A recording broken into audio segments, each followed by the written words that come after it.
Sustainable development.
Is here, everybody must be aware. The cash taking easy digital, you don't need to use money physically. You could use your phone to send, receive, and so much more. The cash safer, faster, cheaper, so get it up on your mobile phone. Everybody rolling now with the cash. Everybody rolling now with the cash. Everybody rolling now with the cash. We spending easy dollars digitally, rolling now with the cash. Everybody rolling now with the cash. Everybody rolling now with the cash. We spending easy dollars digitally. The EC dollar is digital.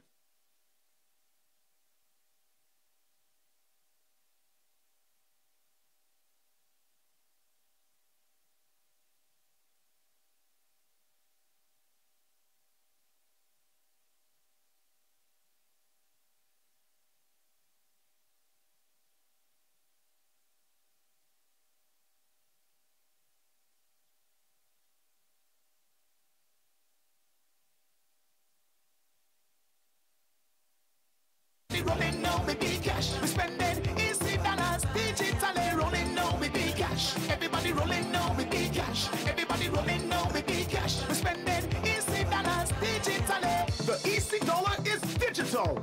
Make payments safer, faster, and cheaper with the cash.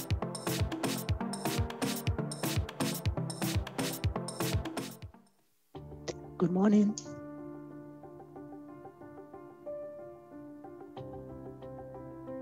In a time of overlapping crises, a time of great uncertainty and risks, a time of unprecedented need, the World Bank's International Development Association is equipped and ready to help the most vulnerable people. IDA, steady, strong, efficient, a trusted partner to countries through decades and across multiple crises.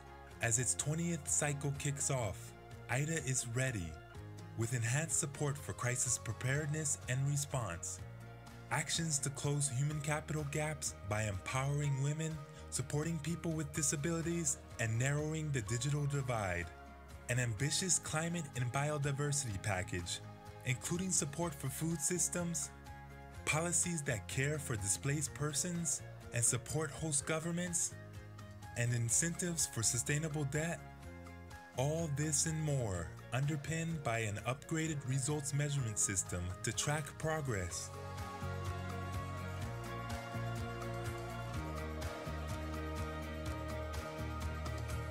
IDA 20, a journey of outcomes begins now.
Sustainable development requires sustainable financing. This means financing that is transparent, well-managed, and well-coordinated. One source of such financing is borrowed money. When used wisely, debt helps countries invest in their futures and shared prosperity. But in developing countries, debt levels have been on the rise at alarming rates over recent years. And unsustainable debt builds risks and stunts development. That is why the World Bank's International Development Association, or IDA, is working proactively and systematically with countries to help address these risks. IDA works to protect and empower the world's poorest people. Through its Sustainable Development Finance Policy, or SDFP, IDA is incentivizing countries to borrow and invest more sustainably. This means improving debt transparency, fiscal sustainability, and debt management. The SDFP also promotes information sharing and coordination among creditors. For example, at the global and regional levels, IDA convened borrowers and multilateral, bilateral, and private sector creditors. They discussed debt trends and shared their experience with financing policies to address vulnerabilities. Looking back at maybe 10, 15 years of this, that the situation would have looked very different if perhaps all actors involved had paid a lot more attention to the ability to mobilize revenue, the ability to pay back that debt. At the country level, in Uganda, IDA organized a creditor outreach roundtable and high-level public conference. It convened over 300 people, including private sector creditors, civil society, and government leaders, for open dialogue on rising debt levels. Engagements such as this are therefore of utmost importance. They are instrumental in enabling us adequately address the existing debt sustainability challenges. IDA listens, IDA acts, IDA delivers. For more results, visit ida.worldbank.org and hashtag IDAWorks.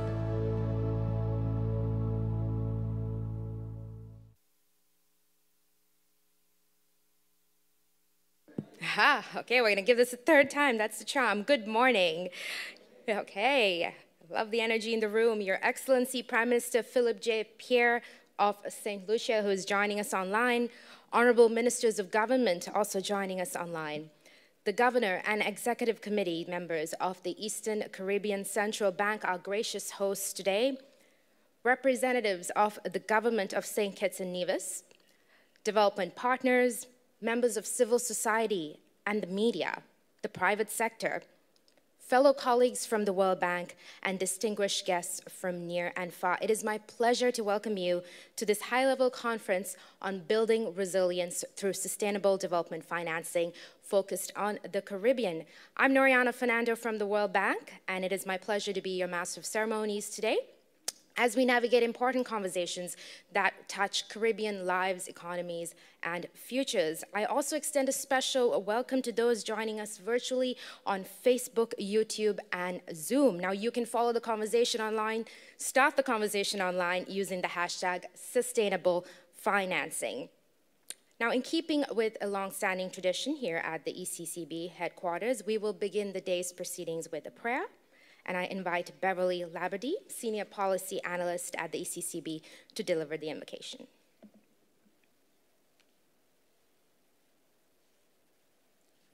Good morning, everyone. Let us pray. Omnipotent and gracious Father, we just want to give you thanks today for the gift of life that you have given to each and every one of us. Even as we come here this morning, we gather, we put you first and foremost in everything that we do. Father, bless those who have come from near and far, who have converged today, oh God, to make this conference happen. We thank you for journeying mercies that you have given unto them, and we pray as they go back after the end of the session, that you'll just continue to be with them. You'll give them the grace, and you'll give them the protection to get back safely to their destinations. Father, we commit this morning's session and this afternoon session, everything that we do here today. we commit into your hands. Guide the proceedings, guide our thoughts, guide our discussions today, Father. As we as a region, as we continue to grapple with building resilience, the many challenges that we face, Lord, as we face crisis after crisis after crisis. But we know that, Lord, you are able to grant us the wisdom. Grant wisdom to the panelists, to the moderators, to those who will ask questions, and bless everyone, oh God, who is joining today, whether in person or virtually. We commit this day into your hands. Bless these proceedings. In Jesus' name we pray. Amen and amen. Thank you very much, Beverly.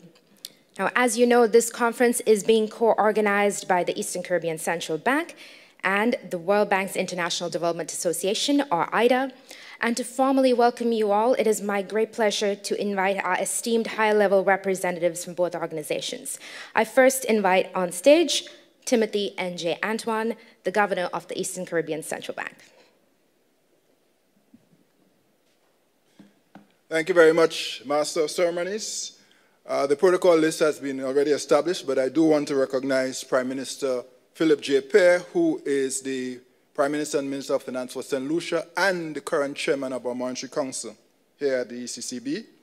Other finance ministers present, Mrs. Hilary Hazel, who is our Financial Secretary, St. Kitts and Nevis, and also an ECCB board member. Other senior finance officials, Ms. Delia Brunstrick, Director of the Caribbean at the World Bank, Mr. Dirk Renneman, Director, IDA, Resource Mobilization and IBRD Corporate Finance at the World Bank, Ms. Andrea Doe, Head of Treasury at the World Bank, other World Bank colleagues, Chief Director Policy, Ms. Tracy Poulias. I also want to recognize our heads of department. I see in the room Mr. Isaac Anthony, the CEO of CRIF SPC. I see Mr. Rolf Phillip, or I thought I saw him earlier, the President of the ECCU Bankers Association. I recognize Mr. Randy Lewis, the CEO of ECHMB Capital, other captains of industry, civil society, citizens, ECCB colleagues, members of the media. For those of you who've joined us online, good morning and welcome. We are very pleased at ECCB to extend this warm welcome to you. This is the first time in 3 years that we are convening for a conference in this facility. We've done everything virtual for the longest while, and we're glad to be back in person. I want to especially thank all those of you who made a very special effort to get here in St. Kitts and Nevis. How many of you are visiting here for the very first time? Very first visit. Let's give them a round of applause. Yeah, absolutely. It's not so easy to get here, you know that. So when they make this special effort, I have to recognize that. And then there are those who've been here before, but it's been a while. As the Americans would say, it's been a minute. And so I want to welcome you back. I see my good friend Marla Dukaran there. Marla is a thought leader and economist, eminent economist in our region. I want to recognize all those who are returning as well. And make the most of your time here in St. Kitts and Nevis. Remember, it's a twin country paradise. So I'm very pleased that on our first conference 3 years later, we are focused on a very important theme, building resilience through sustainable development financing in the Caribbean. The truth of the matter is that we are convening today at a time when our world is confronting what the IMF describes as a poly-crisis. So yes, we're coming off the lingering and still having the lingering effects of the pandemic. We're now dealing with an inflation shock or cost of living crisis, which has serious implications for food and nutrition security. And by the way, lest we think the Caribbean is not consumed or certainly impacted by this food crisis, think again. A survey by the CARICOM World Food Program last year found that almost 3 in 5 persons in our region, 57% to be precise, are confronting food insecurity. Now that's important, and that may shock some of you, because the Caribbean will not make the top list of most food insecure countries in the world. In fact, there's a list of 50, and maybe with the exception of Haiti, no other country appears, none of the Caribbean countries, but almost 3 in 5. Almost 3 in 5. And of course, in our region, it goes beyond food security or food insecurity. There's the issue of nutrition insecurity. The fact that almost 8 in 10 deaths in our region are attributable to non-communicable diseases, diabetes, hypertension, heart disease, and so on. We've had a lot about the pandemic, not so much about this silent epidemic, NCDs, which is killing all of us, many of us, in our prime. But I digress. The truth of the matter is we're also dealing with a climate crisis. And for us in this region, it is an existential threat. And so, as we come together to discuss in this forum, our region is grappling with high debt levels on the one hand, and the need for sustainable financing on the other hand. And that's going to be the focus of our sessions today. So if you think about the fact that during the pandemic, we had to accumulate additional debt to cushion the effect on our populations. But beyond the additional debt, just the mere growth shock, the fact, for example, in the ECCU, that we had the single largest contraction on record in 2020 of 17%, that immediately drove our debt to GDP ratio up from about 66% by the end of 2019 to 88% by the end of 2020. A 22 percentage points increase. And now we have to long road to recovery, because in the ECCU we were inching forward towards the 60% target. And now we have to start all over again, as it were. At the end of last year, that had come down to about 77%.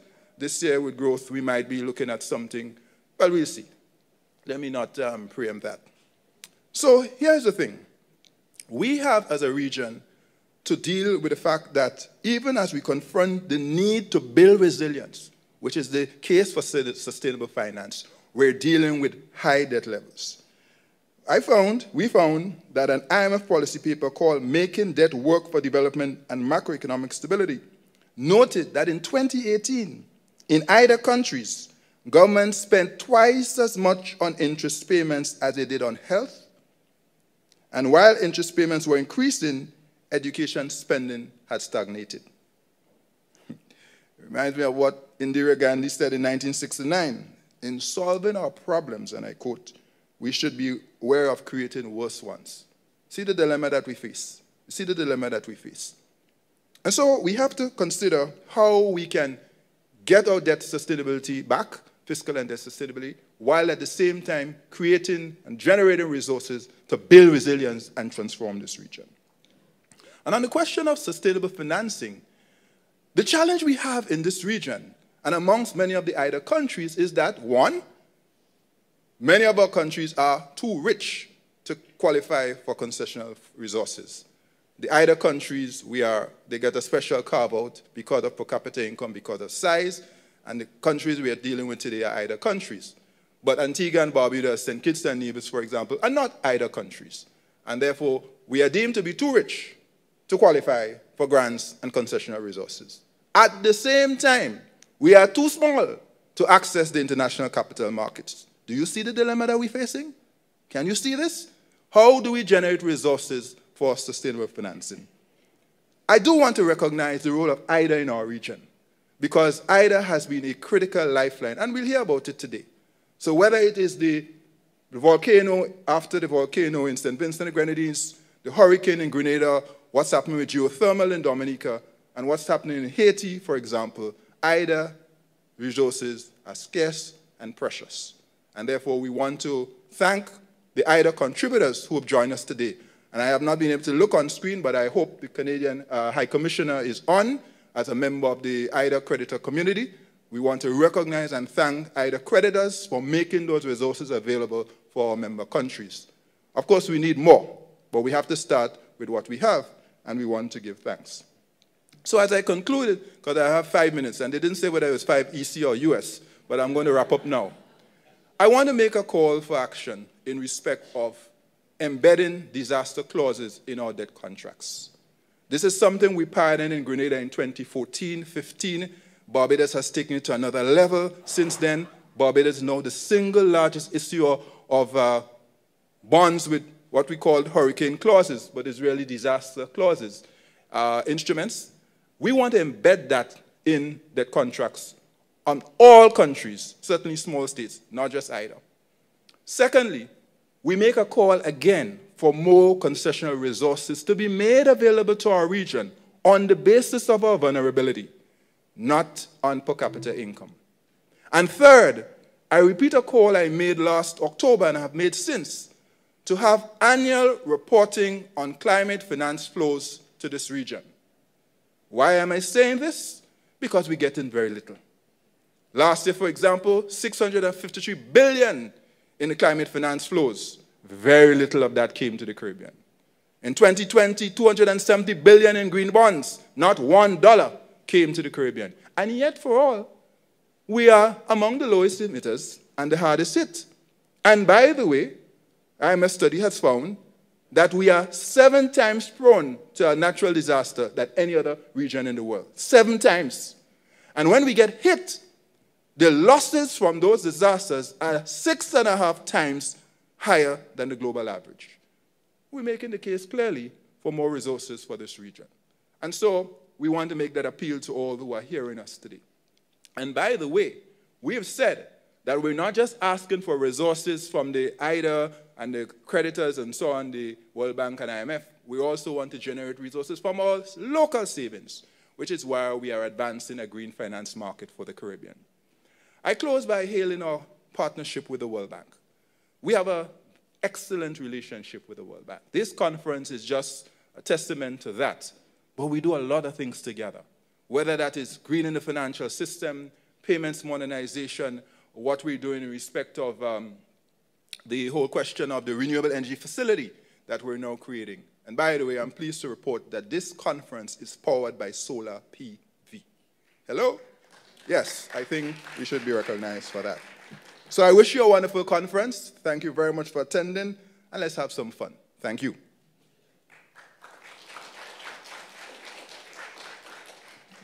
Thank you very much for that warm welcome, Governor Antoine. As Governor Antoine mentioned, 45% of Haiti's population is facing a crisis situation on food security, and 40% of the English-speaking Caribbean reported to be food insecure by the World Food Program. This is an estimated 2.8 million in the region. A huge impact also on the debt, and Governor Antoine also mentioned that total debt in developing economies worldwide reached a 50-year high after the pandemic.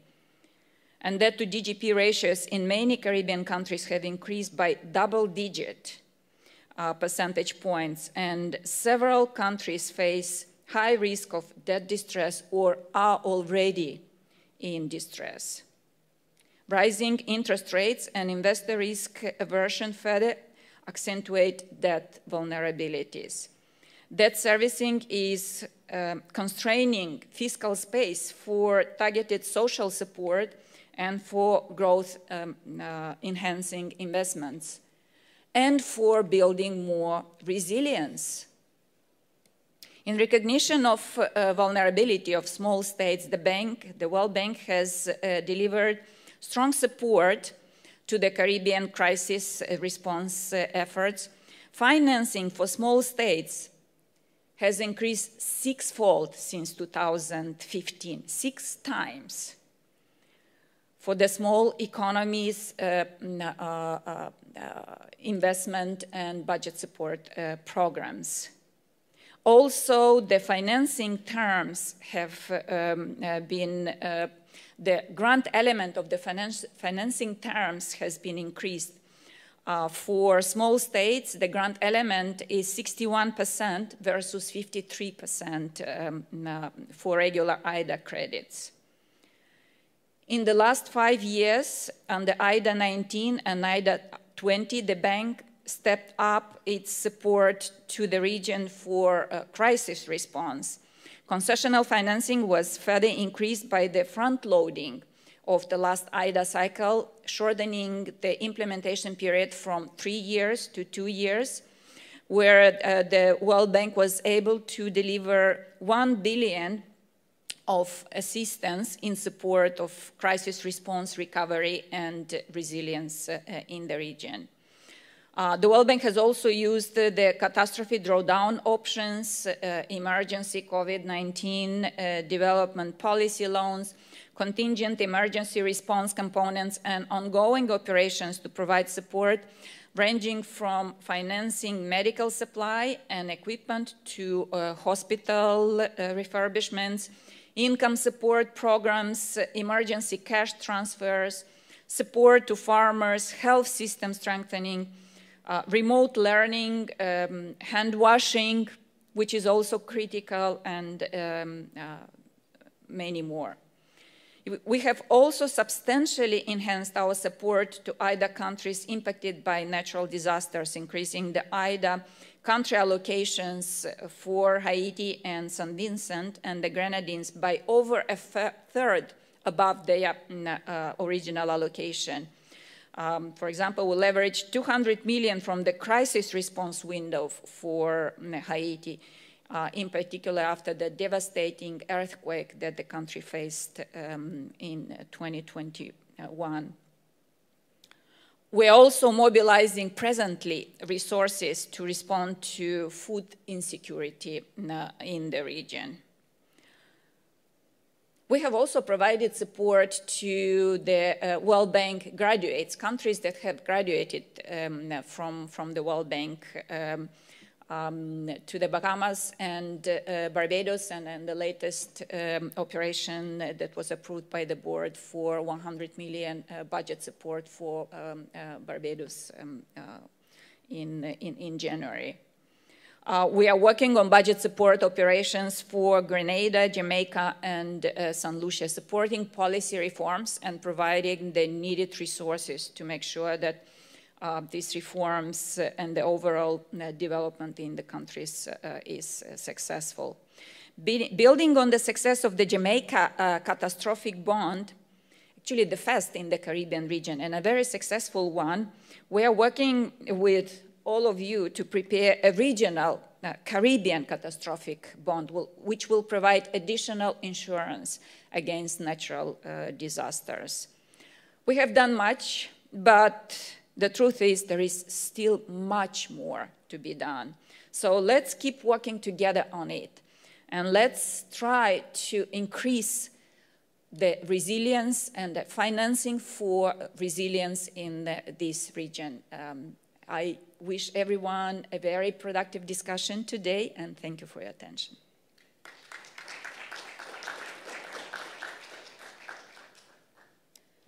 Thank you very much, Lilia.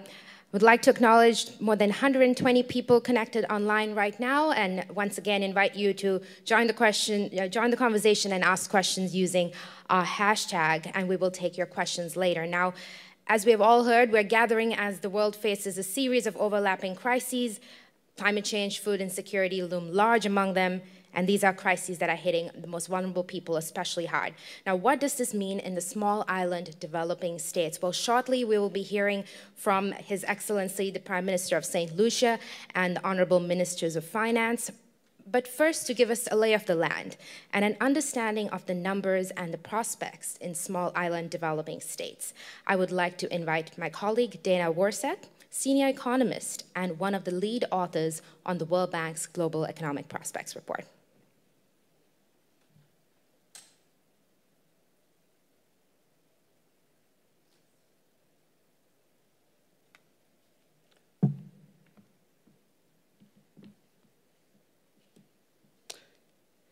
Good morning, everyone. It's great to be here. Thank you for having me. The material I will discuss is derived from the World Bank's most recent Global Economic Prospects Report. You can see the small logo in the left corner at the top here.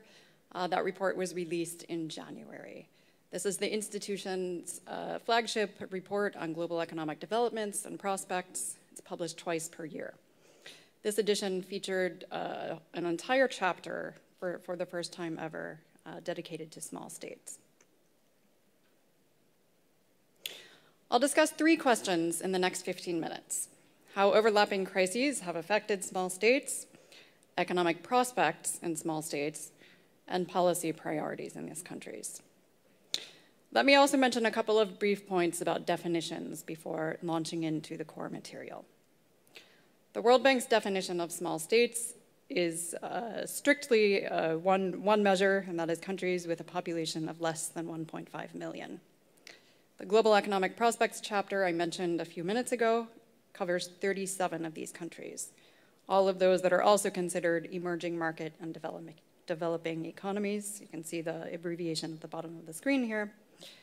And these EMDE small states are a set of 37 countries concentrated in 3 regions: East Asia and Pacific, Latin America and the Caribbean, and Sub-Saharan Africa, and a few others scattered in the 3 other regions.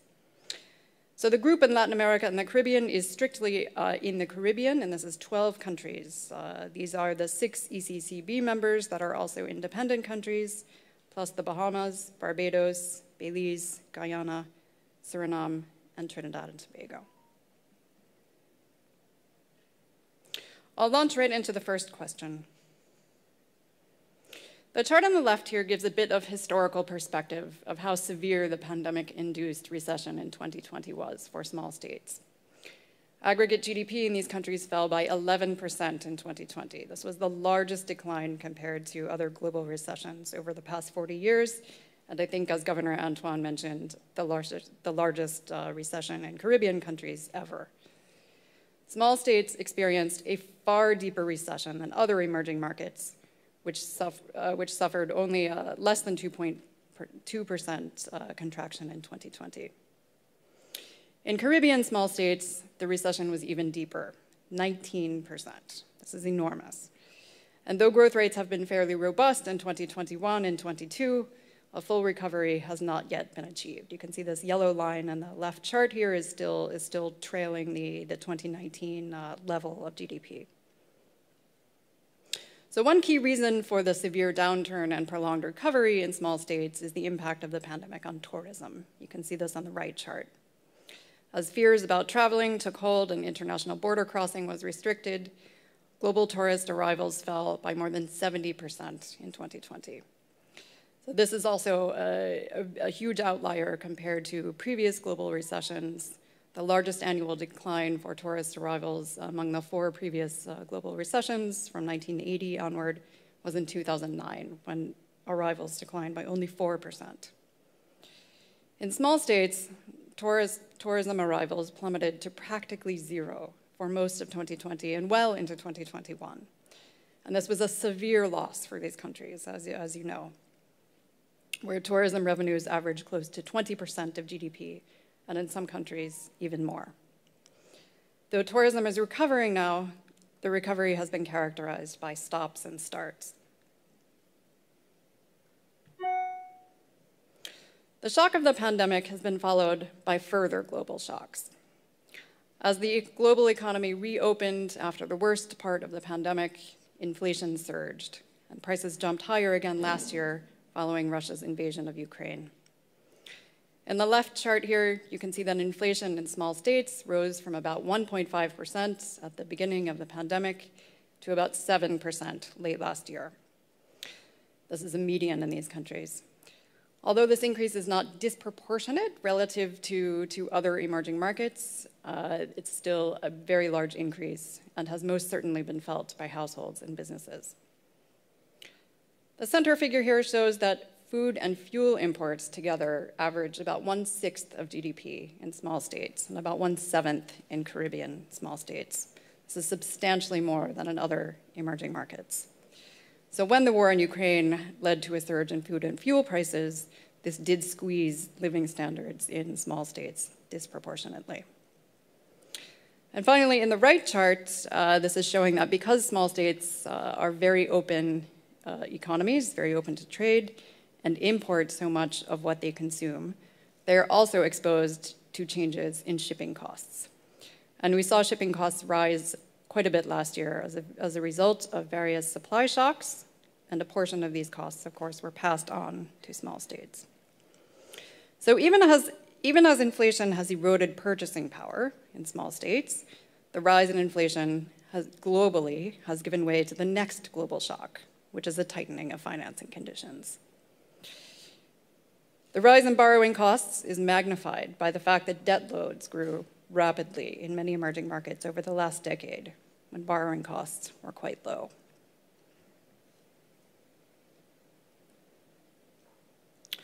Around 1/5 of EMDEs, all emerging markets, not small states specifically, now have bond spreads above 10 percentage points. This is the spread above the US rate. That's about 3 times as many countries as in 2019. Although EMDEs with strong credit ratings have been relatively unscathed by these developments, their borrowing costs have gone up more or less in line with other advanced economies. Countries with weaker credit ratings, and this is unfortunately most small states, have experienced a substantial increase in spreads. This tightening of financial conditions builds on existing debt vulnerabilities. The left chart here shows that between 2011 and 2021, the share of small states with government debt above 100% of GDP rose from about 1/10 to 1/4. And in the Caribbean small states, this is magnified from about 1/4 to about 2/5. And to give you some sense of the World Bank's and IMF's view on this, there have been about 19 debt sustainability assessments done for IDA-eligible small states in recent years. 13 of these countries were deemed to be at high risk of debt distress or already in debt distress. And just to quickly turn to the right chart, this gives you some sense of the increase in debt service over the years leading up to the pandemic. This, of course, precedes the recent increase in interest rates we've seen in 21 and 22. I'll turn to the second question now about prospects.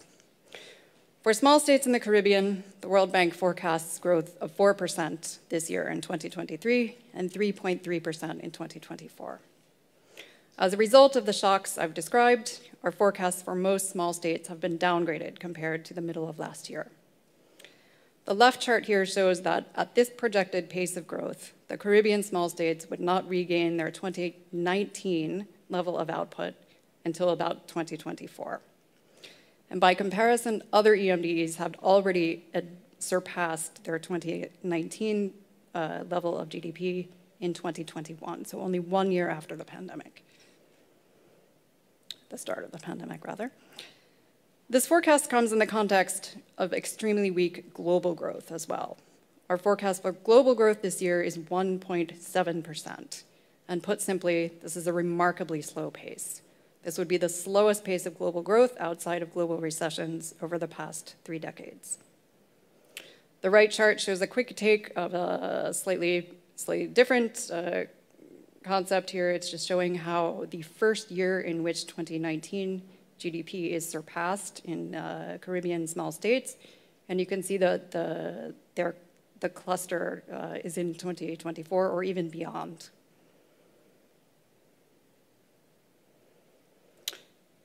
Unfortunately, recent economic developments build on small states' pre-existing problems. Since 2000, these countries have been growing more slowly than other emerging markets. And this is in the Caribbean especially slowly. Between 2011 and 2019, growth in Caribbean small states averaged about 1.3% per year. This is on the left chart. This is well below the average not only in emerging markets, but also in other small states. In the right chart, you can see that as a result of these very low growth rates, Caribbean small states have lost ground relative to advanced economies in terms of per capita income. 20 years ago, Caribbean small states were already at higher levels of income than other small states, and they continue to be in that position. But the pace of their divergence from advanced economies has been faster than in other small states. And the effects of the pandemic and the knock-on effects of the war in Ukraine are also very evident in recent years. You can see this sharp decline in the blue line in 2020. I'll turn to the third question now on policy priorities. And what I'll discuss is by no means comprehensive, but I'll touch on a few major areas. One major policy priority at this moment is reversing the long-term economic damage related to the pandemic. The left chart here shows that, like other emerging markets, small states suffered losses in working hours. These not only impacted in 2020, but also continued well into 2021. So these losses reduced not only reduced household incomes and wealth in the years that they occurred, but there is a risk that these losses become permanent. Another way these job losses could have medium-term impacts is if the job losses during the pandemic caused people to have their skills eroded or caused people to shift to the informal sector. Either of these effects would lower lifetime earnings for workers and hinder per capita income convergence. Extended school closures as well are likely to weigh on human capital accumulation and potential growth until they are recouped.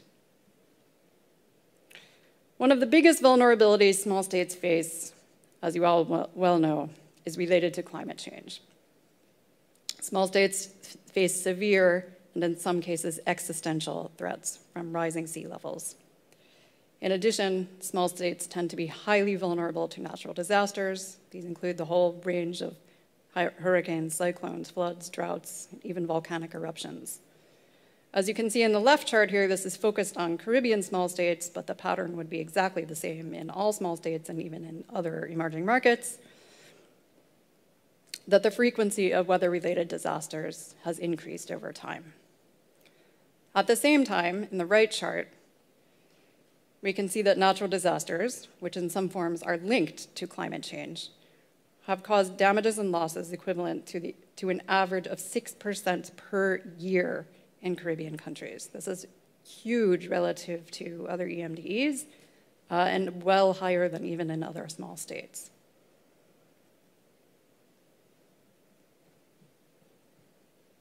In addition to recouping human capital losses that I mentioned a couple of slides ago, small states will need a great deal of physical capital in the medium term. The left chart here shows prior to the pandemic, tourism-reliant small states, and this would include most of those in the Caribbean, made very little progress in the way of diversification. There are various ways to address this, of course, including diversification within an existing large sector, but making progress on this important policy would help reduce high levels of growth volatility in these countries. And finally, two other areas where structural reforms could help small states in the medium term are trade and energy policy. The left chart shows that despite being very open to trade, small states are poorly integrated into global shipping networks, and at the same time, import tariffs in small states, even more so in Caribbean small states, are notably higher than in other emerging markets. In the average Caribbean small states, the weighted mean import tariff is about 12%, compared to 7% in emerging markets. Small states could lower trade costs by streamlining customs procedures, improving port and other infrastructure, making logistics and transport services more competitive, and also exploring their limited current participation in free trade agreements. And finally, the right chart shows that small states have made less progress than other emerging markets in terms of meeting energy needs through renewable sources. About 10% of energy consumed is from renewable sources in the median small state, and only 7% in Caribbean small states. That's compared to about 20% in the rest of emerging markets. There are a couple of outliers. Belize, for example, produces about 30% of its energy consumption from renewables, but on the whole, these small states lag well behind other emerging markets in this important area. Developing renewable energy could help small states adhere, not only help small states adhere to National Development Plan goals, but also provide an important buffer against price volatility in international oil and gas markets. I'll close there. I will not read through this, but I've addressed these three questions. And I'm happy to discuss this material with any of you after. Thank you very much. Thank you very much, Dana, for that sobering overview. And equipped with this understanding and context, we move into a high-level segment on country perspectives as we welcome an Honorable Prime Minister and ministers from across the Caribbean. Now, this session will be followed by questions from you, the audience, so please keep your questions handy and put them in the chat. And to moderate this session, I am pleased to welcome on stage Governor Antoine once again.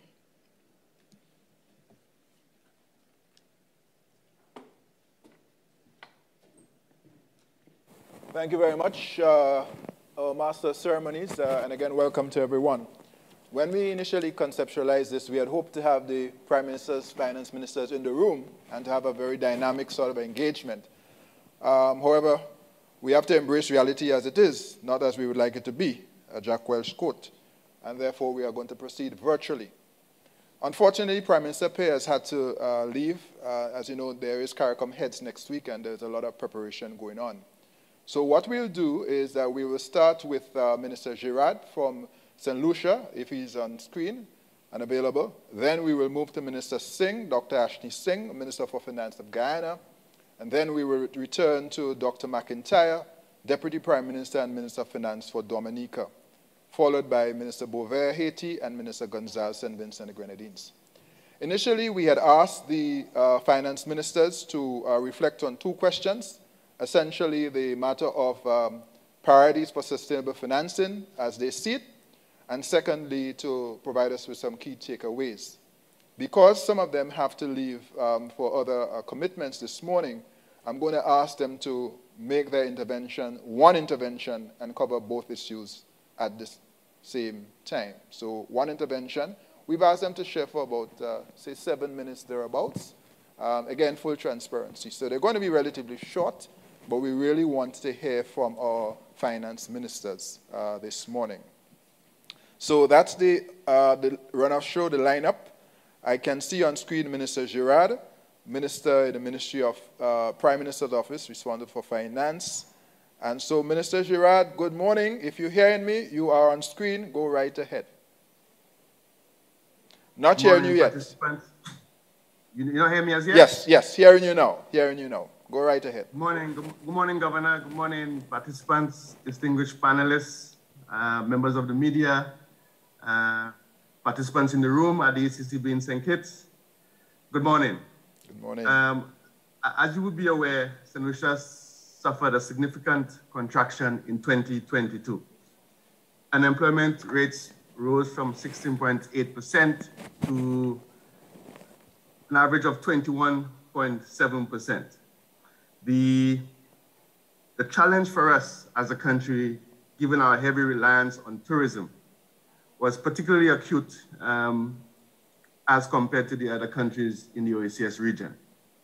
We are well aware of the fact that we've just sort of inherited a situation from the previous government.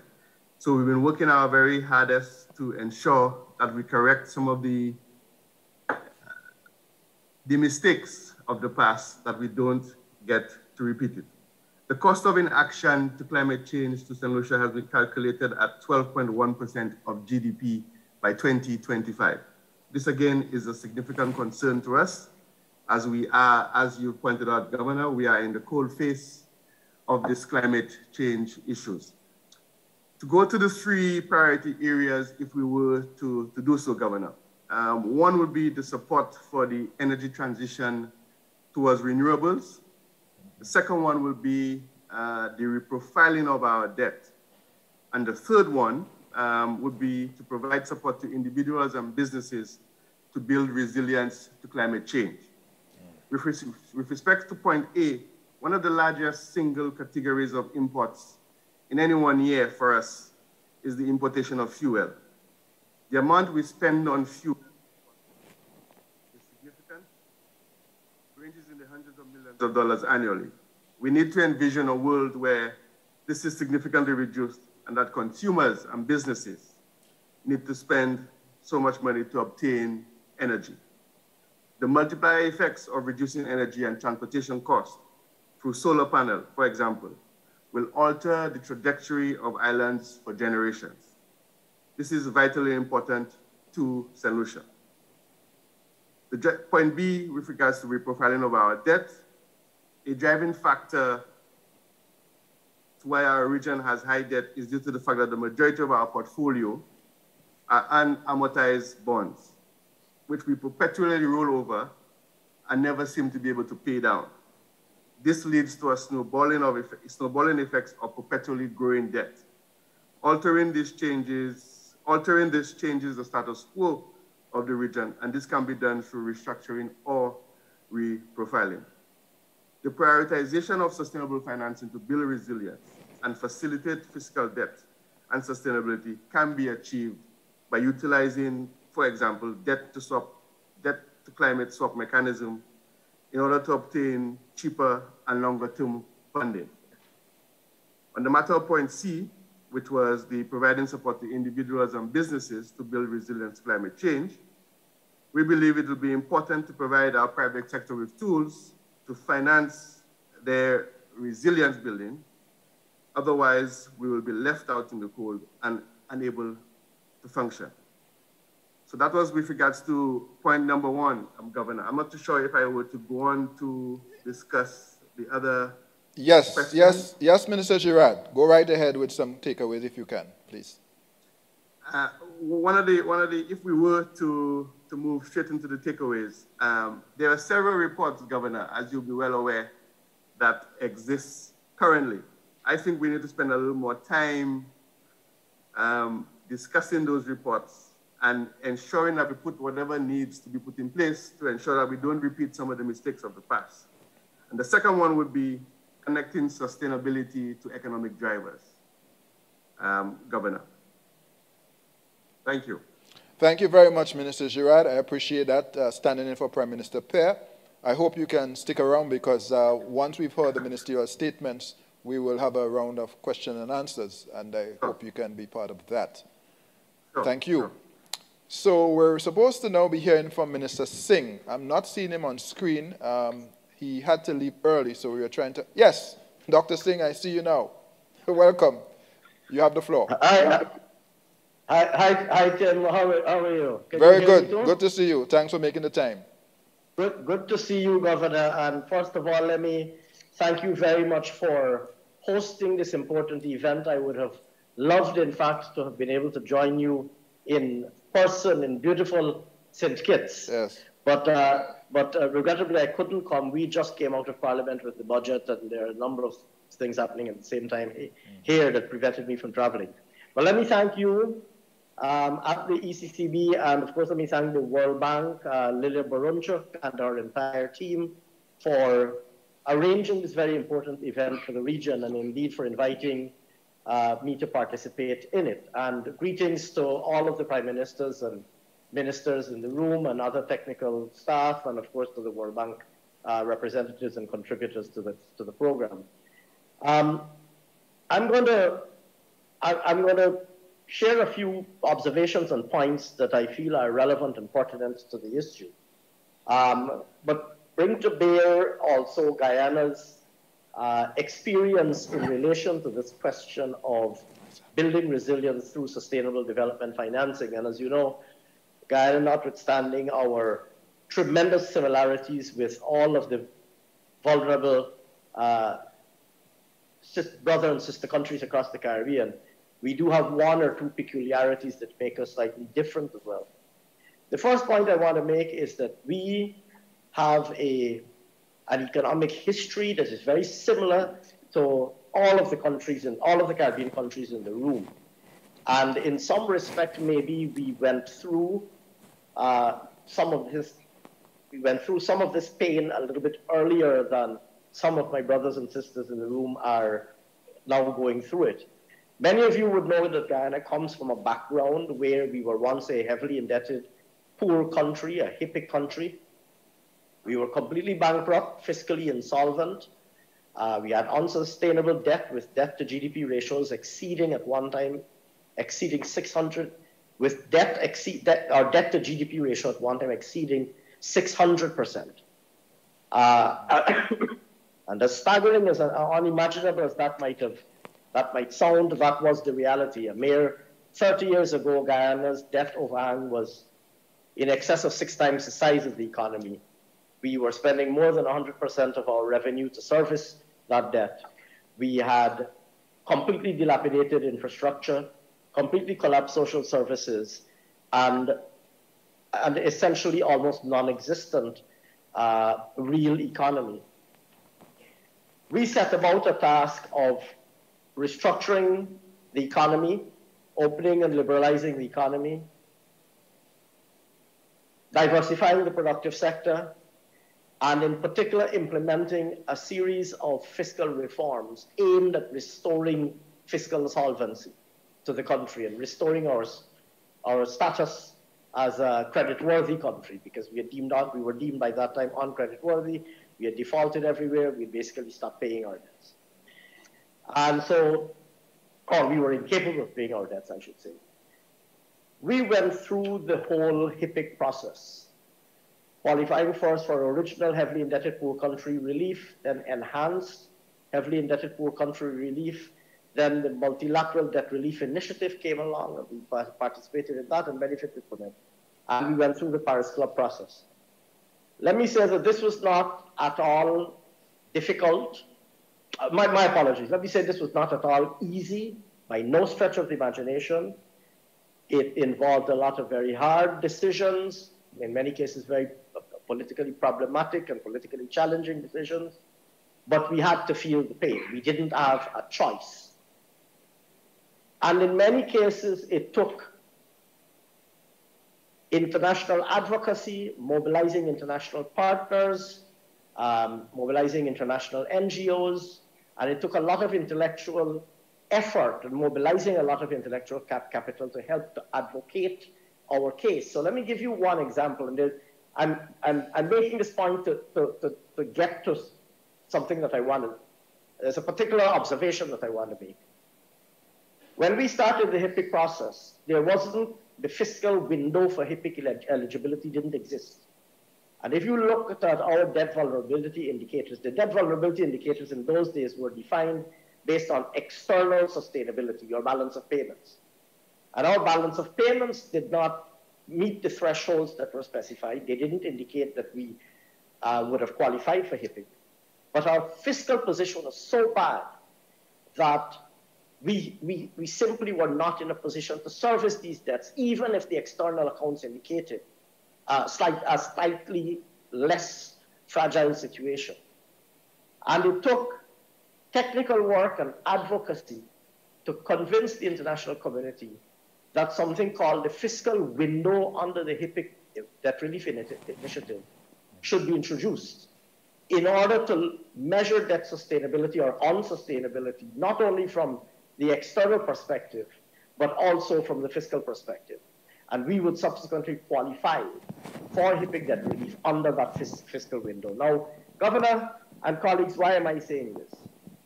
I gave this background because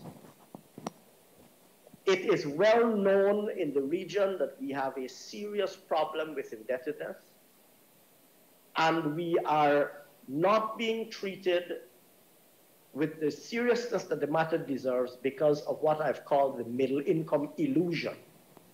There is an illusion of prosperity because many of our countries are middle income countries. Our per capita income is above the specified thresholds.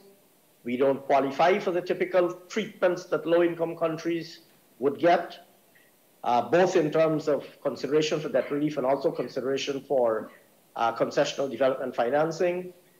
And this is a problem. The issue of debt sustainability in the Caribbean has to be addressed. And intellectual effort has to be devoted to articulating why the Caribbean is different and why the peculiar and extraordinary vulnerabilities that we face through no fault of ours. I see my friend and brother, Minister Gonsalves, in the lineup of speakers ahead of me. Minister Gonsalves has often said that he borrows to build a bridge, then he gets a hurricane, he borrows to repair the bridge, then he gets another hurricane and he borrows to repair the same bridge a second time.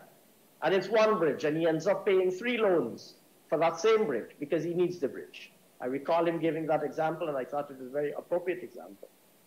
And so I would want to use this forum to say, when we speak of sustainable development financing for the Caribbean, we have to put this question of debt sustainability squarely on the front of the table, and we have to accept and confront the reality that the Caribbean faces this peculiar vulnerability that, that has to be taken into account for the purposes of mobilizing financing, both through new resources and also for debt relief. And the World Bank is uniquely placed and uniquely endowed with the intellectual assets to make this, to articulate this case in a rigorous way. Now, Governor, I know I'm constrained for time. I'm going to make two other very quick points. The second is a lasting solution to the fiscal challenges that we face in the region will not be achieved until we are able to achieve productive diversification. And so there also has to be a conversation with the World Bank and with our other development partners on how we find a lasting solution to the challenges of limited opportunities for productive diversification. Many of our economies are predominantly tourism-based economies. Guyana has the good fortune of being a resource-based economy, and we have a couple others in the room, certainly in the region. We probably have more opportunities for diversification than most persons in the room, but a serious conversation has to be had about what are the investments that are needed to achieve viable diversification of the real sector in the Caribbean. The third point I want to make is that we have to be prepared to think out of the box and come up with creative solutions. I heard my colleague who spoke before me speak about things like debt for climate swaps and instruments that that are a little bit more creative and cutting edge. I want to mention one thing in Guyana. We, of course, have a vast standing forest, which we have now mobilized as a source of financial inflows for the country. The climate services that are provided by our standing forests are now being remunerated. We just got our carbon credits certified by the Art3 Secretariat globally, and we just sold our first batch of carbon credits in the global marketplace, and we're planning to continue to do this. So for the first time, we're using a market-based mechanism to mobilize revenue from our standing forest.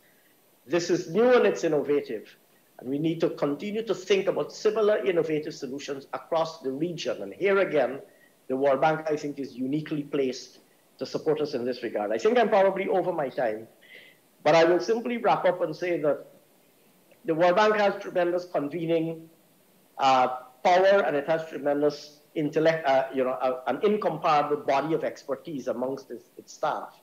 And I want to ask that, we recommit ourselves to applying this incomparable pool of human resources in the World Bank to identify lasting solutions, productive diversification, confronting the fiscal and debt challenges of the region, and finally, like I said, more innovative instruments to help us to address this very real fiscal challenge that we face. And let's not deceive ourselves. Sound debt management and so on, those things are good, and we do all of those things, and I'm not going to repeat how important it is to have a good debt management capability and so on, but managing debt, this is not a purely administrative thing. There's a fundamental economic weakness that has to be addressed. Lives and reduce sufferings. Secondly, countries can also create fiscal buffers. They can strengthen their fiscal responsibility frameworks, implement sustainable fiscal frameworks, build buffers to contain the impact of shocks through enhanced debt management and sovereign wealth funds, and enable risk and contingency financing instruments to create fiscal space for reconstruction and investments. Thirdly, countries can strengthen human capital. Having stronger social protection systems and safety nets means that in the events of disasters, recovery measures reach those who need them the most. Regional health preparedness can also be strengthened for potential pandemics. We're extremely pleased that the IDA financed OECS regional health projects assisted Dominica and other OECS countries to provide resources to strengthen the health systems to the COVID-19 pandemic. Fourthly, countries can strengthen infrastructure using build better principles and innovative technology. This will reduce the economic cost of disasters and ensure that key infrastructure and services such as water, sanitation, transport, and connectivity can withstand the next storm. It is estimated that build better infrastructure standards to endure 1 in a 50-year event reduce disaster damages by as much as 20 to 60%. Fifth, countries can diversify economies and strengthen the private sector. They can do so by strengthening the business and regulatory environment for private sector investments, which is critical to strengthen competitiveness, diversify the economic base, and build economic resilience. Finally, countries can improve natural resources management. Natural defenses such as mangroves and coral reefs play an important role in protecting coastal areas against hurricanes and deforestation. In Dominica, the World Bank managed Global Environment Facility, GEF, grant is supporting forestry and ecotourism. Dominica is addressing many of these cross-cutting dimensions. One of Dominica's first actions was to establish the policy and strategic framework to support resilience. The government created the Climate Resilient Executive Agency of Dominica, CREED, and developed the National Resilient Development Strategy, a climate resilient recovery plan, a disaster risk strategy, and a disaster risk financing strategy. There is a strong donor engagement and support from regional and international institutions. Regional institutions, CARICOM and the OECS Commission, and individual countries are utilizing the Dominica's experience and progress to inform and reform process for the region. Governor, that would be my intervention on those two questions. Thank you very much. Thank you very much, Dr. McIntyre. I must say, as a newly Minister of Finance, you have hit the ground running. And let me just also say again, we extend our heartfelt condolences to you. I am amazed at your resilience, given your recent loss of your dear wife. And thank you very much. You're a remarkable man. Thank you. Thank you very much. Thank you. Thank you. So there was Dominica, Finance Minister Dr. McIntyre. We're now pleased to turn to our next panelist, the distinguished Minister of Economy and Finance for Haiti, Minister Patrick Boisvert. Minister Boisvert, you have the floor.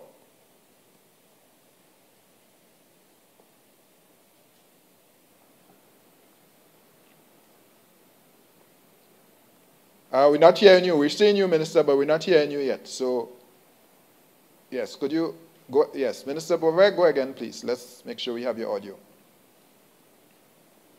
Not yet. Seeing you. You look good, but we're not hearing you. I'm not sure what's the audio issue. Let's try it again. Minister Boisvert, could you go again, please?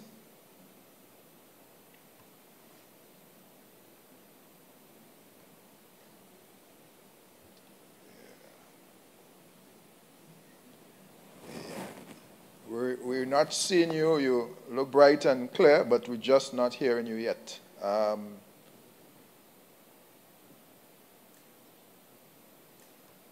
Not yet. Pas encore.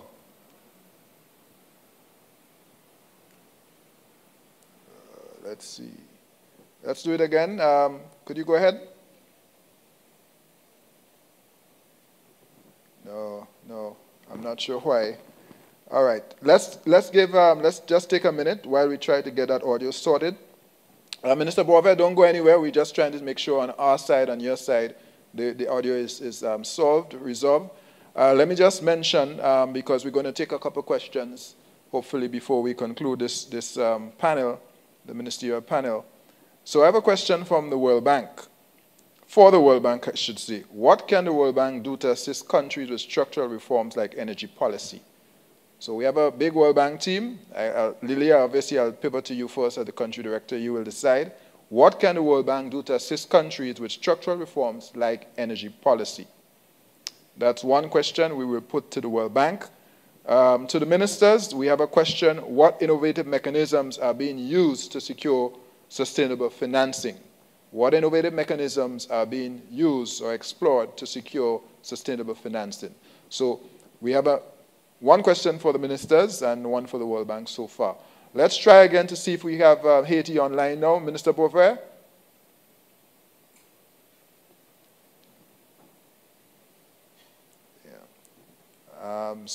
One of the ministers did speak about connectivity, as in broadband connectivity.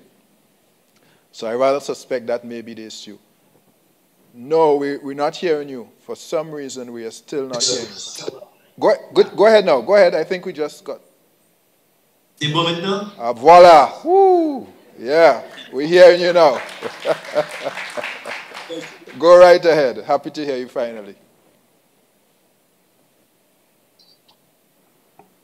Chers collègues ministres qui participent en ligne. Dear colleague, representative of government of the Caribbean. Mesdames, Messieurs les responsables de la Banque mondiale et de l'Union monétaire des Caraïbes orientales. Dear fellow of the World Bank and the Eastern Caribbean Currency Union. Distinguished guests.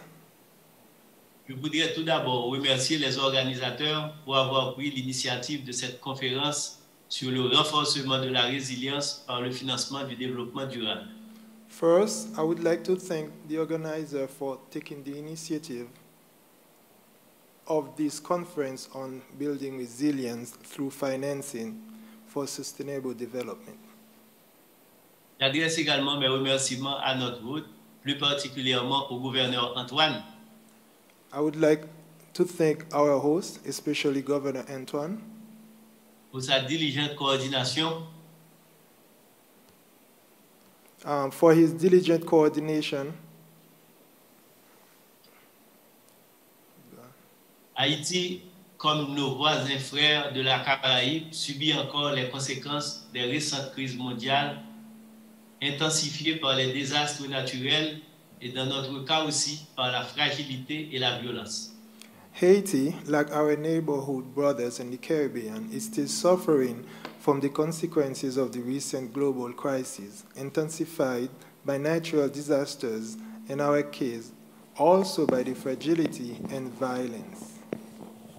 En plus, la guerre en Ukraine a fait grimper les prix des produits de base et retarder la reprise vigoureuse post-Covid espérée. In addition, the war in Ukraine has pushed up commodity prices and delayed the hope for vigorous post-COVID recovery. Nos besoins de financement ont grandement augmenté.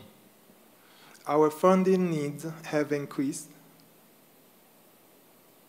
Les possibilités d'accès à des ressources pour financer notre développement sans compromettre la stabilité macro et la soutenabilité financière sont devenues plus restreintes. Our funding needs have increased. The possibility of accessing resources to finance our development without compromising macroeconomic stability and financial sustainability have become more limited. Nous apprécions l'effort des pays contributeurs à l'IDA et le groupement Banque mondiale pour appuyer nos pays dès le début de la pandémie de COVID-19. We appreciate the effort of IDA contributors and the World Bank Group to support our countries from the onset of the COVID-19 pandemic. Les décaissements accélérés de l'IDA 19 et le renflouement avancé de l'IDA 20 ont été d'une grande utilité. The accelerated disbursement of IDA 19 and the advanced replenishment of IDA 20 have been very helpful. La fenêtre réponse aux crises CRW a permis à la banque d'appuyer nos pays ayant subi, en plus de la pandémie, les chocs des désastres naturels. The crisis responses window has enabled the bank to support our countries that have suffered, in addition to the pandemic, the shocks of natural disasters. En Haïti, la CRW fut activée à la suite du tremblement de terre de 2021 qui a ravagé le sud du pays. In Haiti, the CRW was activated in the wake of the 2021 earthquake that ravaged the south of the country, and more recently to help us respond to the spreading of acute food crisis. Cependant, lors de la constitution et la répartition de l'enveloppe IDA 20, la guerre en Ukraine ne faisait pas encore partie de notre quotidien. However, when the IDA 20 envelope was replenished and allocated, the war in Ukraine was not yet part of our daily lives. Aujourd'hui, alors que nous ne sommes qu'à la première année de l'IDA 20, la capacité de réponse du CRW s'est amoindrie. Now, in the first year of IDA 20, the CRW's capacity to respond has diminished and country allocations are far from being sufficient. Et les allocations pays sont loin de pouvoir aider substantiellement à rattraper les gains perdus de développement and sufficient to recover lost development gain and get us back on track to achieve sustainable and inclusive growth. Même si nous continuons à renforcer la collecte des ressources fiscales et l'efficience des dépenses, even if we continue to strengthen tax collection and spend efficiency without strong growth and economic activity, sans une croissance vigoureuse de l'activité économique, les résultats demeureront rachitiques. The results will remain stunted. Haïti, comme bien d'autres pays IDA, s'est attelé à renforcer les structures de gestion des finances publiques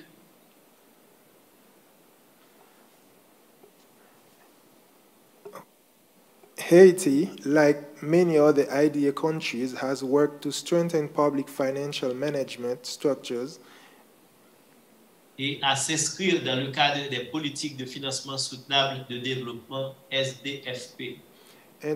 And to be in line with Sustainable Financing for Development Policy, SDFP.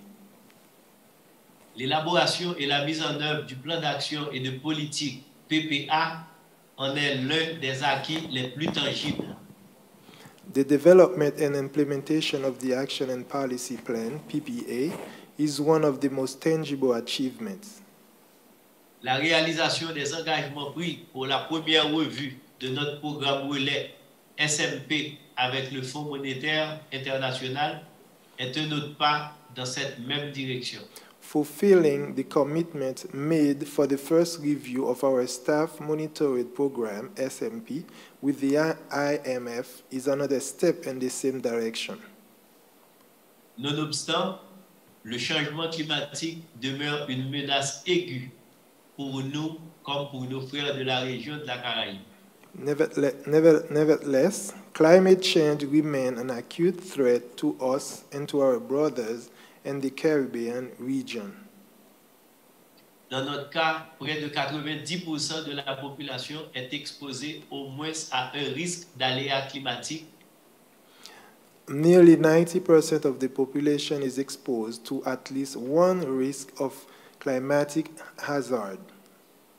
Et les pertes totalisent en moyenne 2,5% de notre PIB annuel.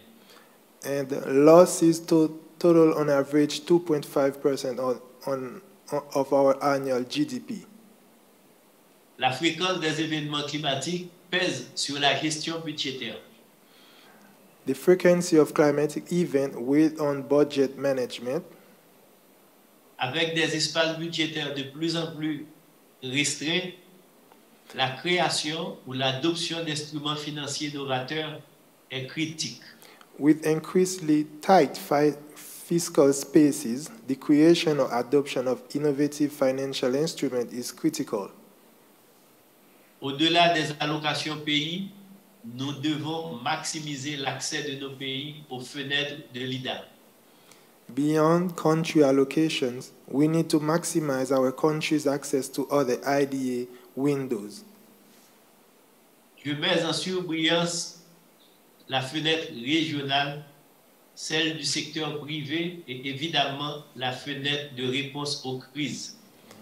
I highlight the regional window, the private sector window, and of course the crisis response window. La poursuite des réformes pour améliorer la gestion financière des risques de catastrophe. Further reforms to improve financial management of disaster risk and increase access to climate instruments. Et le risque et le renforcement de l'accès aux instruments climatiques pour tenir compte davantage des vulnérabilités des pays sont primordiaux. To climate instruments to better address countries' vulnerabilities are crucial. Nous préconisions d'intensifier l'accès à des instruments comme le 4DDO. We advocate for intensifying access to instruments such as CAT, DDO, les crédits contingents, contingent credits, les obligations vertes, green bonds, les assurances climatiques. And climate insurance. Les pays comme Haïti, confrontés simultanément à des défis multiples liés aux aléas climatiques. Countries like Haiti facing multiple simultaneous challenges related to climate hazards such as la sécheresse, les inondations et les cyclones drought, ont besoin d'appui financier. Drought, flood, and cyclone. Ont besoin d'appui financier concessionnel en volume adéquat pour améliorer la gestion des risques de désastre. Need concessional financing and adequate volume to improve disaster risk management. Il nous faut promouvoir une économie bas carbone et investir dans la résilience et l'adaptation au changement climatique. Promote a low-carbon economy and invest in resilience and adaptation to climate change. Le SDFP, en fait, nous a servi de cadre pour mettre en œuvre les programmes de réforme indispensables pour l'amélioration de la viabilité de la dette. In fact, the SDFP has served as a framework for us to implement the reform programs needed to improve debt sustainability. Le renforcement de la résilience au choc et le renforcement des systèmes nationaux de protection sociale. Build resilience to shock and strengthen national social protection system in the medium term. Les programmes de réforme pour le renforcement de la gouvernance et de la capacité institutionnelle nous permettront d'avoir accès, nous l'espérons, à des financements plus importants. Reform programs to strengthen governance and institutional capacity will hopefully allow us to access more financing. Cependant, pour le présent terme, nous pensons que la Banque et nos autres partenaires internationaux devraient accroître notre accès à des financements concessionnels pour qu'ils soient en adéquation avec nos besoins. However, for the present term, we believe that the bank and our other international partners should increase our access to concessional financing so that it is compatible with our needs. Nous applaudissons les efforts continus du FMI à moderniser leur boîte à outils. We applaud the IMF's continued effort to modernize their toolbox. Les appuis financiers fournis à différents titres au cours des 3 dernières années sont appréciables. Financial support provided over the past 3 years are valuable. Allègement de la dette, facilité de crédit rapide pour lutter contre Covid, allocation de DTS. Debt relief, COVID rapid credit facility, SDR allocation. Augmentation temporaire des limites d'accès, création du fonds fiduciaire pour la résilience et la soutenabilité et plus récemment la création de la fenêtre de crise dont Haïti vient de bénéficier. Okay. Creation of the resilience. creation of the Resilience and Sustainability Trust Fund, and most recently, the creation of the Food Crisis Windows. Cependant, au FMI comme dans le cas de l'IDA, les niveaux d'accès sont limités par la mobilisation de contributions en dons actuellement insuffisantes pour répondre aux défis de l'heure. However, at both the IMF and IDA, access levels are constrained by the mobilization of grant contributions that are insufficient to meet current challenges. Dans le cadre de la mobilisation actuelle pour définir la nouvelle banque qui devait cibler les biens publics globaux, as part of the ongoing mobilization to define the new bank that should target global public goods, nous devons rester vigilants pour que les besoins de nos pays IDA ne soient pas marginalisés. we must remain vigilant to ensure that the needs of our IDA countries are not marginalized. Concernant la deuxième question, il est important de souligner que as we envision pour récolter des résultats probants, notre pays, et je pense la majorité de ceux à risque élevé de prise d'endettement, doivent pouvoir accéder à des ressources concessionnelles en quantité suffisante pour au moins renverser les pertes récentes des gains de développement. To reap convincing results, our country and I believe the majority of those at high risk of debt distress must be able to access concessional resources in sufficient quantity to at least reverse the recent loss and development gains. Du côté de la Banque mondiale, l'enveloppe IDA à laquelle nos pays ici présents accèdent mérite d'être renforcée par des apports additionnels en dons. On the World Bank side, the IDA envelope to which our countries present here have access deserve to be reinforced by additional grant contributions. Au niveau du FMI, nous encourageons fortement la multiplication des efforts pour renforcer le Fonds fiduciaire pour la réduction de la pauvreté et la croissance, PRGT. At the IMF level, we strongly encourage increased efforts to strengthen the Poverty Reduction and Growth Trust, PRGT.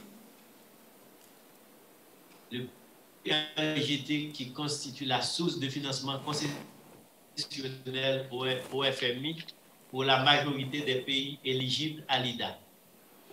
Which is the IMF's concessional source of financing for most IDA eligible countries.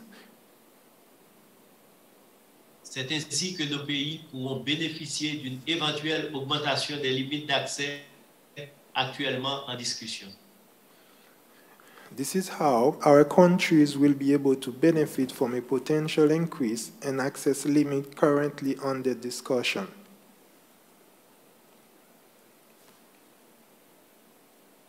La question migratoire est aussi importante.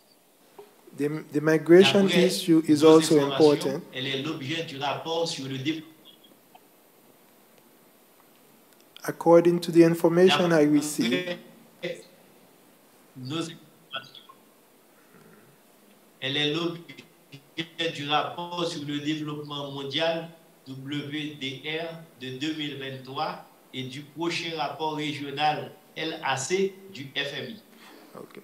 According to the information I received, it is the focus of the 2023 World Development Report, WDR, and the IMF's upcoming LAC Regional Report. L'émigration de nos compatriotes les plus dynamiques et qualifiés peut ne pas être réversible, mais nous pouvons la rendre plus profitable pour nos pays. The immigration of our most dynamic and qualified compatriots may not be reversible, but we can make it more profitable for our countries. Nous devons nous pencher sur les moyens de renforcer les capacités d'envoi de fonds de nos expatriés et d'utiliser leur expertise acquise à l'extérieur. We need to look at ways to strengthen the remittance capacity of our expatriates and use the externally acquired expertise.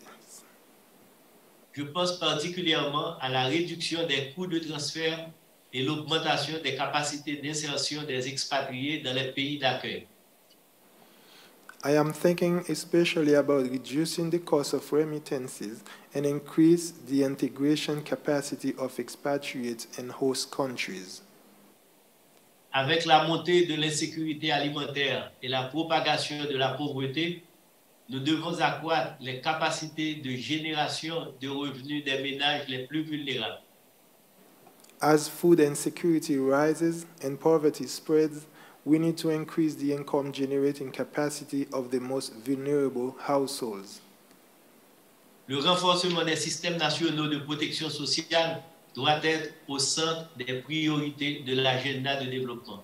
Strengthening national social protection systems must also be at the center of the development agenda. Les politiques nationales de développement doivent servir de cadre pour les opérations de la Banque mondiale et les autres partenaires techniques et financiers. National development policies should serve as a framework for the operation of the World Bank and other TFPS, technical and financial partners. La coordination de leurs activités doit être renforcée sous le leadership de nos gouvernements. The coordination of the activities must be strengthened under the leadership of our government. Vu l'ampleur de la crise sociale en Haïti, comme ailleurs, given the scale of the social crisis in Haiti and elsewhere, le renforcement continu du système national de protection sociale est indispensable pour parer aux chocs et assurer la croissance inclusive et la prospérité.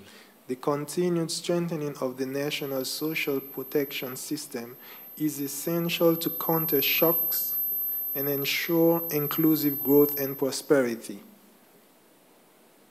Je vous remercie, chers amis. Thank you.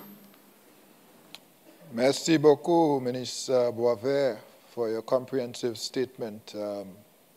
I think we all feel a deep sense of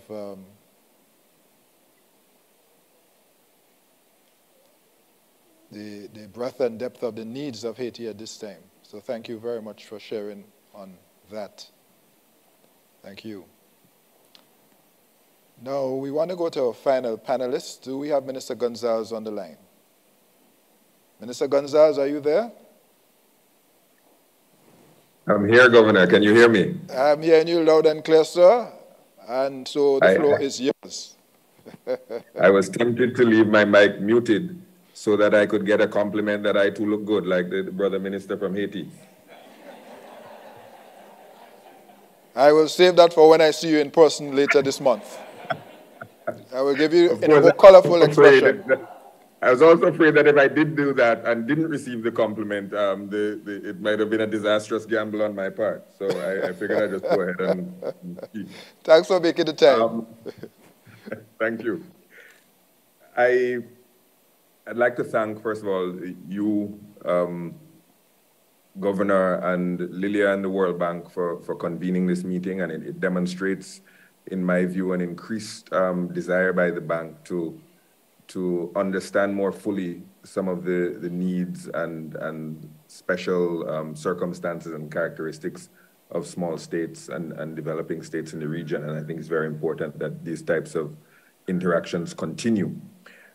Having said that, I would have, if we were under the rules of the US Congress, I would have very happily yielded my time to Dr. Singh of Guyana, because I found myself saying ditto to everything that he was saying. And it's a casualty of your democracy that you're going to hear a lot of the same thoughts, but a lot less eloquently and succinctly expressed by me.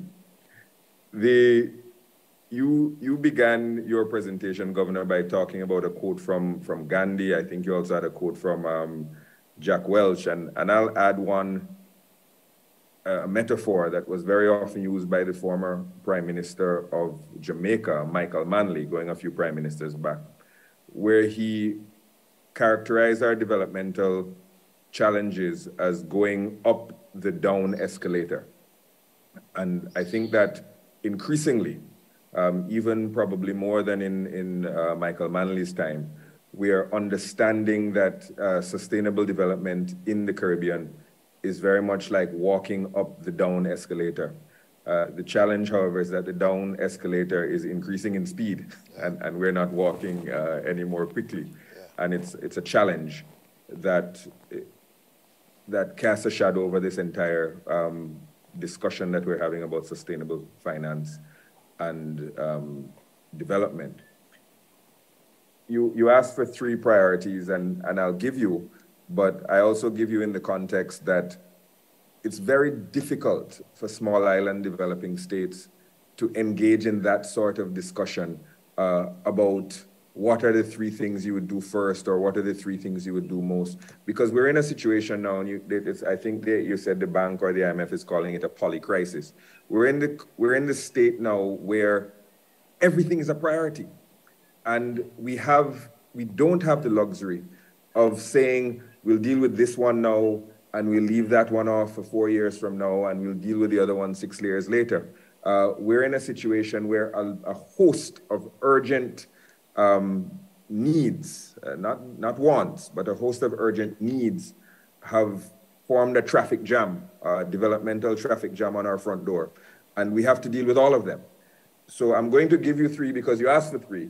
But I really think that it is a difficult exercise to engage in, because it suggests that some other very real priorities may be less so. And I don't think that's the reality that we're facing right now. And it's not a luxury that we have to say that we can choose among some very urgent and pressing priorities. However, in terms of this audience, and the type of sustainable development finance that the bank provides, the World Bank provides, I think that we should be focusing our attention on climate adaptation and physical infrastructure within the ambit of climate adaptation. I don't think that in this context I need to say a great deal about that, other than to say that our climate adaptation needs are wildly underfunded, massively underfunded. And we are playing with absolute catastrophe if we think we can nibble around the edges of the climate crisis that we're facing with a few dollars here and a few dollars there, and think that it is going to stave off what you correctly called, Governor, an existential crisis and challenge. We need massive injections of resources to fund climate adaptation before it's too late, and too late is right around the corner. So that's one issue. I note that in the recent COP, the headlines all said that there was a new fund created for loss and damage. But when you got down to the 7th or 8th paragraph of the stories, you realize that the fund was created without funds. It was a fund that had no money in it. And that is not going to be maybe as helpful as a fund with money would be in the context of Caribbean climate adaptation. A subset of that was dealt with by Minister Gerard, and it's the funding of clean and affordable energy. I think that's a very important priority, and all the economists of the ECCB in the room and the World Bank in the room know how much energy costs to the countries of the Caribbean. So I won't speak more on that. Minister Gerard spoke very eloquently on it. A second issue that I think is an important sustainable development issue is the issue of regional connectivity. Hugely important. And those of you from the World Bank, most of you are based in Washington, although I know Lilia and her team are in Jamaica. But if you're in Washington in the World Bank headquarters and you were traveling to New York, you'd be about 250 miles away from New York, from Washington. Where I am in St. Vincent and the Grenadines, I'm about 250 miles away from Antigua and Barbuda. This is almost the same distance. And from where you are sitting, Governor, I am about 300 miles away, which is the distance between Washington, D.C. and Hartford, Connecticut. But it would take me, which is why I'm not there, it will take me over 24 hours to travel the 300 miles from St. Vincent and the Grenadines to Basse-Terre. Yes. And the people in Washington who wanted to go to Hartford, Connecticut or go to Manhattan could hop on a train, hop in a car, hop on a plane, and be there in a couple hours at most. And the developmental implications of the lack of connectivity are obvious. They don't need to be stated in this room. What does need to be stated in the context of sustainability and resilience is that the great vulnerability of the Caribbean region is small size. That is the vulnerability. The way that you build resilience to that vulnerability is by getting bigger, by increasing size. Mm-hmm. And the only way that islands can increase size is by becoming more tightly integrated. And therefore, you stop seeing us as individual islands and start seeing us as a collective, as a larger body that is interconnected and in which people and goods and information can move seamlessly. And as long as we don't treat regional connectivity as a resilience imperative, we're going to continue doing ourselves a disservice. Imagine if you were in Washington, D.C., and it took you 24 hours to get to New York or more, and you had to overnight at a hotel in between to get to New York. And you'd understand what the implications would be for development in the region. So that's one that I think is critical. And in a way, I'm glad that the World Bank Caribbean office has relocated to Jamaica, because they can now understand some of the challenges that we have in getting around the region and what it means developmentally. And the third one that I'd mentioned, which has already been mentioned best by the World Bank team, is the issue of food security. I think this is an area that, although it has gained increasing currency in the wake of the war that is going on in the Ukraine, we in the Caribbean region, even before the war, had set a number of targets to strengthen our food security, to reduce our dependence on imports.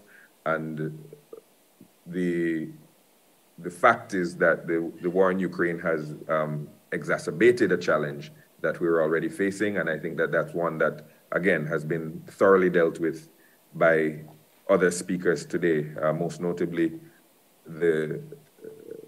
I forget her name, the lady who was discussing the World Bank report. Moving on to the other aspects of the issue would be the second half of your question about some takeaways.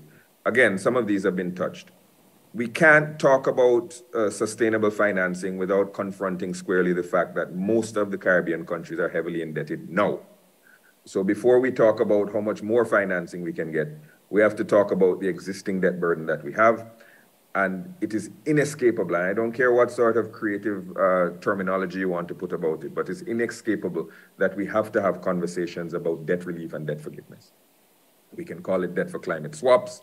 We can call it, Minister Gerard had a creative term that it took me a minute to understand. He was talking about debt forgiveness, but this is something that has to be part of the conversation. What are we going to do with the existing debt burdens? Debt for climate swaps are important. More concessional finance is important. A halt on graduation of SIDS is important, that small island developing states all have access to concessional finance, and that the existing debt burdens are reduced by one way, shape, or form. And I could go on and about that, but my time is limited. But that's one takeaway. The other takeaway is that the delivery of resilience building financing must be less burdensome and more innovative. We have adaptation projects in St. Vincent and the Grenadines whose implementation timeline stretches over 5 hurricane seasons. And by the time you get to the point of implementation or execution, the intervening 3 or 4 hurricane seasons have changed the reality on the ground such that you have to go back and re-engineer the solution.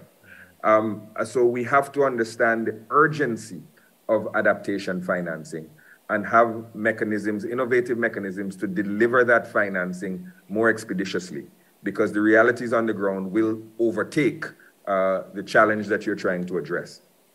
The emergencies that we've faced recently, be it COVID, and in our case, the volcano and the like, have shown that the international finance community does have the capacity to be more innovative and nimble in the delivery of resources. And they've done a number of special windows to sort of ride out the storm. We're going to do this to get you income support. We're going to do this to deliver money expeditiously through various emergency platforms.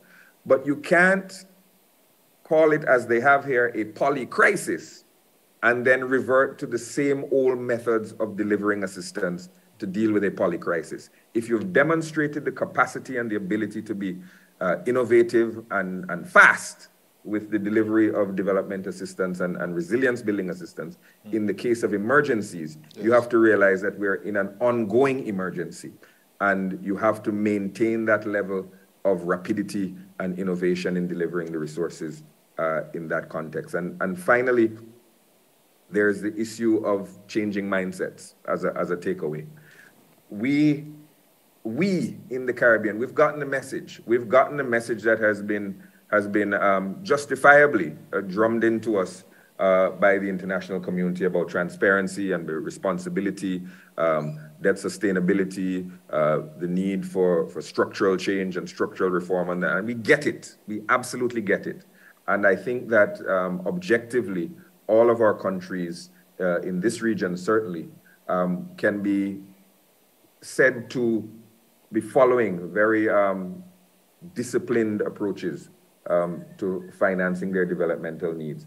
But it seems that there's a bit of a posture that's on the other side, on the financier side, on the lender side, that is still informed by a sort of a lingering perception that our countries are profligate, or that we act irresponsibly, or that somehow the debt that we have accumulated to date is based on some fault of ours. And Minister Singh referred to a challenge that we've had in St. Vincent and the Grenadines, where we have borrowed 3 times to build the same bridge.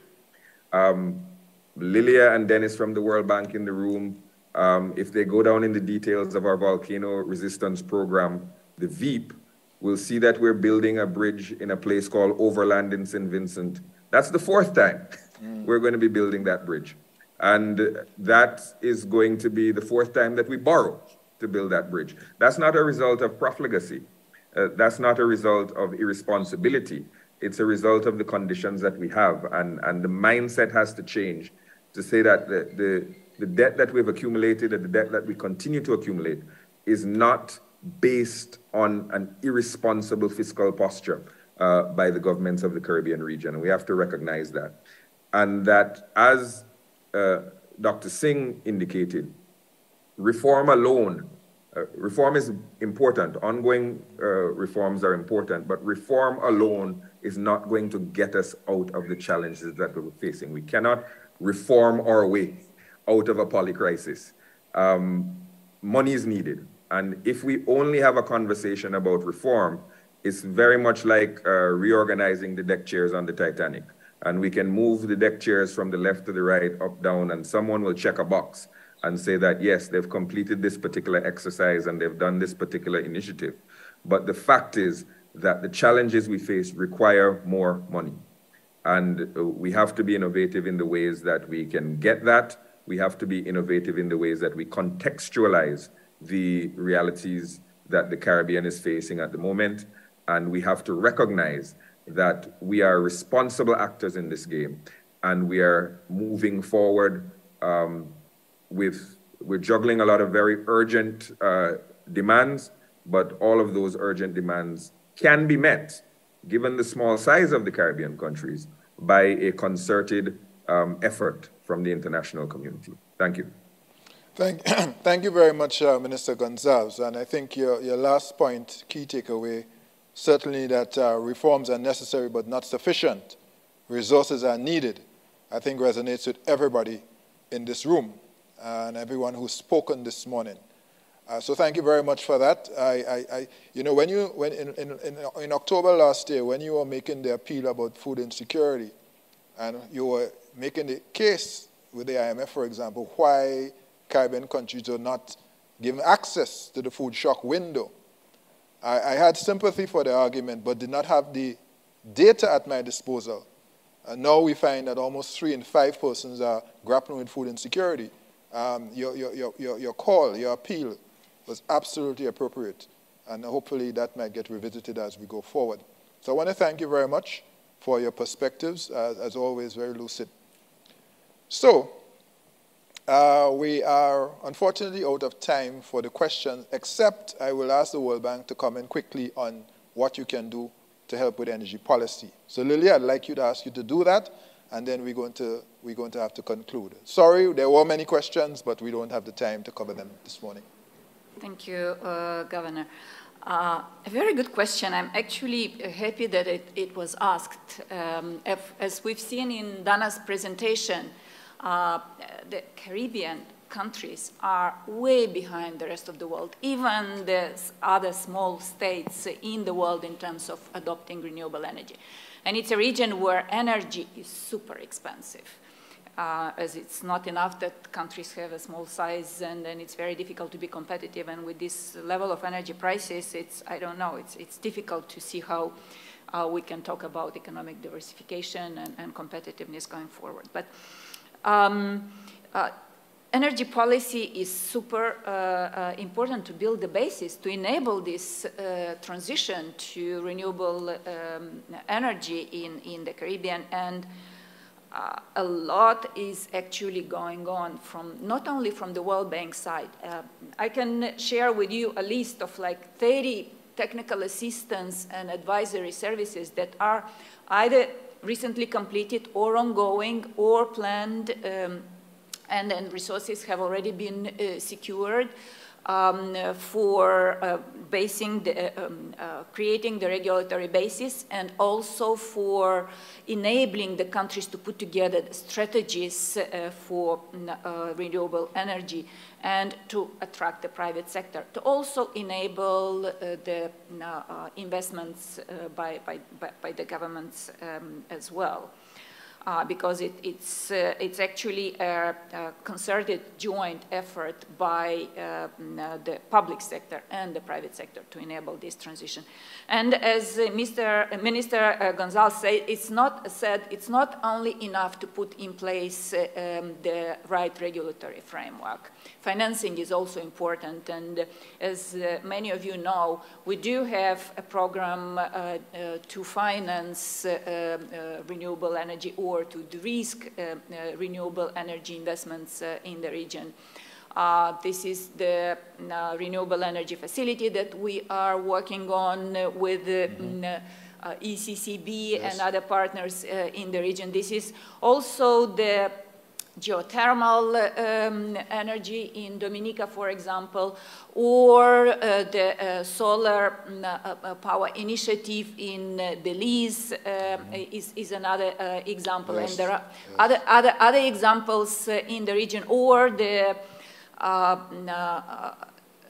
rooftop solar and off-grid energy, solar energy in Haiti, for example. So there are many examples of financing, but that's definitely not enough, and we all together need to do much more in this area. Thank you.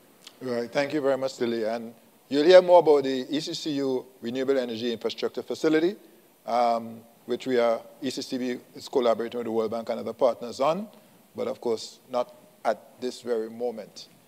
I want to extend special thanks to our ministers who joined us this morning, Minister Girard, Minister Boisvert, Minister Gonsalves, Deputy Prime Minister and Minister of Finance McIntyre, and Minister Singh. Thank you very much, gentlemen. Let's give them a round of applause, please. And with that, I hand you back to our Master of Ceremonies for further instructions.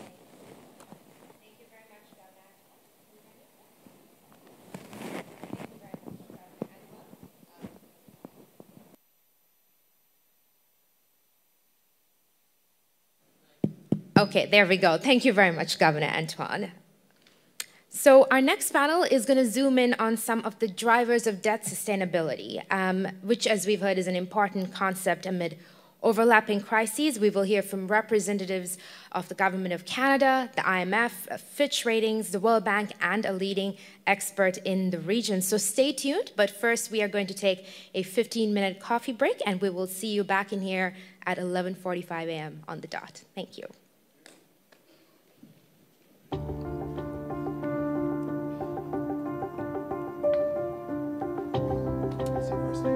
In a time of overlapping crises, a time of great uncertainty and risks, a time of unprecedented need, the World Bank's International Development Association is equipped and ready to help the most vulnerable people. IDA, steady, strong, efficient, a trusted partner to countries through decades and across multiple crises. As its 20th cycle kicks off, IDA is ready with enhanced support for crisis preparedness and response, actions to close human capital gaps by empowering women, supporting people with disabilities, and narrowing the digital divide, an ambitious climate and biodiversity package, including support for food systems, policies that care for displaced persons and support host governments, and incentives for sustainable debt. All this and more, underpinned by an upgraded results measurement system to track progress.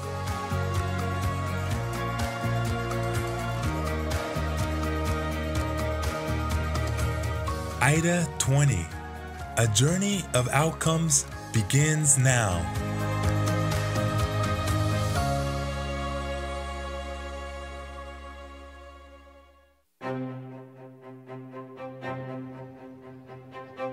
The International Development Association, or IDA, is one of the largest and most effective platforms for fighting extreme poverty in the most vulnerable countries across the globe.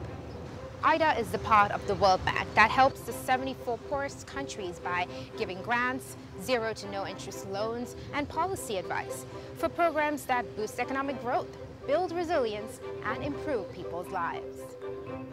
Over the past 60 years, IDA has served more than 100 countries, dedicating billions of dollars to delivering impactful development outcomes. To date, more than 35 countries have graduated from IDA, and many have even gone on to become donors. Today, IDA supports people and solutions across regions and sectors.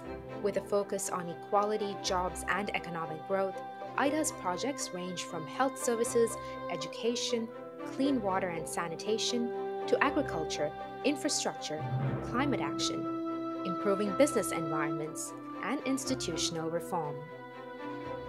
IDA's long track record has positioned it well to support countries throughout crises. IDA's support is instrumental in responding to and building resilience against natural disasters and economic and health crises like COVID-19. IDA's COVID-19 response has been defined by speed, scale, and selectivity. In Cambodia, for example, IDA worked with the government to procure critical emergency response supplies early on in the pandemic. In Haiti and the Gambia, IDA is financing early detection testing, tracing, and rapid response teams to help contain outbreaks. In Pakistan, where COVID-19 lockdowns hit women especially hard, IDA has supported cash transfers to almost 5 million female beneficiaries. And in Cabo Verde, IDA is supporting the COVID-19 vaccine rollout by ensuring that the country has the appropriate cold chain systems and logistics in place. 173 shareholder countries oversee IDA. Representatives of donor and borrowing countries meet every 3 years to replenish IDA resources and ensure IDA's response is attuned to country needs. The replenishment consists of contributions from IDA donors and the World Bank and financing from the capital markets. IDA supports the critical development investments that help bring stability, security, opportunity, growth, and prosperity for all countries. IDA provides exceptional value for money. Every $1 in partner contributions generates more than $3 in financing for countries. IDA is a leader. It brings people together around global challenges. IDA is a partner. It works side by side with countries to tackle the most pressing development challenges. IDA is transformational. It helps countries develop solutions that reshape the development landscape and makes the world a better place for everyone, especially girls and women. An investment in the future of the poorest countries through IDA is an investment in the future prosperity of all. And that's why IDA works to ensure that no one is left behind.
future is here. Everybody must be aware. The cash taking easy digital. You don't need to use money physically. You could use your phone to send, receive, and so much more. The cash safe and faster, cheaper, so get it up on your mobile phone. Everybody rolling now with the cash. Everybody rolling now with the cash. Everybody rolling now with the cash. We spending easy dollars digitally, rolling now with the cash. Everybody rolling now with the cash. Everybody rolling now with the cash. We spending easy dollars digitally.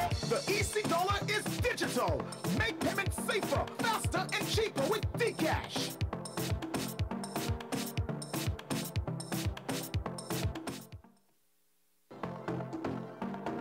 The future is here. Everybody must be aware. The cash taking easy digital. You don't need to use money physically.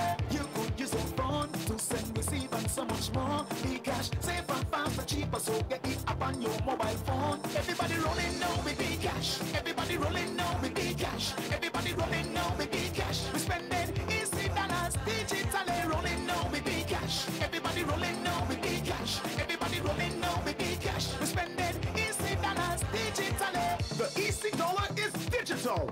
Make payments safer, faster, and cheaper with Cash.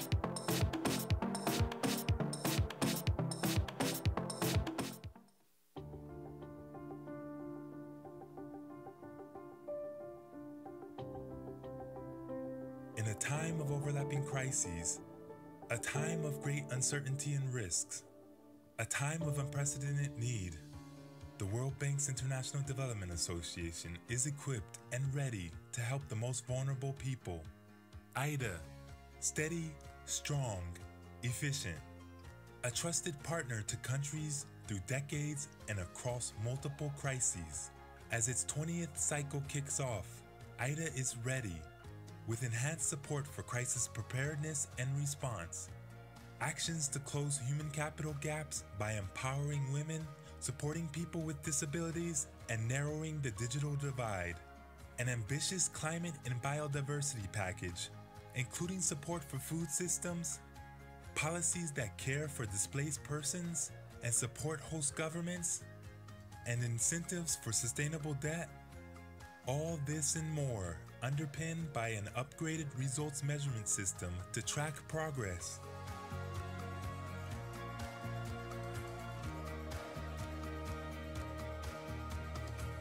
IDA 20, a journey of outcomes begins now.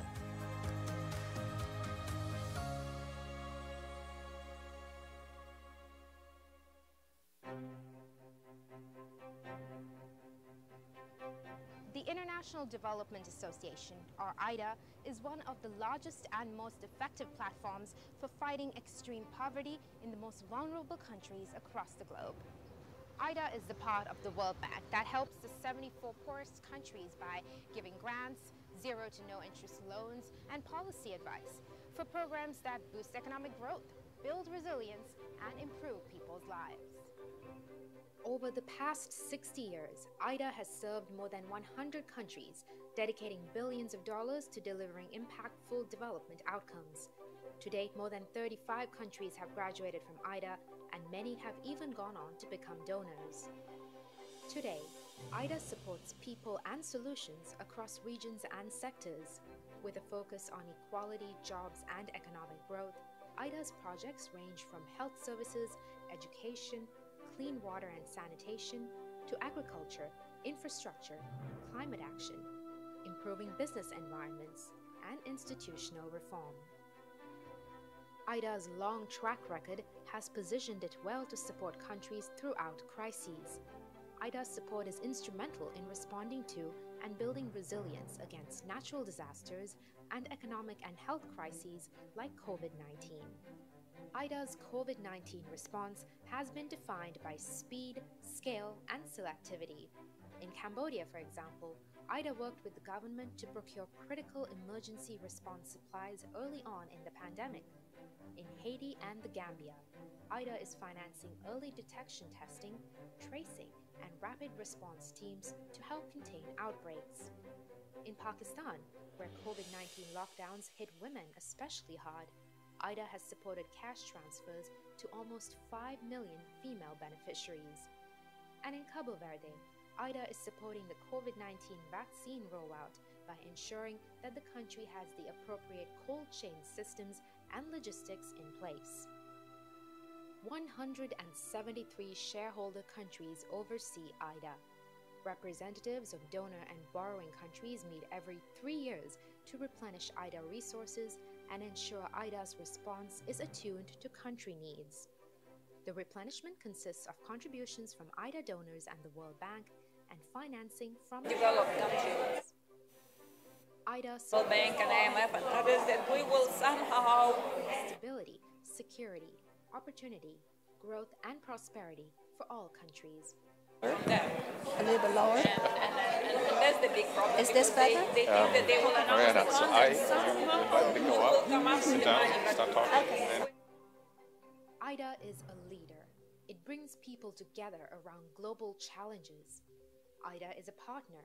It works side by side with countries to tackle the most pressing development challenges. IDA is transformational. It helps countries develop solutions that reshape the development landscape and makes the world a better place for everyone, especially girls and women. An investment in the future of the poorest countries through IDA is an investment in the future prosperity of all. And that's why IDA works to ensure that no one is left behind.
future is here. Everybody must be aware. The cash taking easy digital. You don't need to use money physically.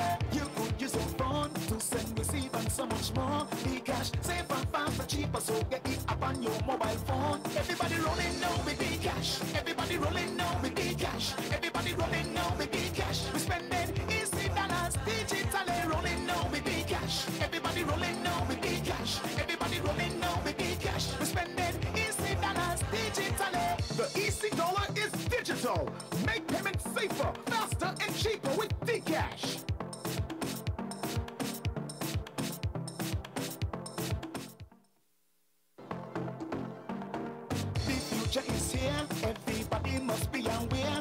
cash, taking easy digital. You don't need to use money physically.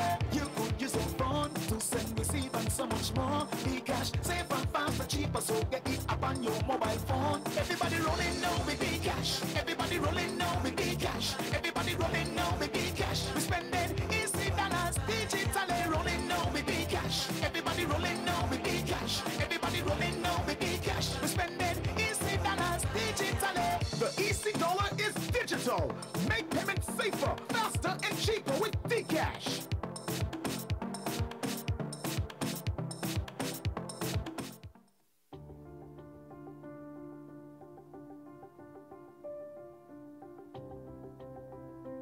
In a time of overlapping crises, a time of great uncertainty and risks, a time who we arrived yesterday together. I took 26 hours door to door to get here. I think that perhaps we can agree with the amount of airlines that we have in this region, intra-regional connectivity is probably not one of those we require debt to address. So that's the first thing. Just all of us being here was a challenge. And I see us addressing some of these that I will go through with some enthusiasm, but not others. And the one that we are devoting the most attention to in this region from where I sit is the one we have the least control over, and that is the climate crisis. Right here in the Eastern Caribbean Central Bank, which deserves massive congratulations to you, Governor, and your team for being, as far as I'm aware, the world's first solar-powered central bank, so congratulations for that. This is evidence of the urgency to switch to renewable energy, and while this is very encouraging, remember that in the Caribbean, we are already less than 2% of the problem. The problem won't disappear, therefore, if we were all net zero. Keeping temperature increases below 2 degrees Celsius versus pre-industrial levels means bringing global net greenhouse gas emissions to zero by 2050.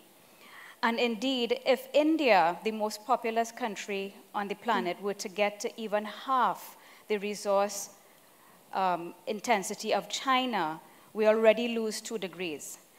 But India, like us in the Caribbean, deserve to develop sustainably. At COP15 in Copenhagen in 2009, developed countries committed to mobilizing $100 billion a year by 2020 for climate action in developing countries. This goal was formalized at COP16 in Cancun, and at COP21 in Paris, it was reiterated and extended to 2025. But according to the OECD's most recent data, 83.3 billion was mobilized in 2020. They had no data for 2021 and 2022. I heard Governor allude to some of these statistics, but the problem is we have a shortfall versus of what was promised versus what is delivered. And I think that this is something in this region we should be tracking independently, highlighting at every opportunity and driving accountability for the delivery. And that is something the governor mentioned, and also Minister Gonsalves mentioned the loss and damage fund with no funds. Already in the Caribbean, we suffer a massive demographic shift. That's another challenge we're seeing that is only exacerbated by the perennial brain drain, which already was discussed this morning, and the climate crisis only worsens this delicate situation. The UN estimates that up to 2020, over 7 million persons had already left the Caribbean, which I'm sure most of you would have experienced in your own communities and families. This is truly a major drag on our development, and it amplifies an already vicious cycle. This vicious cycle will not be broken until people feel that it is safe and sustainable to live and work and raise their families at home in the Caribbean. The next issue I wish to highlight is something, again, well within our control to address, and we don't need that to deal with this, but I see very little action regionally, and that is gender inequality. Women unfairly carry the weight of this polycrisis because we account for the majority of frontline workers, the majority of displaced tourism workers, and the majority of informal workers. We perform at least twice as much, up to 10 times more unpaid care work in the home, often on top of our paid work. This means that we work on average 4 years longer in our lifetime. We get less sleep and exercise with untold effects on our physical and mental well-being. We suffer the majority of the consequences of society's ills, such as crime, violence, abuse, and poverty. We endure much lower levels of financial inclusion, partly due to lower access to the internet and smart devices. We earn less pay for the same work, sometimes as much as 50% less. And even though we are more skilled and educated than our male counterparts here in the Caribbean, this means we have to work on average 27 years longer to make the same total earnings as men. 27 years. That's half your retirement, at least. And despite being more educated, we consistently represent the majority of the unemployed and underemployed in society because despite more of us reaching leadership positions, less women enter the workforce in the Caribbean. Less women than men are given the opportunity to be part of the solution to our socioeconomic challenges. And why is this?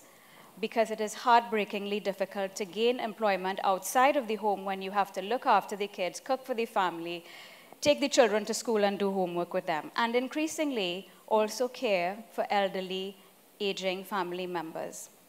You can observe this in your communities and your families, I am sure. And in fact, with the ESG becoming the more popular issue I'm asked to advise and speak about in the private sector, we have a captive audience in the private sector. But where are the policies to address gender inequality in this region? Women bear this burden of caregiving disproportionately, and this is to the detriment of everyone, including the men and including those we are caring for. A new study in Jamaica done by Capri has estimated that the value of unpaid care and domestic work in Jamaica could be as much as 991 billion Jamaican dollars annually, or 45% of GDP in Jamaica. When women work, we invest 90% of our income back into our families, but men only 30 to 40%. Maternal income was found to increase family nutrition by 4 to 7 times more than the income of fathers. Gender inequality costs women in developing countries $9 trillion each year. We are the answer to the growth problem. Paying women equally could increase human capital wealth globally by more than $160 trillion, which is almost twice global GDP. Why would anyone want to deny themselves and their countries this level of progress? We don't need debt to fix this problem. Women-headed households make up the majority of the households in this region, but we are more likely to be poor, and as a matter of fact, we make up 70% of the world's poor. And speaking about poverty, and this is my last point, when was the last time you heard a policymaker in the Caribbean cite their poverty data? I do have a slide that I would like to. There it is. When was the last time you heard a policymaker in the Caribbean talk about their poverty rate? The most recent data point in this region on poverty is from 2019. We can't fix what we don't measure.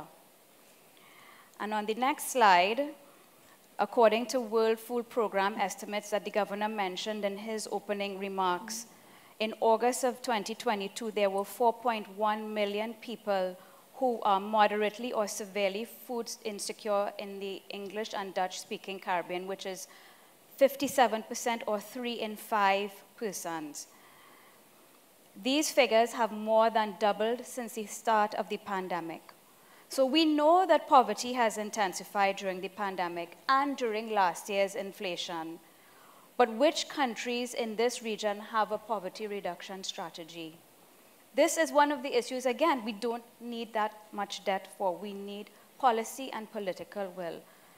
This is one of the issues that I have to point out repeatedly when I'm asked to advise governments and speak to policymakers. Poverty and food insecurity only exacerbates the brain drain that I spoke of earlier, and the minister from Haiti as well discussed. It affects women and children disproportionately, so it amplifies gender inequality, and it's therefore amplifying the downward spiral that I am seeing in this region. By putting your focus on anti-poverty, gender-sensitive, net zero development strategies in your countries, we can begin to resolve several issues at once.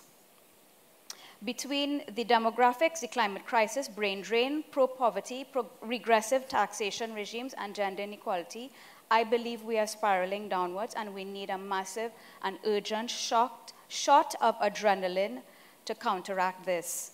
We need greater access to vulnerability indexed, disaster claused, concessional financing. So I echo Governor Antoine's clarion call.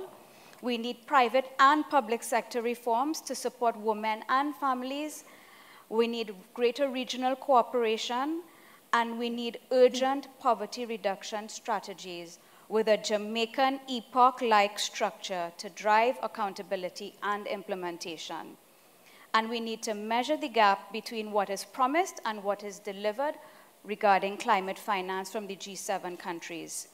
As you advance these strategies, you will begin to break this downward momentum.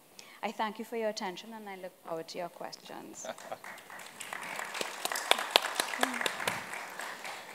Thank you, Marla. I told you you had to be caffeinated.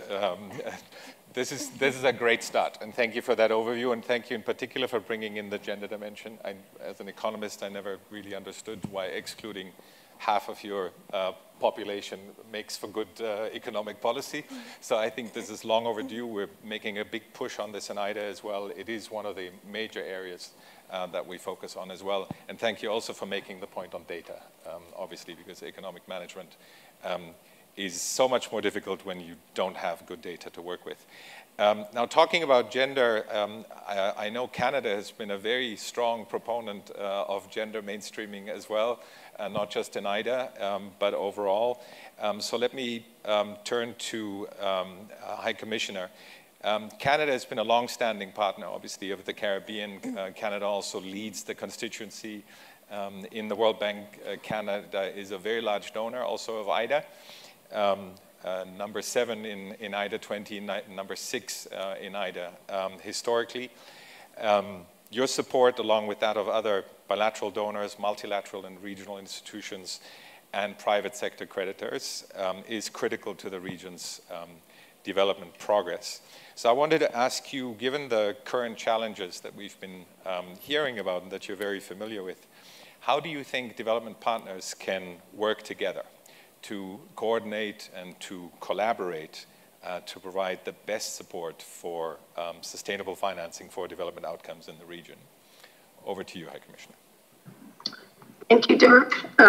You've been cutting out, in and out, so I don't know if that's going to happen to me, but if it does, can you let me know, and I will click my camera off to see if that helps any.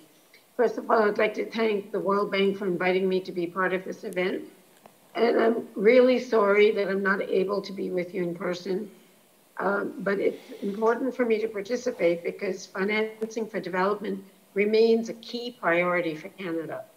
As you know, Canada has played a leadership role in global financing for development discussions, including as co-chair with Jamaica of the UN Group of Friends of SDG Financing since 2016, and as co-convener of the Financing for Development Initiative with the UNSG and the Prime Ministers of Canada and Jamaica, which launched in May 2020.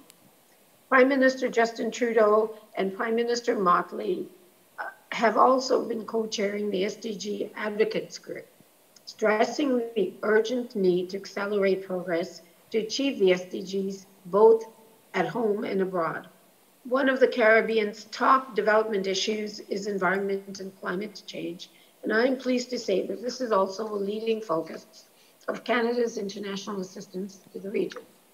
In 2020-21, nearly 60% of the Government of Canada's total international assistance to the Caribbean had climate change adaptation or mitigation as either a significant or principal objective. Canada also recognizes the urgent need for improved access to climate finance support for adaptation and disaster risk reduction. And we have doubled our climate finance commitment to $5.3 billion over 5 years. This commitment includes increased funding for adaptation, projects that leverage nature-based climate solutions, and projects that contribute to biodiversity co-benefits while integrating gender equality considerations. But we cannot achieve these objectives alone. Canada works with a broad range of partners bilaterally and multilaterally to achieve these results. For example, Canada contributes to a number of funds in many international financial institutions, such as the IDB, the World Bank, of course, the CDB, as well as to other climate and environment-focused facilities, such as the Green Climate Fund and the Global Environment Facility, to increase the availability of climate finance for developing countries. We also work with others to support Caribbean small islands, including with climate risk insurance through the Caribbean Catastrophe Risk Insurance Facility to provide rapid payouts to members after natural catastrophes. Canada welcomes the decision at COP27 to establish new funding arrangements for loss and damage. We look forward to working with our partners to operationalize and mobilize new resources from the broadest range of sources to provide urgent assistance, particularly to vulnerable developing countries, and leveraging the efforts of all contributors. As a feminist donor, Dirk, we have also pushed for the integration of gender in all interventions and have been the leading GE donor for the past 3 years. Canada and other development partners understand the limits of the current eligibility criteria for official development assistance. We know this is a key barrier in access to finance for certain middle and high-income island states who are particularly vulnerable to economic and climate-related shocks. We therefore understand the importance of working together to leverage all financing flows as a complement to traditional ODA flows. This could include leveraging innovative financing instruments and partnerships, exploring other viable options for special drawing rights, allocation channeling, and mobilizing private sector investments, plus exploring a wider range of potential development finance criteria, particularly those that account for the unique vulnerabilities of SIDS. Accounting for vulnerabilities and resilience is an important part of the conversation on how best to support this region. We welcome the development of indices that take these vulnerabilities into account. They have potential to shed light on the multiple vulnerabilities of all countries, as well as on their sources of resilience. Canada will continue to work with partners to engage constructively in discussion on these indices.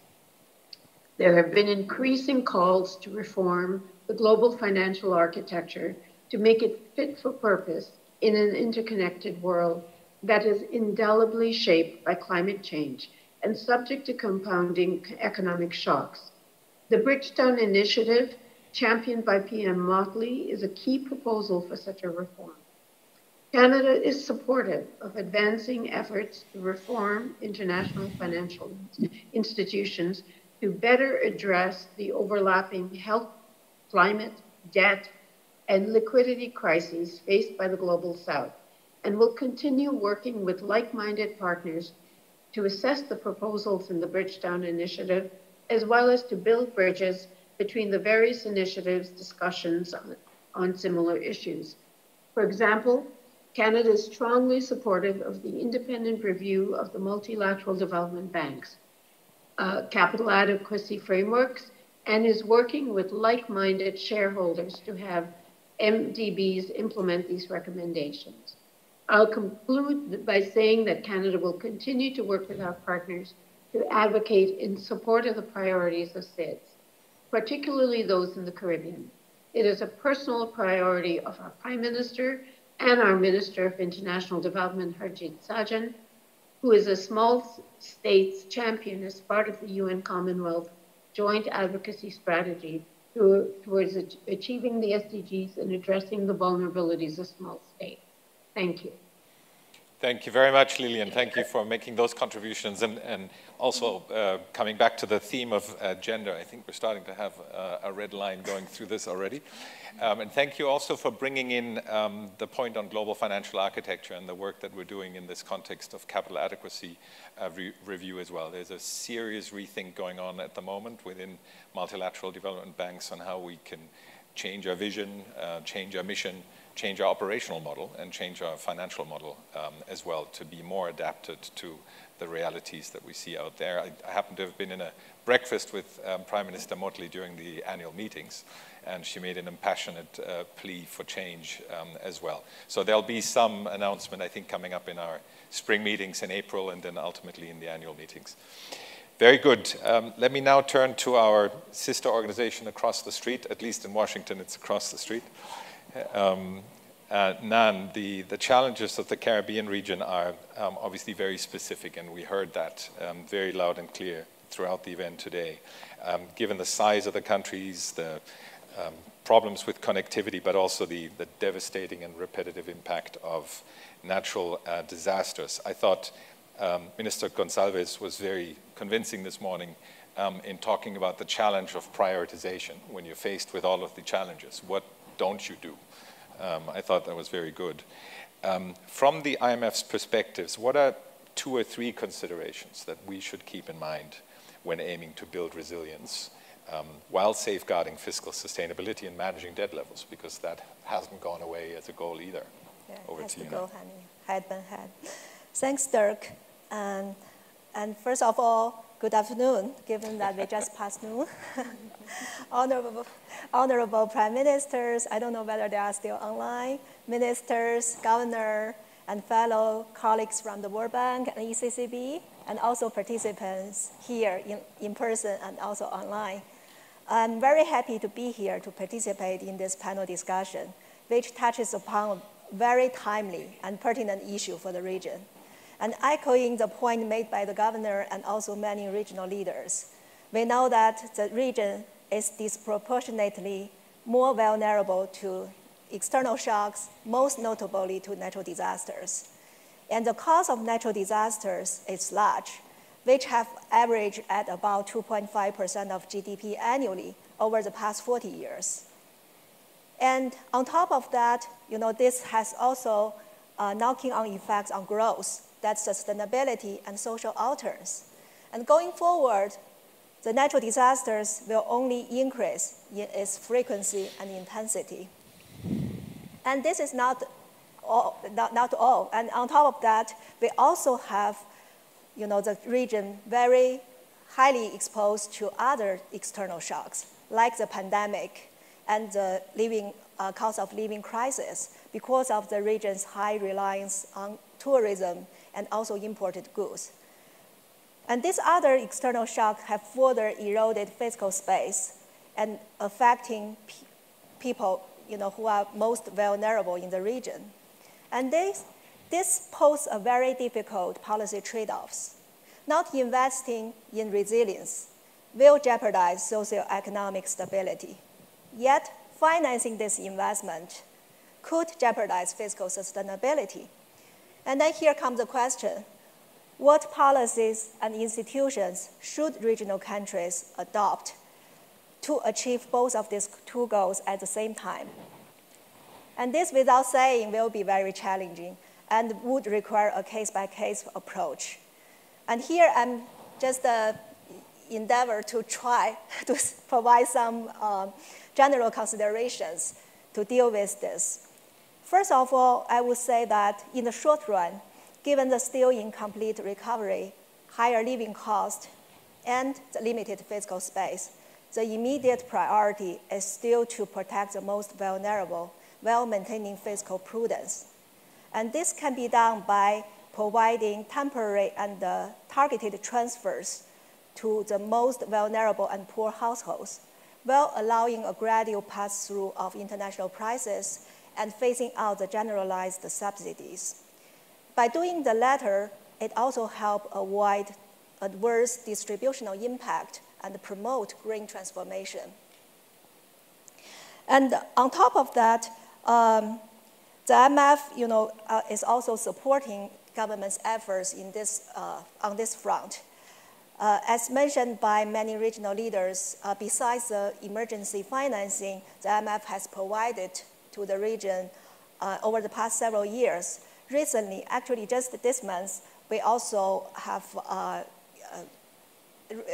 provided a disbursement to Haiti on this food shock window, which is additional toolkit the IMF temporarily approved to supplement its existing toolkits to help the most vulnerable member countries to deal with this food crisis. And on top of that, as mentioned by many, we also have allocated new SDR allocation to help with the liquidity for countries to deal with this in the short term. And second, over the medium term, the fiscal consolidation will be needed to create fiscal space for social protection and building resilience, while safeguarding fiscal sustainability. And the efforts should be made on both revenue and expenditure side to achieve this goal. As we know that in many Caribbean countries, revenue can be further mobilized by broadening the tax base through more targeted use of tax exemptions, as well as strengthening tax administration. And on the spending side, containing the unproductive current spending, improving efficiency of capital investment, and relying more on concessional financing will also be important. And to meet these challenges, the IMF has been continuing to provide tailored advice to the regions through surveillance, but also capacity building. As many of you may know that we have now this climate public investment management assessment to help regional authorities to strengthen their investment management for climate building. We also have this climate macroeconomic assessment program, which helps diagnose climate needs and integrate them into a sustainable macroeconomic framework. And in addition, to help unlock access to climate financing, the IMF has created this new Resilience and Sustainability Trust, which has been mentioned many times here today. And this trust is designed to help particularly the low-income and vulnerable countries like the Caribbean to build resilience against climate change. And this is done by providing affordable and long-term financing, as well as catalyzing other financing from the international community and the private sector. And for this, we are very glad to see that Barbados has recently become one of the first countries to start accessing this facility. And thirdly, I will say that it's also critical to have a strong fiscal framework with clear targets and well-specified measures to help anchor these fiscal consolidation plans and also reinforce its credibility. This will help a lot to lower borrowing costs and also facilitate access to credit and financing. And also, it will be critical to have contingency planning to help countries withstand shocks and also safeguard fiscal sustainability. Just to give an example to illustrate the benefit of it, for example, this contingencies fund established in St. Vincent and the Grenadines have played an important role during the pandemic and the volcano eruptions in this regard. Finally, I want to say that I hear some echoing. Finally, I want to say that all these fiscal efforts I just mentioned need to be supported by growth and resilience enhancing structural reforms. And this should include incentives and supporting institutions for building structural and financial resilience, and also reduce this supply side bottleneck to growth, including, it was touched upon many times, to improve the regional connectivity. And also, it should include building human capital, improving human capital and business environment and access to credit. All these reforms will be critical to strengthen competitiveness and support sustainable growth, which, coming back to where we started, will be vital for fiscal sustainability and resilience building. With that, I will stop here and look forward to questions. Thank you, Nan. Thank you for the IMF's perspective on this, and thank you also for bringing in the RST a little bit and talk about contingent financing. For those of you who haven't dealt with the IMF in a while, this is not your grandfather's IMF. Let me pivot then to Richard, who is online, who's joined us by now. The perspective of rating agencies is definitely an important one for all of the countries in the regions accessing markets. Caribbean countries have very specific features, and I understand Fitch actually rates a few countries in the region. So we'd love to hear from you. What are the maybe top 3 indicators of fiscal health that you consider in the Caribbean? Over to you, Richard, and welcome. Thank you. I mean, obviously, by definition, the Caribbean is, has its own specific challenges. I mean, mainly they're small island nations in general and extremely vulnerable to natural disasters. One of the first ratings I was involved with was with Grenada. And obviously, Grenada got hit by Hurricane Ivan, which did tremendous damage to the economy and also its ability to pay its debt. And, I think that Grenada was the first country to actually have, do the restructuring, but also have a natural disaster clause within the reissued bond that came out of the default. And I think that's one instrument, again, that Barbados has used in its own restructuring to help, mitigate possible natural disasters going forward, given that the region is so, so vulnerable to those. Obviously, I mean, the most obvious things that we look at, we look at a lot of different things, and I think they're all kind of interrelated. One, we look at GDP per capita, because that kind of signifies the underlying capacity of the government to tax. We look at the size of the country, which again goes back to what I just said about Grenada. If you're a very small island nation that gets hit by a natural disaster, it's very hard for that country to respond by itself. Obviously, there's international partners that can help. But that's a key difference between Grenada and the United States. For example, if Florida gets hit by a hurricane, then the federal government steps in, and then the insurance companies step in, and it's not a national debt problem automatically. So that's just another indicator. We look at the prospects for economic growth, and obviously I think that just goes back to what my colleague at the IMF was talking about. Not only, we look at debt to GDP and the fiscal deficit, but it's in terms of GDP. So you have to look at the capacity of the economy to grow.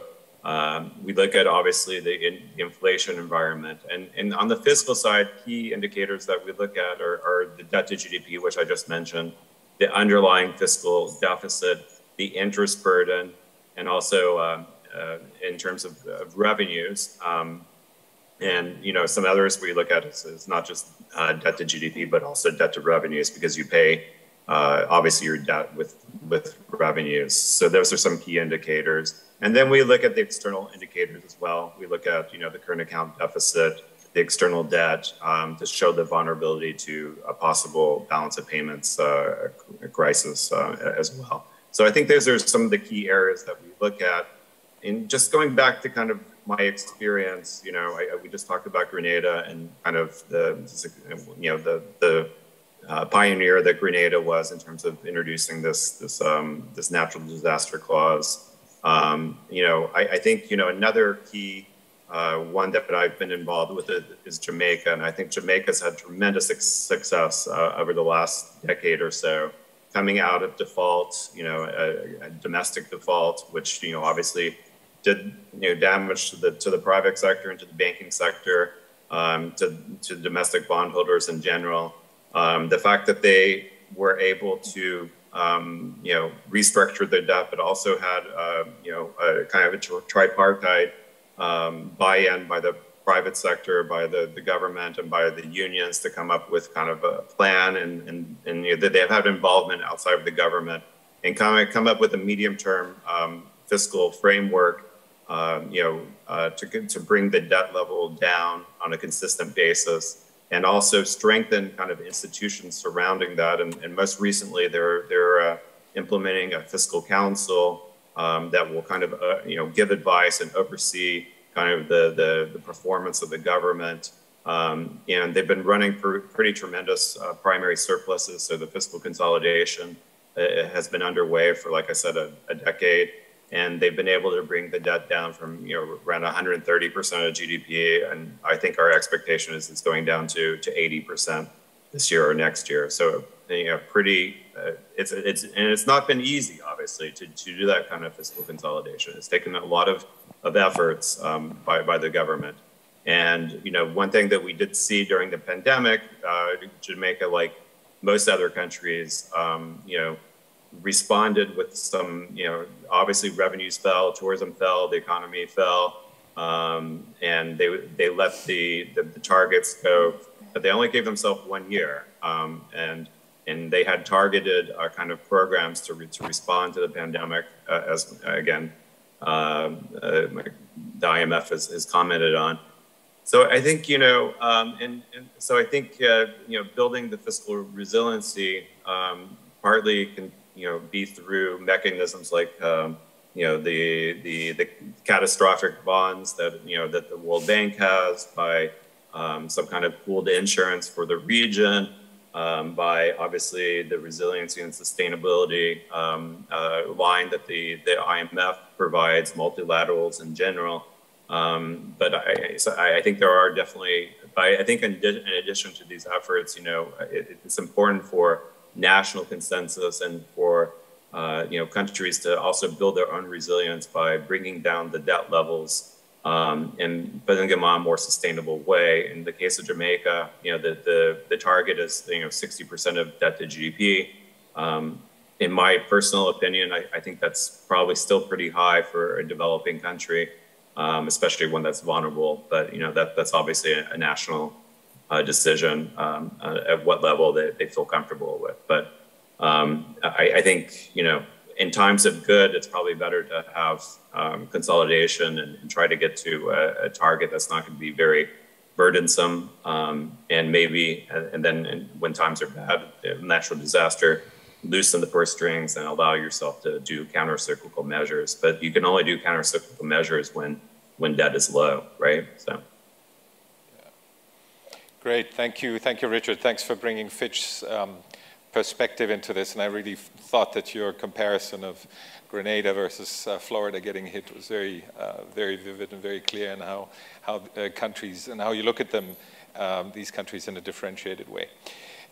Excellent. Let me go to round two, and we'll pivot a little bit in the topic. We'll talk about debt management and debt transparency, which are obviously key to fiscal sustainability, and we already heard a little bit about that.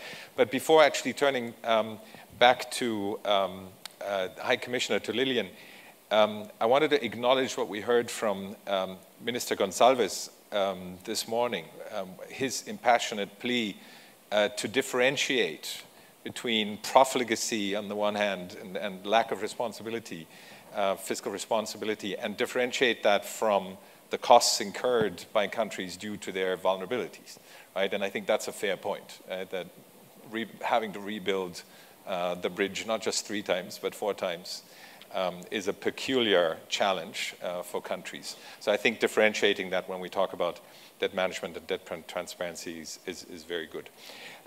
So Lillian, if I could turn back to you, and given your experience in the Caribbean, how do you see it as one of the major donors? What role does debt transparency play in promoting prudent borrowing and sustainable financing?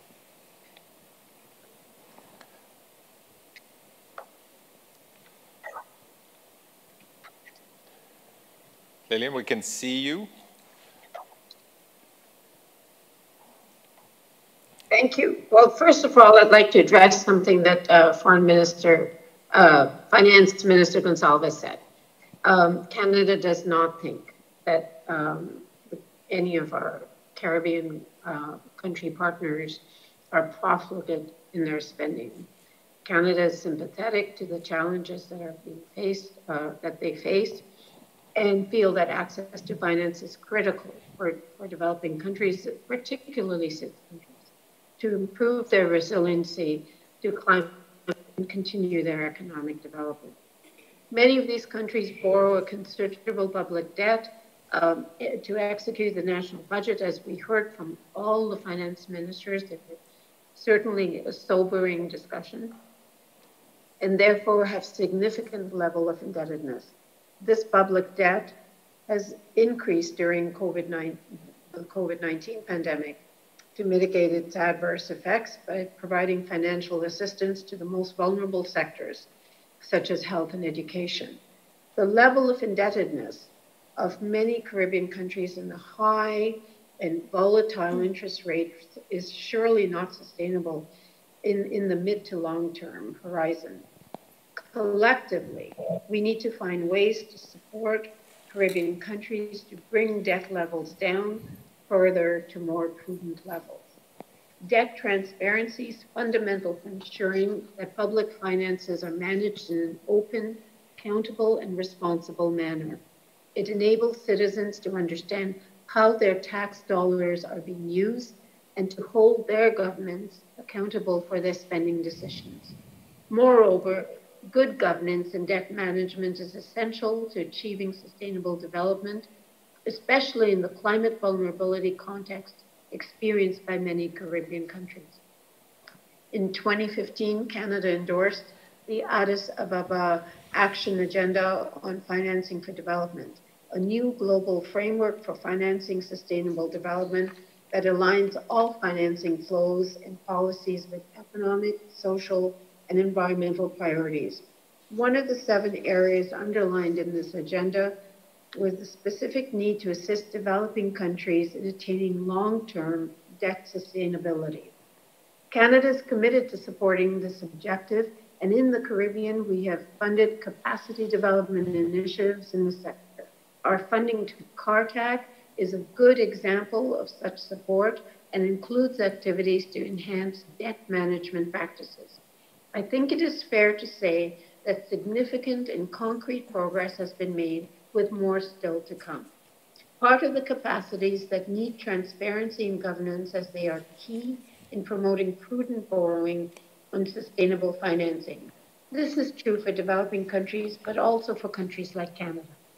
Canada has long recognized the importance of transparent and accountable debt management, and we have established robust frameworks and practices to ensure the sustainability of our public finances.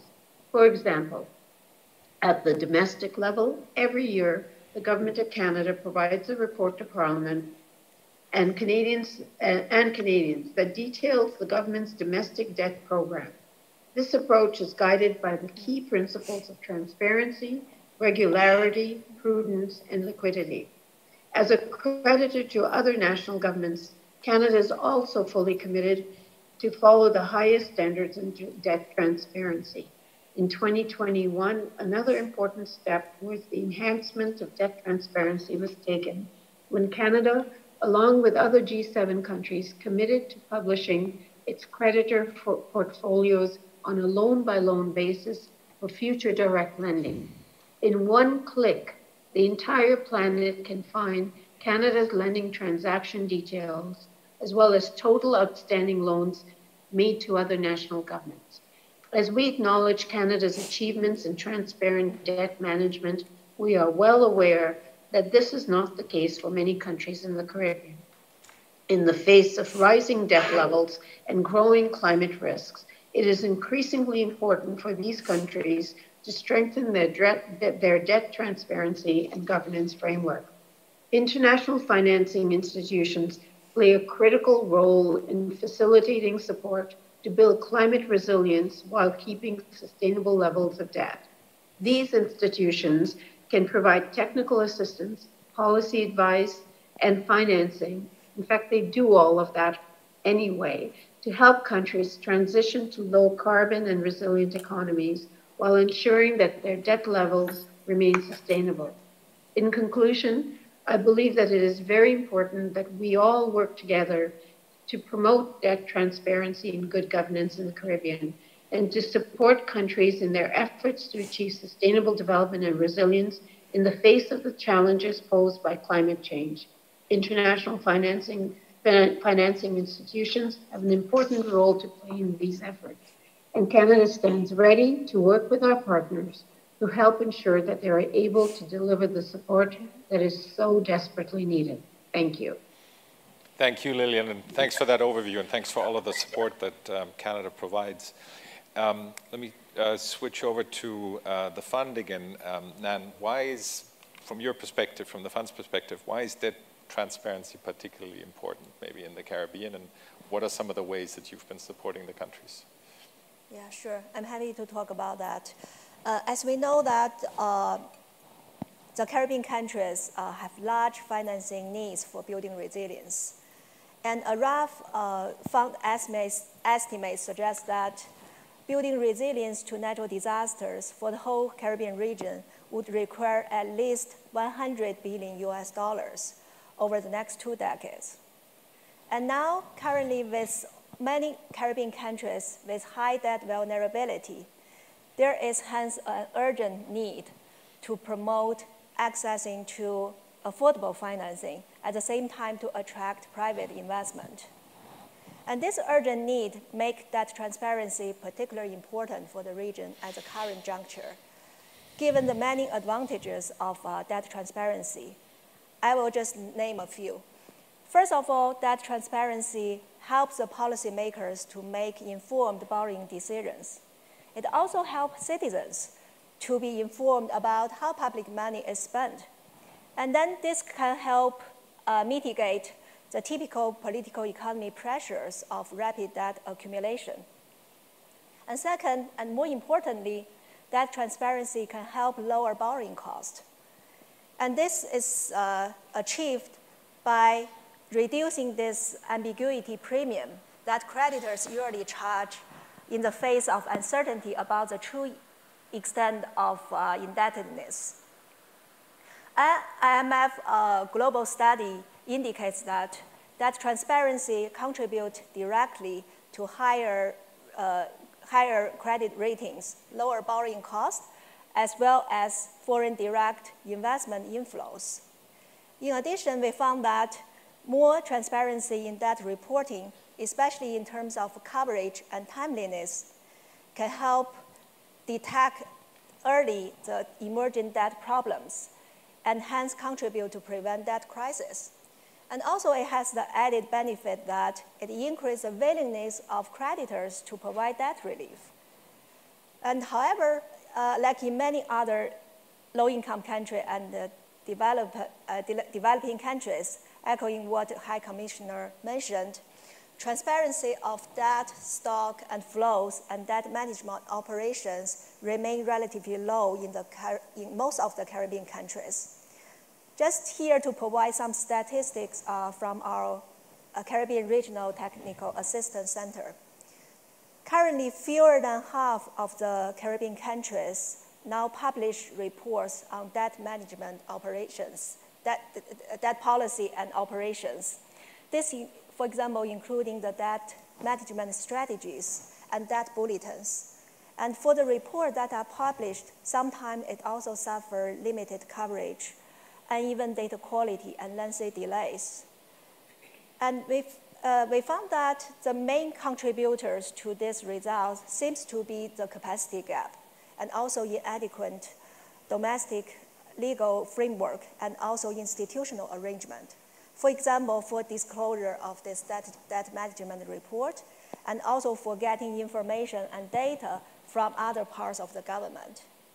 And exact against this background, promoting debt transparency has become a critical part of the joint World Bank and IMF multi-pronged approach to address debt vulnerability. And the IMF has been stepping up efforts in these areas through both surveillance, lending, and capacity building. In specific, for surveillance, besides performing and publishing debt sustainability analysis, which I should mention that for either country is jointly done with the World Bank. The IMF team has also been integrating climate into policy making and macroeconomic framework. For example, for ECCU economies, as the governor knows very well, we integrate the climate into the macroeconomic framework. This allows a greater transparency about their cost, financing options, and the financing gaps. This also facilitates monitoring over time and also debt financing planning. More importantly, it also provides a base for donor engagement and financial support. And for countries that borrow from the IMF, currently now publication of information on debt and service payment composition by creditors and instruments are now required under the IMF 2021 debt limit policy. And last but not least, I should say thanks to the funding provided by the government of Canada, as mentioned by the High Commissioner, the IMF is also strengthening efforts on providing capacity development to the region on compilation and reporting, monitoring of debt statistics, as well as debt policies. And we will continue these efforts in these areas. Thank you. Great, thank you, Nan. And the reference to the ambiguity premium makes me turn to Richard and ask him, have you observed a link between debt transparency, disclosure of debt data, and countries' access to and cost of financing? Does it matter to markets? Of course, it matters to markets. I would definitely say that countries with either poor debt management or issues with like reporting tend to be much lower rated. You know, out of the few defaults that we've seen over the past years, I could mention, you know, Mozambique and Ecuador, for example, that either had, you know, that had issues with transparency and their debt numbers, and maybe that wasn't the actual reason why there was a default, but it certainly complicated issues. Obviously, some bilateral debts, you know, have big issues in Africa and in Latin America. The terms of those loans are not public necessarily. Sometimes not even the amounts are public. And in some cases, it's complicated reaching a restructuring, such as Zambia. And, you know, so certainly it is a big issue. And one other issue that I've come across as well is, you know, governments not only have external debts, bonded debt is certainly usually pretty transparent, not always, as is the case of Mozambique. But, you know, certainly like the domestic market is quite important as well. And sometimes it's a you know, a pretty important source for the government. And I think sometimes, like for rating agencies, for example, it's hard to get good statistics from some governments on, you know, what's happening in the domestic market, because usually it's the banking system that buys domestic bonds or treasuries, and, you know, and therefore, if and when those payments are being made, it's hard to follow. So I think that's a common issue. And, you know, some markets are much more easy and transparent, and others are more opaque. So, yeah, in general, I think there are a lot of, you know, there are issues, and you know, these type of transparency issues, you know, tend to be, I think there is a penalty probably by the market and by the rating agencies if the statistics are either not good or they're not transparent, for sure. Because ultimately, we're looking at the ability and willingness of a government to pay its debt. And if we don't have good statistics, it's hard to say, oh yeah, you're you know, extremely good credit, investment grade. I think in those situations. Thank you, Richard. And very important that we keep that perspective of the markets in mind.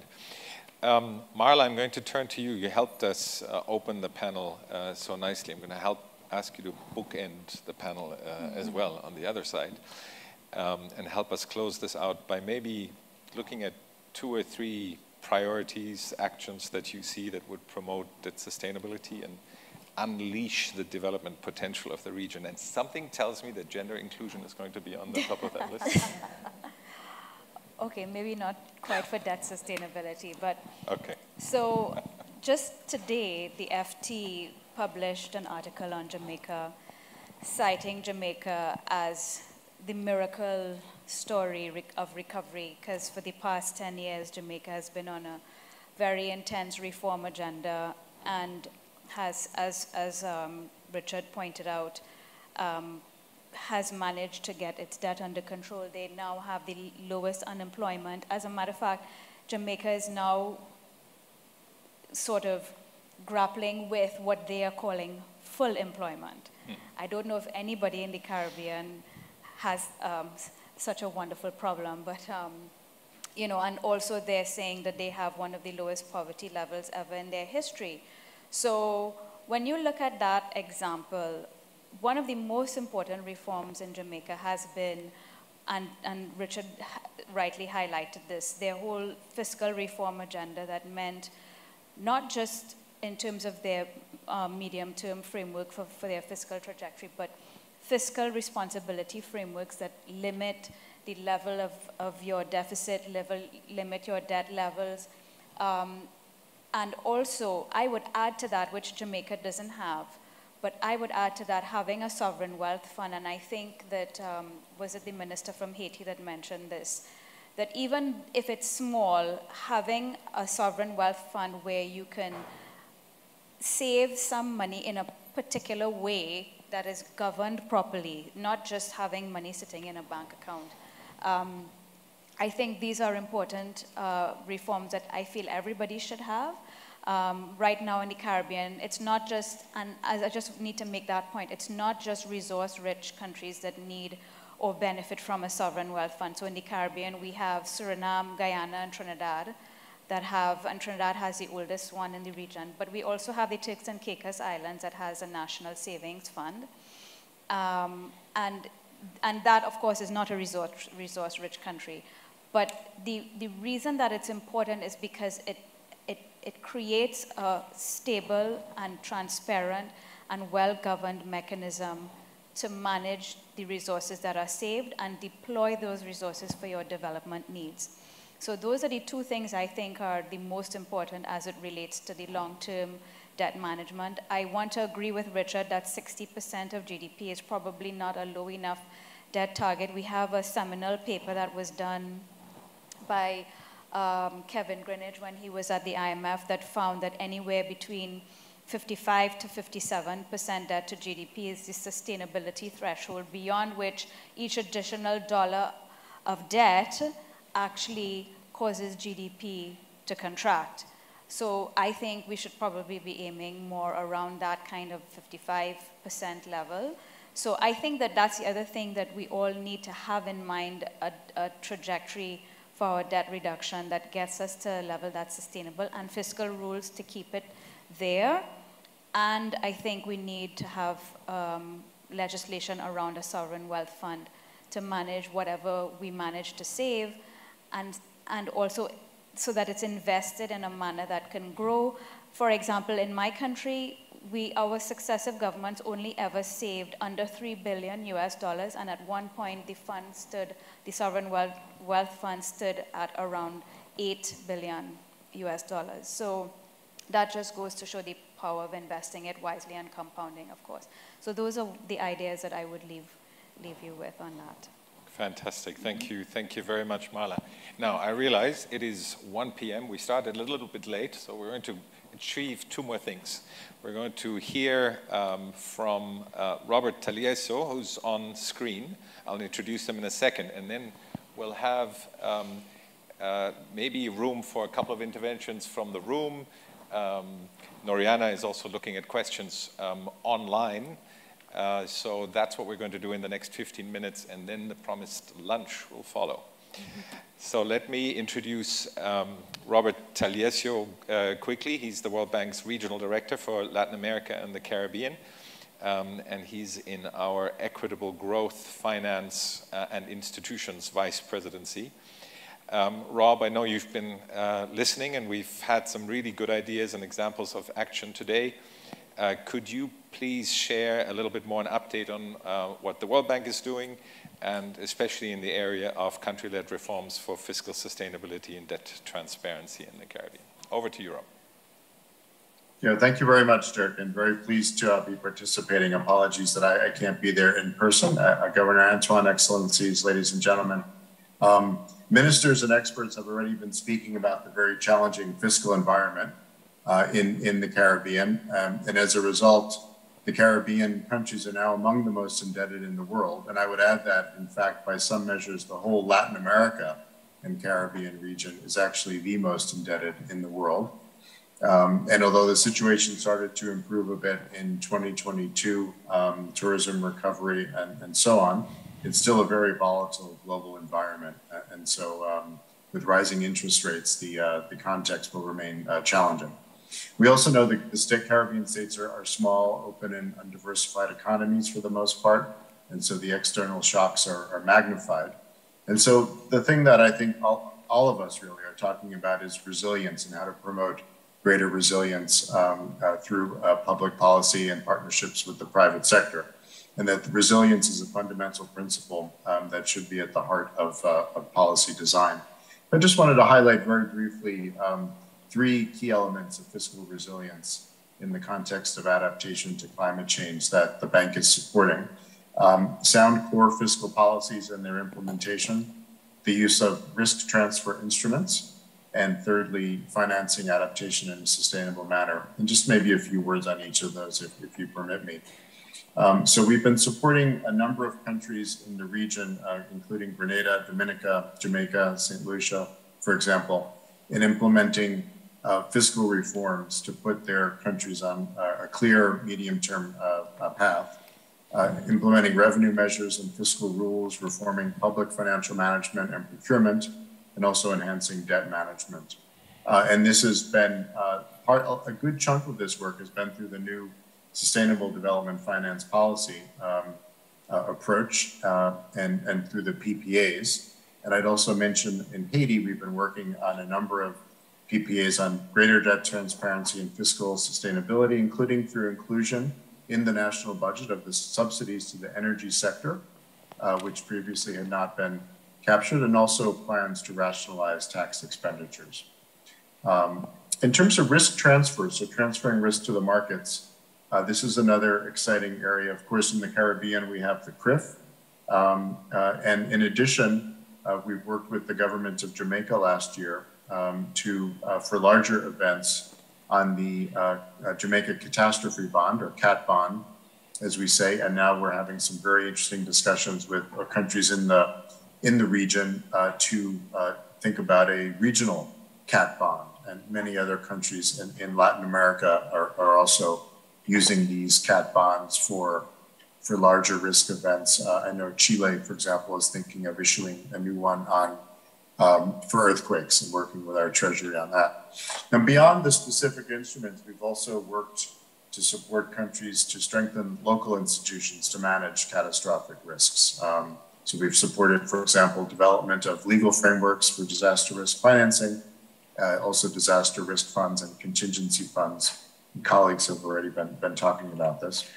Then lastly, on adaptation, as the discussion on climate finance and finance for adaptation evolves, we're also looking closely at various modalities to maximize the effective mobilization and deployment of additional financial resources to help countries adapt to climate change. As you all know, there's a very active discussion also globally on global public goods and private climate finance. And we're trying to understand better how we can support countries to prepare their domestic systems and institutions to be able to mobilize and deploy these resources.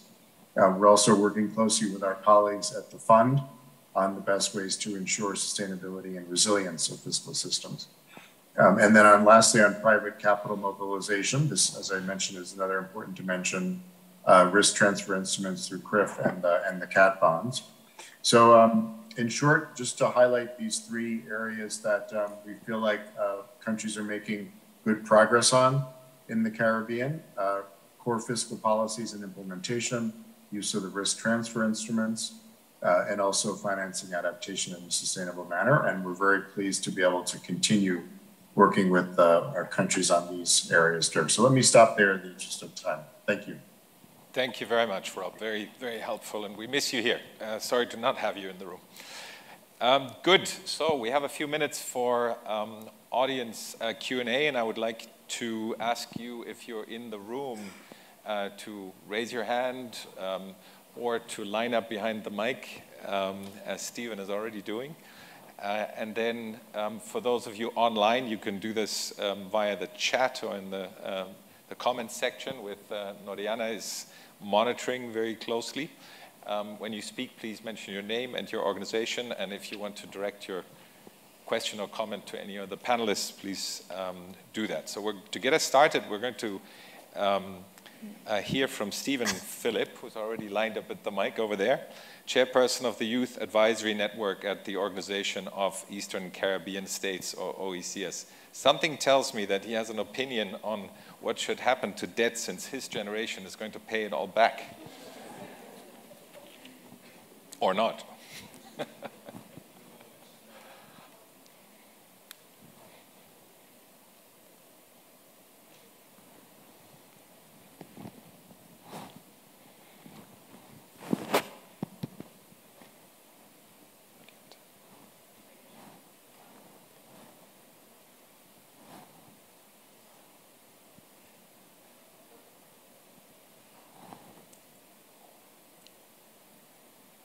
Mic issue.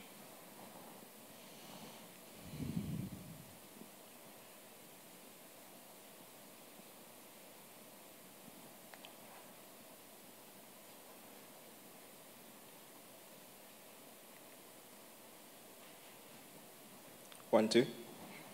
Perfect.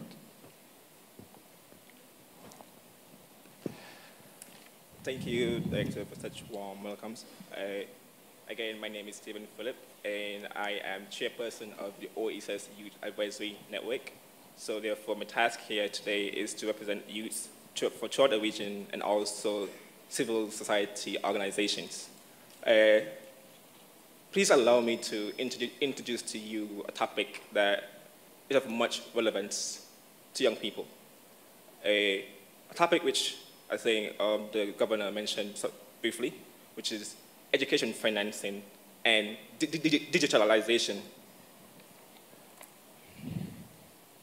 We all know the socio-economic background of young people who is desiring to pursue higher education. For example, potential first university graduate. Therefore, their parents are uneducated and are more likely working for minimum wage. They own no assets, such as land or houses, which can be used as a guarantee for student loan. Therefore, young people are faced with the difficult challenge of finding in people guarantors who they barely know, or even willing to take on such risk. Therefore, you ask, but there are scholarships.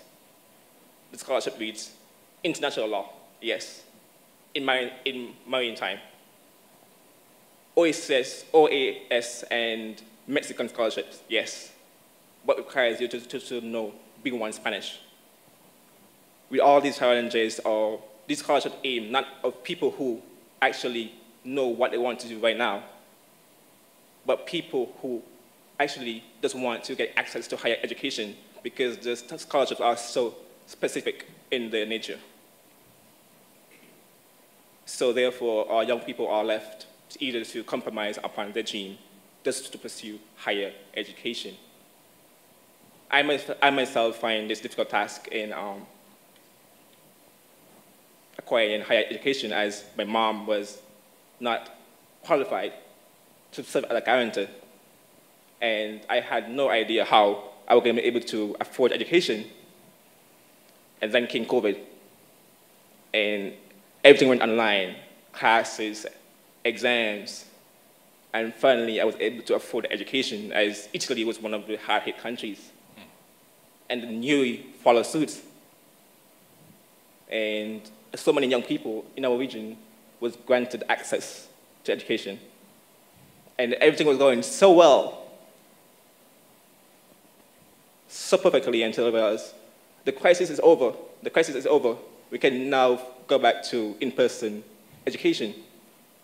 And for a moment, we jump and we dance in celebration because it is a good thing.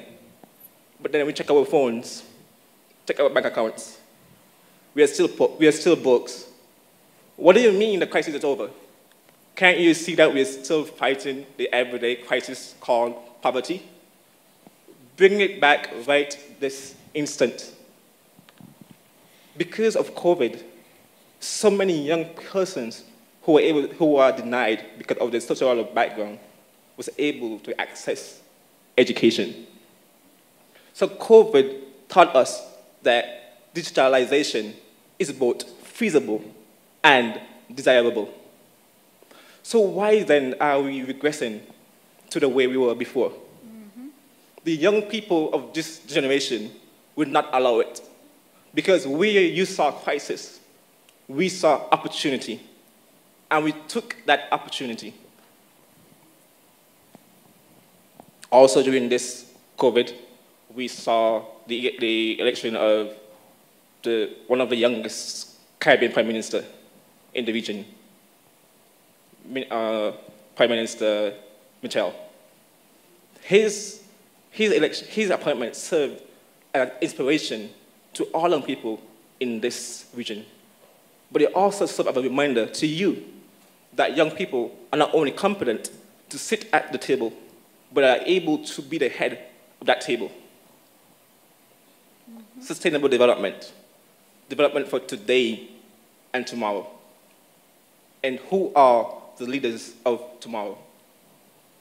So I'm sorry that I didn't speak about ways to manage debt, but potentially about how we can get back in debt, but for a good cause, because I just say we are the one who's going to repay that debt. Thank you. Thank you so much, Stephen. Thank you, Stephen. I think you've highlighted the importance of human capital investments, which governments can make when there's fiscal space and well-managed debt. Thank you very much for your intervention. So we've had a couple of comments come in online. One on YouTube, Kia saying, changing mindsets is perhaps the most important effort for ushering in new ideas and innovations for building resilience for sustainable development. Very true. Education is a part of it as well. And we have a comment also online. It's really cool that you are all here talking to each other. How often do partners and creditors actually talk to each other? Can they talk more? And I think, Dirk, you may have something to say about that and the work of the SDFP, but maybe we'll start with Marla and then turn to Dirk and then let you guys off for lunch. Absolutely. I don't really have anything to add to that comment, but of course, all parties need to be talking. I think that that's one of the things that I feel we really need to drive to get better results, because so in some of the conversations I have with in the multilateral space and the UN as well as World Bank, IMF, I feel like there's so much being done, but very siloed and very separate. So not just creditors and debtors, but all of the multilateral community and that are doing any work in this region need to be collaborating better, because we need to find these synergies, because there's not a lot of resources to go around, and there can be a lot more efficiency in the way that these resources are deployed. Thank you. Anything to add to that? Yeah, no, I want to first go back to Stephen and thank him for his passionate plea for education and for human capital. You actually did talk about debt, because we're not talking about debt in abstract. We're talking about debt to GDP, right? Or we're talking about debt service to revenue, right? As Richard was reminding us. So we need to look at GDP. We need to look at growth and what drives growth, right? Which is, of course, human capital and the gender dimension that Marla brought in as well. So you're right on topic and right on theme. On the point about the fact that it's cool that we have this conversation, I agree with it. It is cool. And that's exactly the spirit of these creditor outreach events that we do under the SDFP. Because what's different to the discussion around debt today, very different from the HIPIC initiative that was referenced more than 20 years ago, is that the structure of debt has changed very much.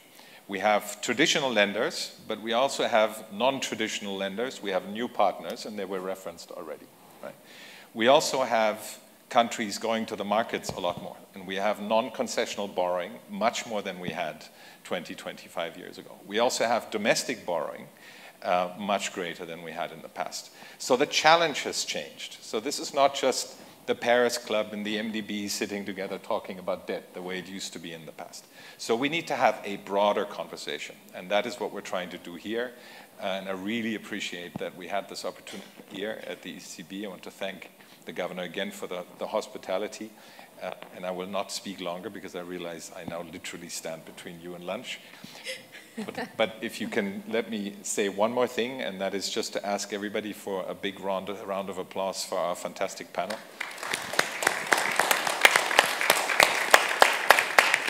Thank you. Thank you very much, panelists and Dirk. That was an excellent conversation. And we will be back here for our next panel on sustainable financing for climate resilience at 2 p.m. on the dot.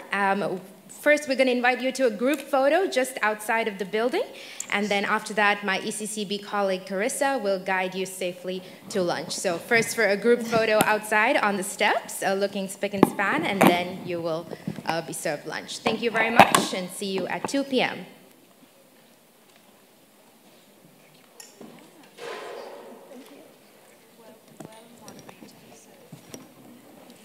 That's such a great moderator.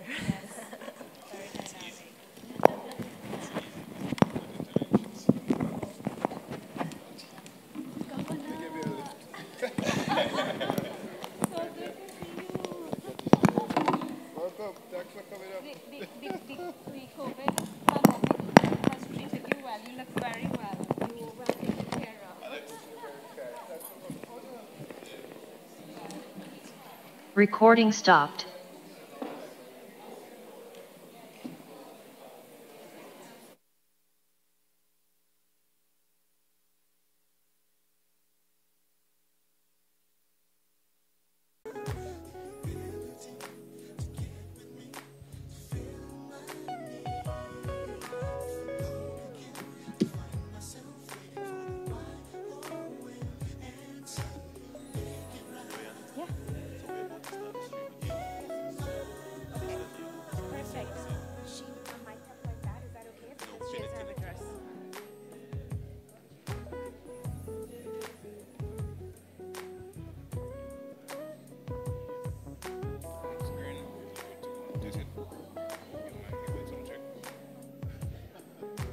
Oh, hello. Hello. 1, 2. Ladies and gentlemen, we're going to get started here in a couple of minutes. If you could please take your seats.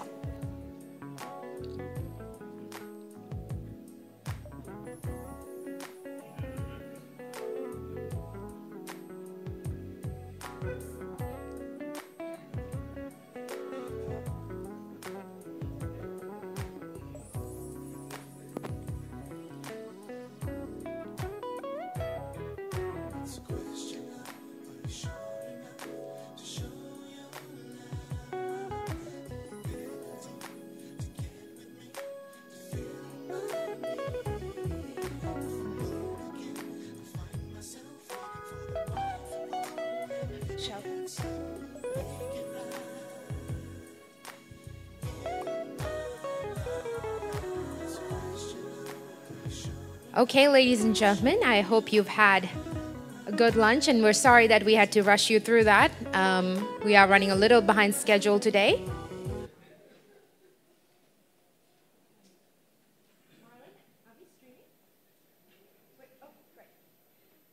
Okay, confirming that we're back with our online audience as well. So welcome back once again, and thank you so much for taking the time to be here as we move into our final panel of the day.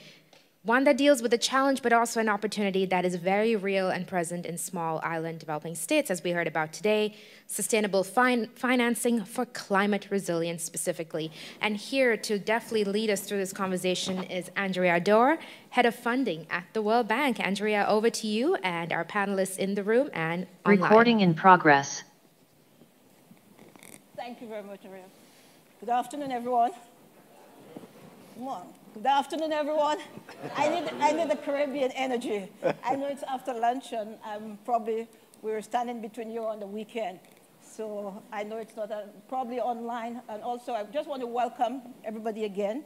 For those of you that are in the room, and those of you that are online, hopefully we haven't lost too many of you online since we couldn't offer you lunch. So hopefully you're still online. I also want to take the opportunity to really thank Governor Antoine for hosting us, and you and your team, and for welcoming us there. I think it has been a great discussion. I was sitting in the room. I had this prepared remarks to go through my panel, and I was just thinking, you know, it's. I'm from the Caribbean, as some of you know, and whilst I carry the hat of the World Bank, I'm here carrying the hat of the World Bank, I carry the hat of St. Lucia of the Caribbean. And just thinking through and listening to the need, listening to what we've gone through as a small island state. It's difficult. I've been out of the Caribbean for 2 decades now, and I guess I think I've become too much of a visitor. And I believe it's appropriate for me to be here, and it's appropriate for me to come back and give back. It's quite, you know, this morning as I went through listening through the discussions, there are a number of points that have been picked up. But before that, I first want to acknowledge our panelists. We have Isaac with us, and probably what I'll do is that to go through and have people introduce themselves on the organization. Isaac is in the minority, so we have 4. We see our panelists, so I guess we have 3 female, 4 female, and Isaac in the minority. So what we'll do today, this afternoon, is really focus on sustainable finance for climate resilience. Some of the things I picked up this morning from the discussion with the ministers, and some of the, I guess some of the discussion in terms of, you know, the need, we need to do more. The need to build resilience.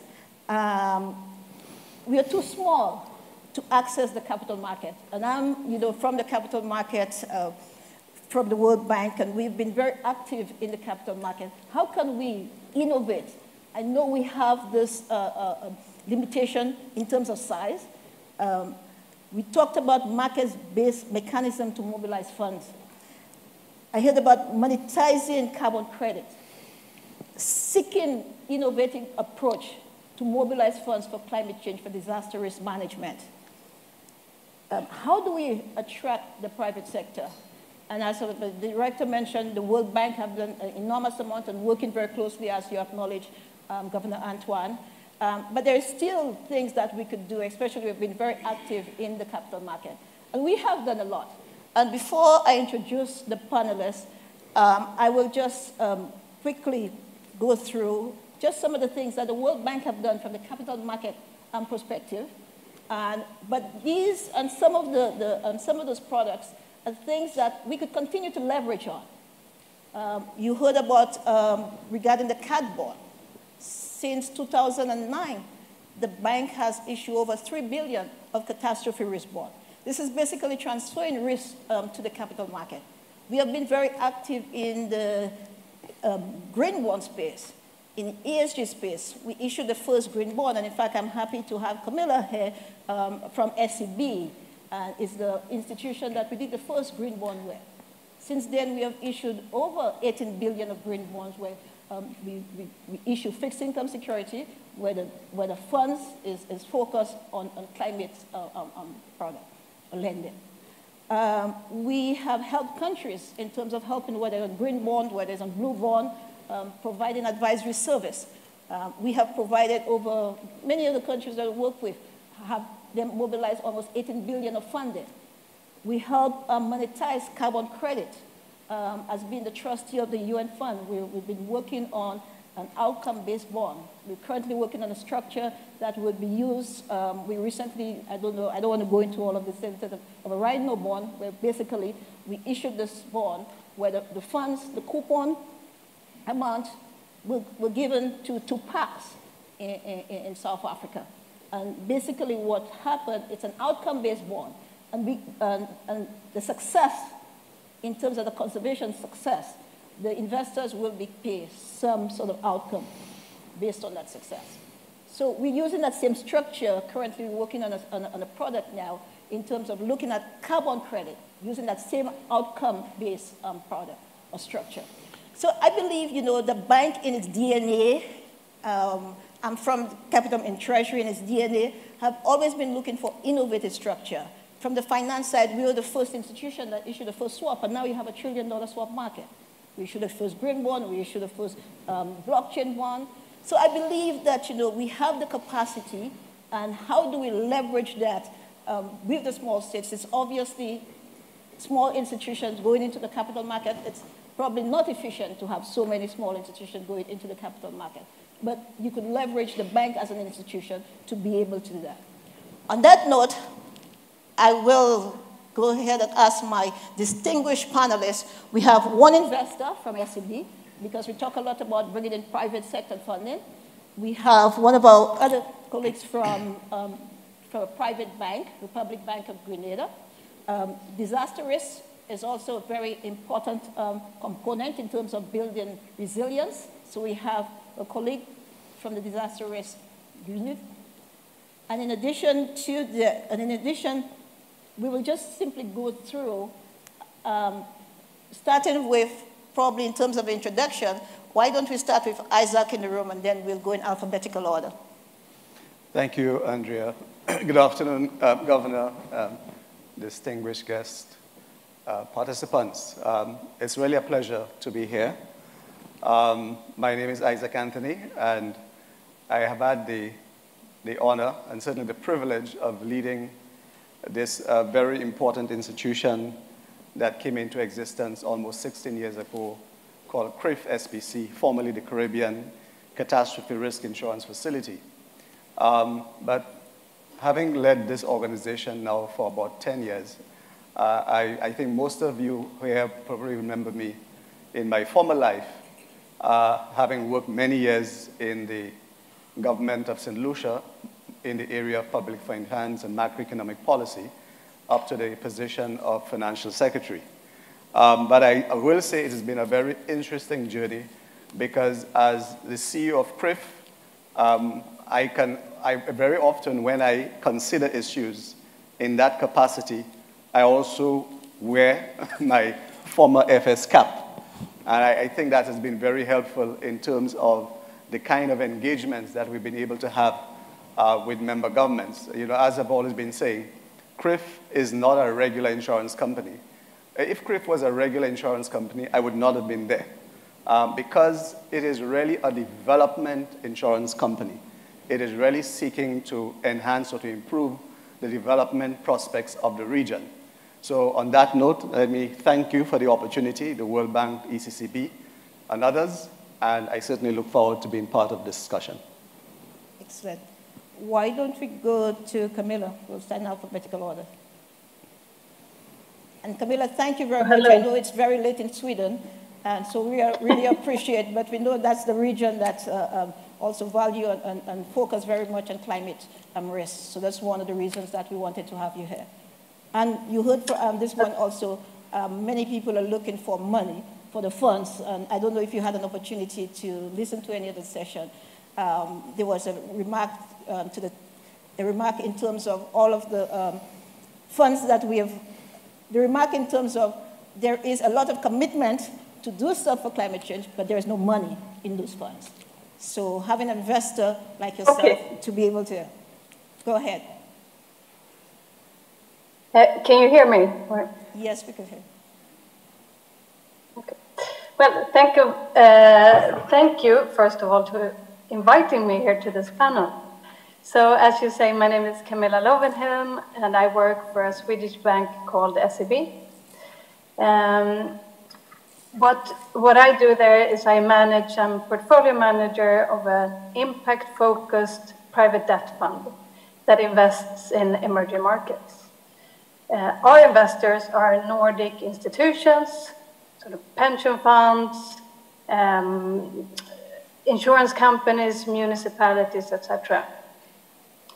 Around 1/3 of our portfolio is invested in Latin American countries, around 14 countries. But unfortunately, we only have one investment in Haiti, or a couple of in Haiti, in the Caribbean, let's say. But hopefully that will grow going forward. One thing that could be interesting to mention is that we lend in local currency, which is something that perhaps makes us a bit different. The reason is that we don't want to push the foreign currency risk onto our investees. We feel that we are better, able to manage that risk by being able to diversify across regions and countries, etc. Thank you. Thank you, Camillo. Why don't we move to Elizabeth?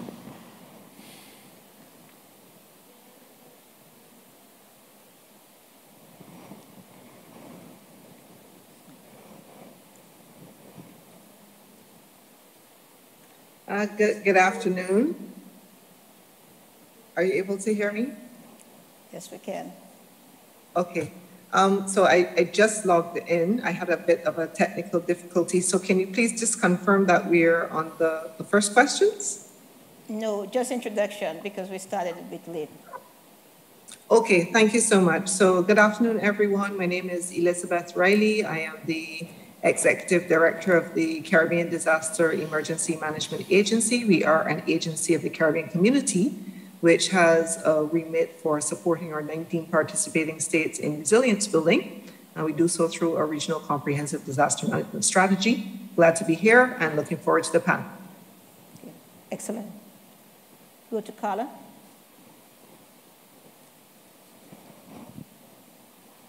Hi, good afternoon, everyone.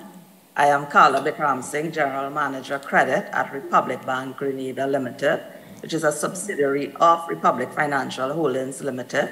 I have many years in corporate banking, and I also want to add that the RFHL Group is committed towards providing sustainable financing for climate resilience by development of a sustainability-focused lending strategy to achieve its $200 million climate financing goal by 2025.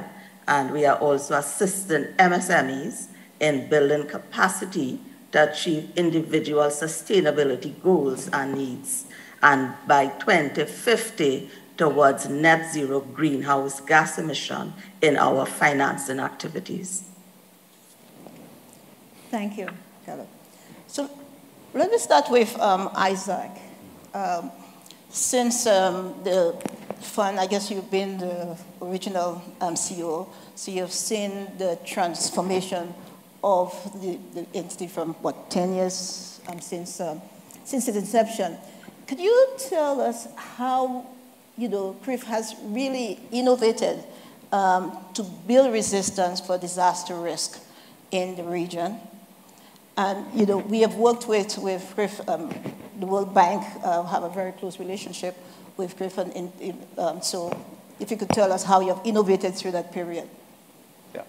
Yeah, thanks for the question. Well, first of all, in order to really understand, the extent to which CRIF has really evolved over the years and innovated, I think it's important to understand the historical context of really what happened in the Caribbean. So, traditionally, I think we know that the Caribbean has been a hotbed for disasters. I mean, everybody knows that, there are significant hurricane events and other natural disasters. But then sitting, in the Ministry of Finance in my previous life, we didn't really have that many options. Typically what happened is that you had a situation where the government's public finances were characterized by, inadequate disaster funds. Governments typically had to respond by reallocating budgets, which were approved for specific purposes. And of course, very often when there was a major disaster, we had a large number of pledges which remained unfulfilled. And I think that point was made earlier. And then the big one is debt. I mean, typically governments had to borrow significant sums of money. And I think the example that Minister Singh and Minister Gonsalves gave this morning about the bridge is a very powerful one, because we see that all the time.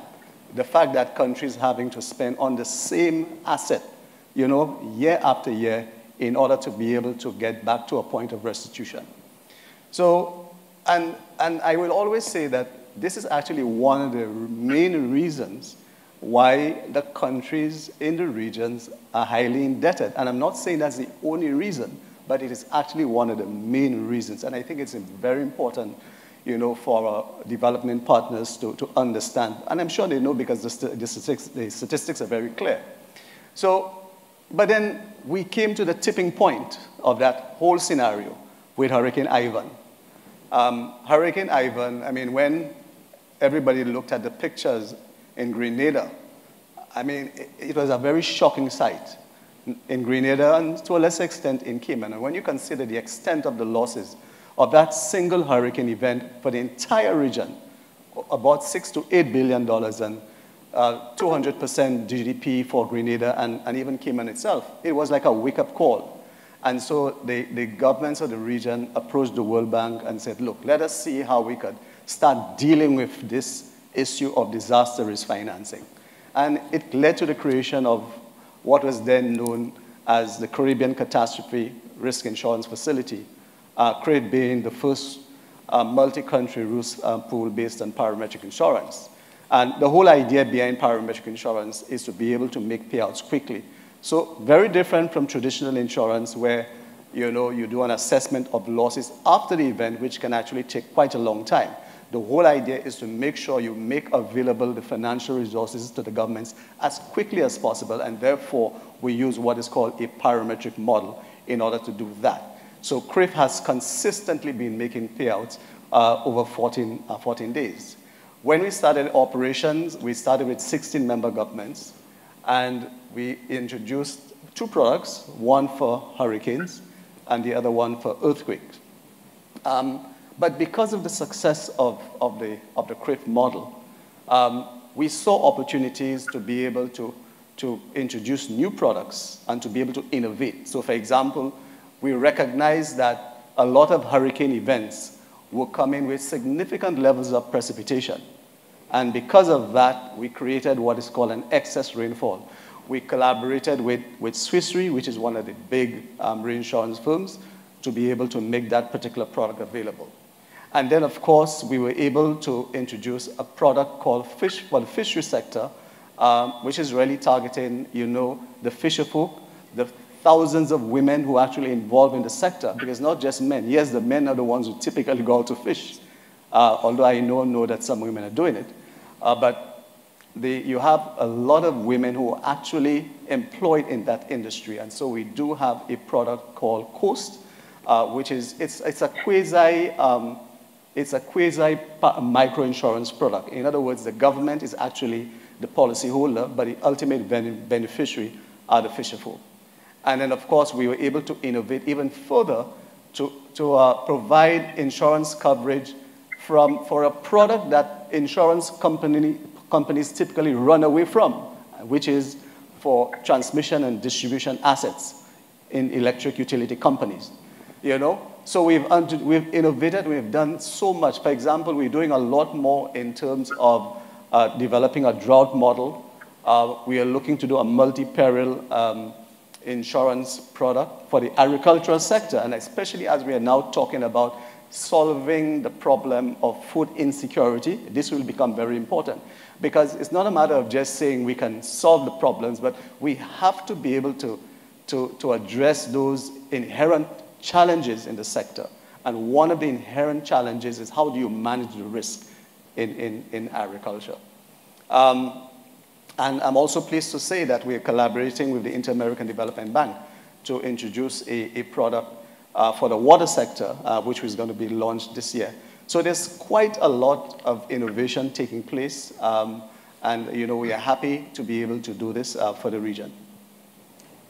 That's great. You obviously, over the years, when you first started, one of the first products was trying to transfer the risk, not for the reinsurance market, but directly to investors through the cat bond.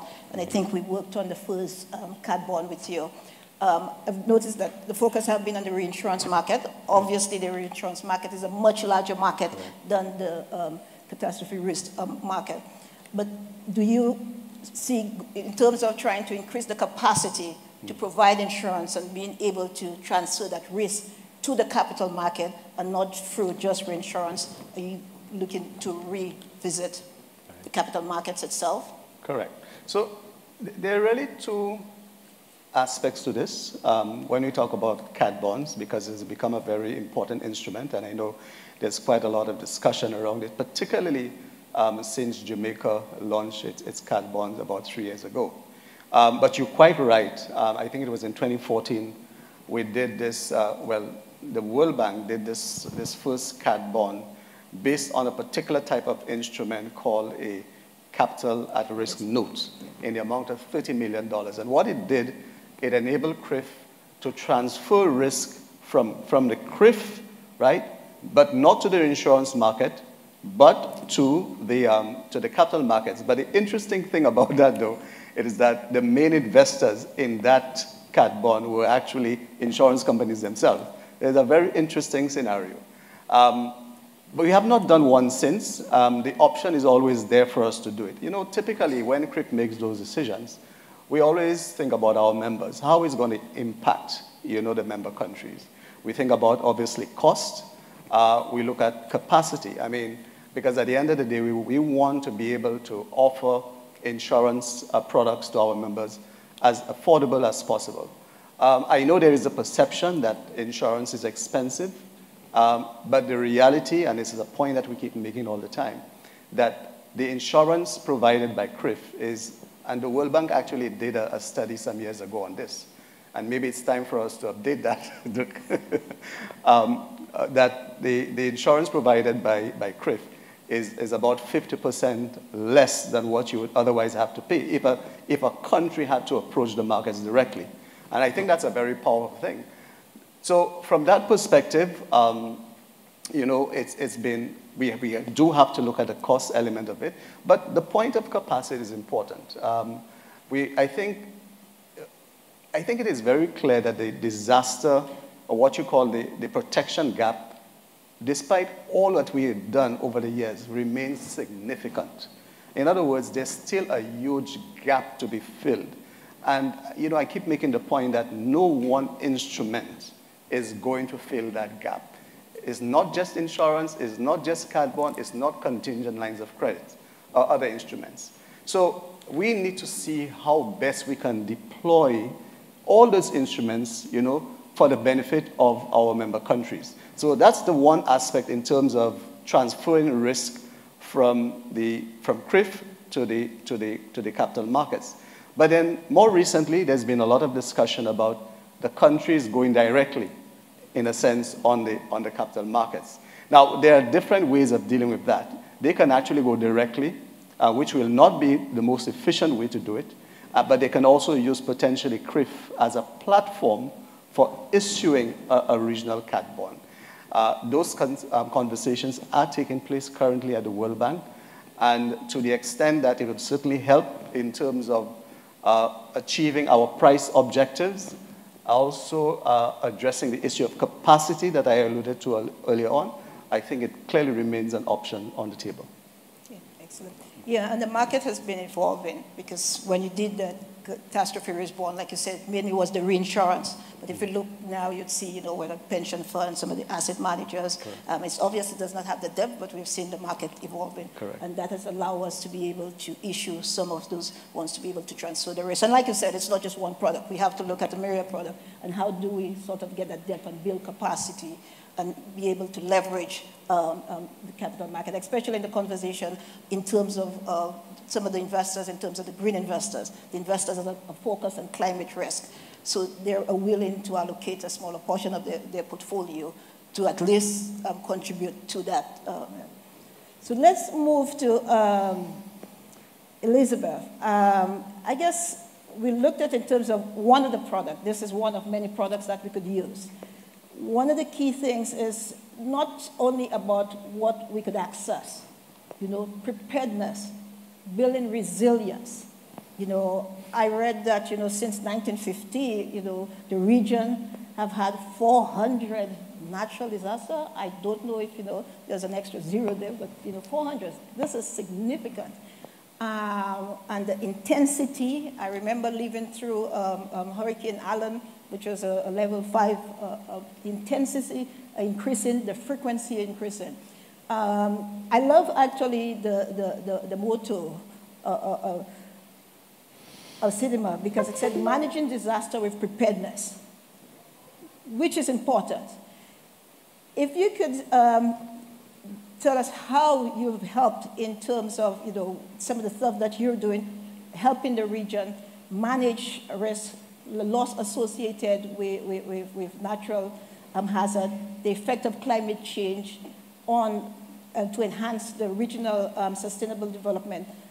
Development. How can you do more to move really the region to a more regional approach? And if you could just, what are the things that you're doing to really help build resilience in the region, or helping them prepare to minimize the risk of those natural disasters, or the cost of the natural disaster? Thank you very much, Madam Chair. So, comprehensive disaster management, which is the strategy that guides the work that CIDIMA does in its 19 participating states, it's about people. It's about the safety of people, particularly in the face of the very complex and diverse hazards that face our region.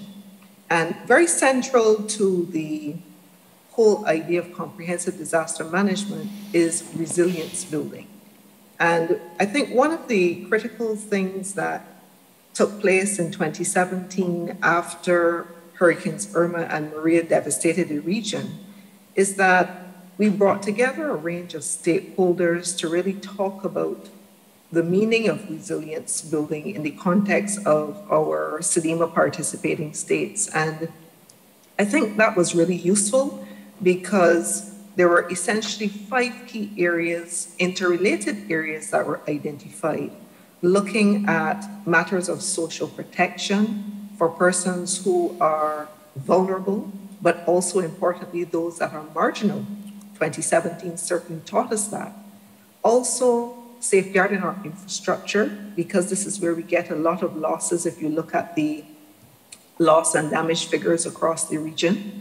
It spoke to environmental protection because of that intricate relationship between environment and disasters, looking at economic opportunities, and of course, operational readiness and recovery, because notwithstanding all the interventions we make for resilience building, we still have to make sure that we are prepared to respond and prepared to recover.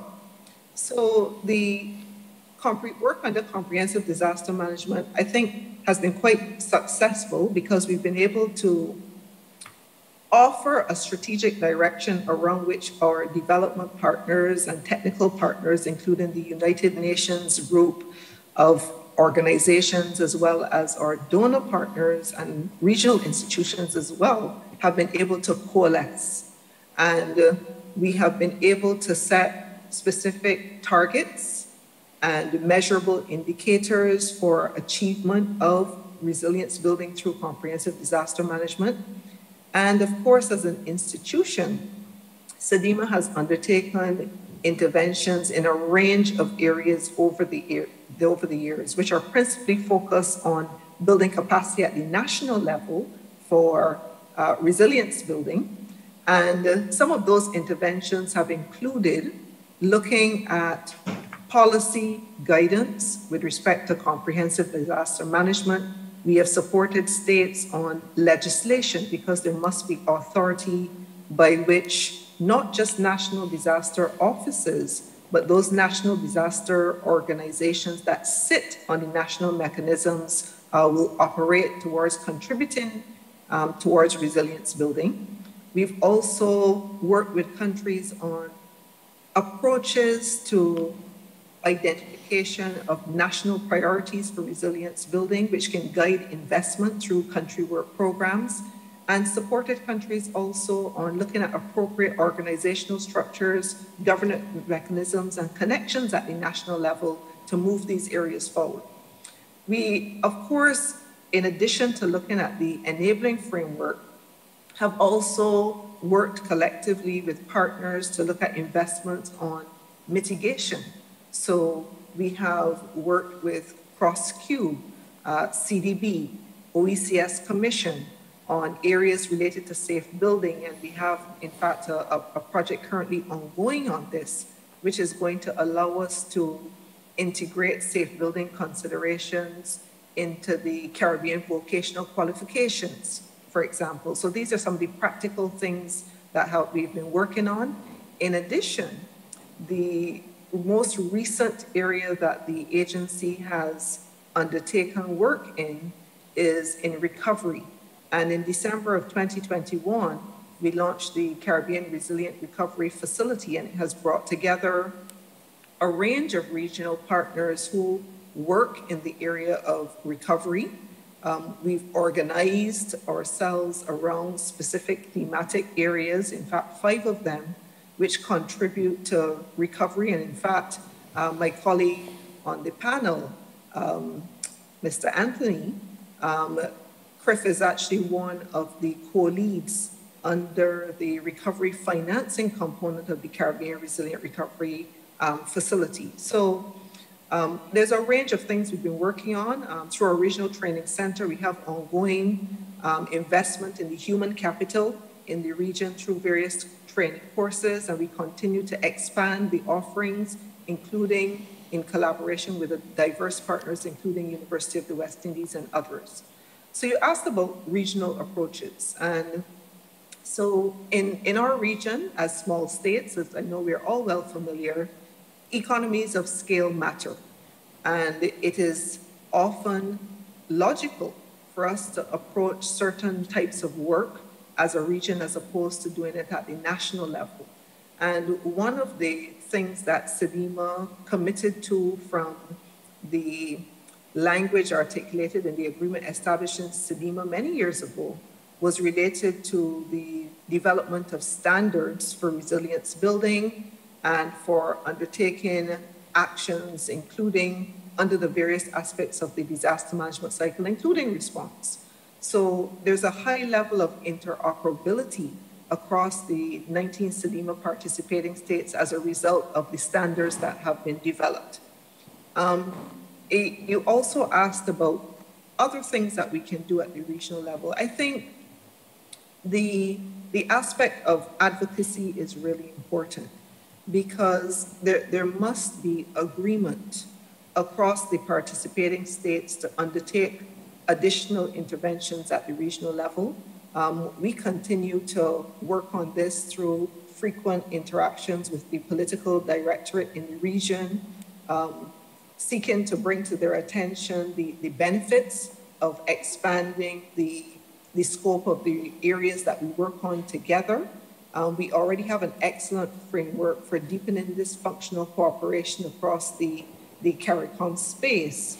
And in wrapping up this point, I think one of the things that we should always bear in mind is that it is important, of course, to have the regional approaches, but a country-centered approach is always going to be fundamental to the way that the SEDIMA coordinating unit operates, because we recognize that there are national level nuances that must be taken into account as we develop programming and we support the states in resilience building as well. Thank you for that. And it's important, as you mentioned, because a comprehensive approach is important. And given the sizes of how small the region is, and you could leverage in terms of size, so a regional approach. I'll move on to Camillo, because obviously that's important as an investor. An investor investing in the region wants to know what sort of resilience, what sort of disaster risk management would reduce the losses in terms of the protection of the investment. Did we lose Camillo? No, I'm here. Okay, excellent. So You mentioned that you invest in impact investments in emerging markets. You manage a very large fund in Scandinavia. I know it's very late for you here right now. I think it's probably 11 o'clock. I heard that you also will be transitioning to look at more climate-focused products. You haven't invested in the Eastern Caribbean region. I was hoping that I could get you there in person, but hopefully the next time you do come there is to come and visit one of the projects that you've invested in. So we're looking forward to that. Could you, for the benefit of colleagues, say, when you look at investments in the region, and you're looking at it now from a climate risk, a climate lens, what are the characteristics that you're looking for? How would investment in the region qualify for funding from your fund?